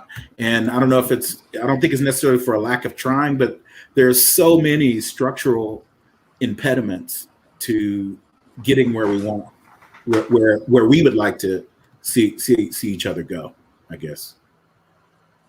Yeah. there's a lot of Black families in AISD and throughout Austin who, you said something about the doo-doo detector earlier, which I'm pretty sure you was using another word besides doo-doo. But there's a lot of families who feel that. There's a lot of families who feel that. So yeah, I don't know if badges will work either, but I'm just thinking about, the work that you do and the collaboration that might be possible with other institutions or whatnot, and seeing as a way to, fielding out Black parents across the city. It's interesting. I think there is an opportunity. I mean, we have to also realize that most of our teachers don't look like our students either, right? So there's a cultural divide that's there. And what I've seen, because we actually train these college youth of color, we put them in the classroom with these teachers, and we've seen their teaching practices improve just from those interactions. I mean, we don't just like set a college kid loose in a classroom. We have curriculum and activities that they do, but the idea of being vulnerable, teaching students rather than subjects, can go a long way towards making these families feel like folks give a damn. Yep. Well, this is a huge topic of conversation from an education perspective. Is we do not have enough teachers, period, like hard stop for, in the middle school, especially in the STEM spaces, but we particularly don't have enough teachers of color in the middle and in the elementary K through 12 broadly. And our You Teach program, which is a really signature program that teaches STEM students how to teach math and science in the K-12 space, launched about a year ago, an HBC You Teach program. So we are directly working to kind of solve this issue with our HBCU partners. How do you stand up and double down on that? And our, Microsoft has been a huge partner in that. So Rick, you asked about what's the role that companies play, right? Companies are empowered, like they are able to infuse funds into a system to empower, to enable change, right? That's what a company can do. They can infuse funds into an ecosystem that lets us test and try and get out ahead of things in an otherwise perpetually under-resourced environment, right? That is just the reality of all of our lives. And so that is where companies enable us to try things and get out ahead of them. And whether it's teacher training, whether it's, training, current teachers to teach computer science. You talked about coding, Carl, and the importance of that from a, that's coming for everybody, right? This digital literacy is coming down the pike for all ages, colors. Everybody needs to have this digital literacy, right? And I think that is a huge place where companies can step in and play a role of not only what are the resources that they can put behind opening up some of these opportunities, but as they think about their own employees, what are the volunteer roles that their employees, what are their employee resource groups can wrap around into the community and get out? I mean, that's a huge, I give so much credit to our local businesses that are really thinking hard every day. National Instruments, which is now NI, one of the first tech companies in Austin, they completely pivoted, they completely rebranded and aggregated all of their corporate social responsibilities around three key pillars. And that is, changing the face of engineering and technology, right? And thinking about what is the role in the community to advance change. So both what can their employees do, as volunteers and et cetera. So I think, and NI's not alone. I think Apple's thinking about this. Facebook is thinking about this. Dell's been thinking about this for decades. As Tesla moves in, I know they're thinking about it. Our federal credit union, UFCU, thinks about this perpetually, right? So we are so fortunate in this city to have companies that are willing to be at the table, willing to roll up their sleeves and figure out what do we do to make it better, right? What's our role in it? And I think it's just getting education plus tech plus it's getting all these leaders in the same conversation to be driving in the same direction, right? We're an incredibly powerful community if we're all pulling towards the same North Star. Yeah. And Kelsey, I had a question, and it's for everyone, because when we start to talk about students and teachers, I'm wondering, like, how do we go about connecting all of these different pieces for this pipeline between K through 12, higher education, tech professions? When I'm saying higher educations, I'm not just thinking like a UT Austin, but we're talking about It's got to be Houston Tilton. It's everywhere. It's ACC. It's everything. Yep, 100%. Yeah. So, question for everyone. You know, along those lines, we started what we call the Creative Leadership Academy about 3 years ago, because we do hire college kids to work with the younger students. And so we started paying stipends. Look, if you just participate this semester successfully, you'll get a $250 stipend. And then we started hiring them at $15 an hour to work.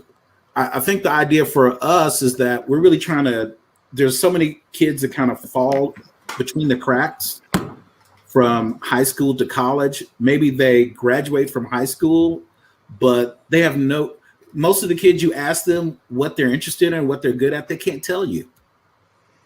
Right. And that's until you really start to address that in a really systemic way. You know, you can throw all sorts of resources. They say you can lead a horse to water, right? But here, you know, how do you cultivate that thirst? Right.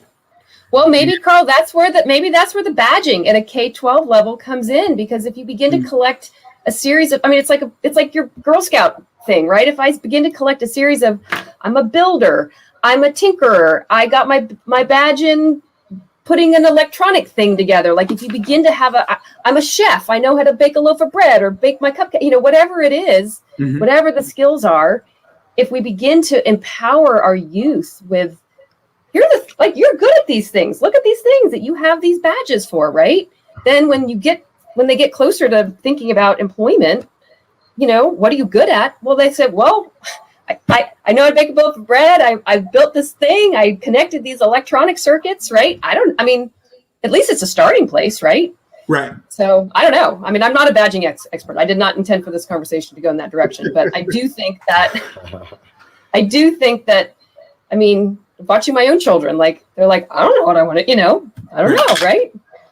Yeah. Well, yeah, I think, you know, the issue, a lot of it boils down to also is that, you know, students that don't have as many economic means, they don't get that level of enrichment where they're really able to explore and go deep, and also develop that self-confidence that comes with that. But there's so many resources for enrichment. That's where I think our companies can accelerate by putting additional resources into it. Like they don't have to create the enrichment, but for goodness sake, help us expand what colleges, universities, programs like E4, programs like Girl Start help us accelerate what our enrichment outreach footprint looks like, right? That's a resource issue. That's a resource issue. So yeah. Yes. I'm interested to hear what Stephen has to say, because like I know you worked with a lot of cities and not just in the US. You worked with cities across the world. So what type of things have been implemented across the cities across these spaces that you've worked with that Austin really needs to be capitalized on? Yeah, I mean, I think the one thing that struck me about Kelsey and Carl's conversation is just listening to you guys banter about badging there for a bit. Sorry. Which I loved as a former Boy Scout. I loved it. It's interesting, right? I mean,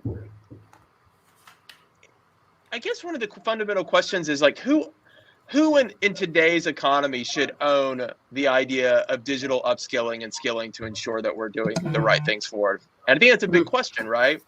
And what I mean by that is that for a long time, companies have just punted these questions to the publics and to the communities and to the school boards to deal with these questions, right? And then for a lot of times, they kind of throw their hands in the air when it doesn't go well, right? And now the question really is that the economy is changing really fast.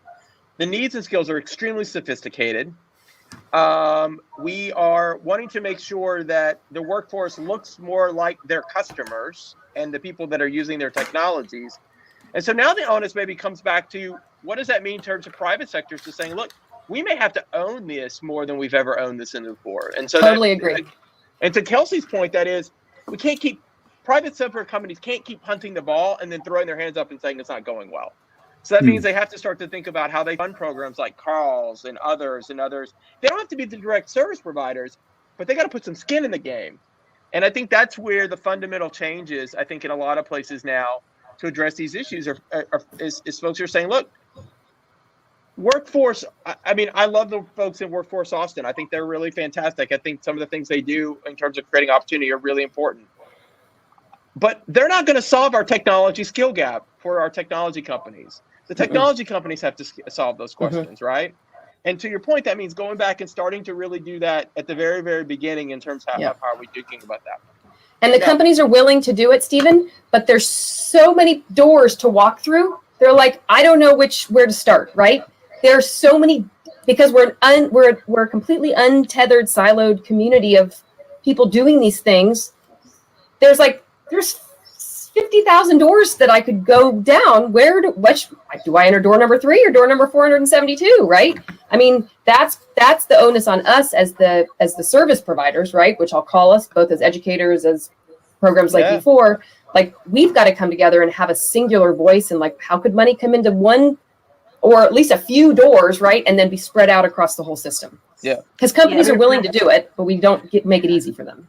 And I hate to cut you all off, but we're almost at time. So we want to do some wrap up. This is a great conversation. Hopefully we all can come together and have it again as part of Black Lives Texas podcast for IUPRA. But again, I just want to say thank you all for joining us and providing such insightful information on this topic.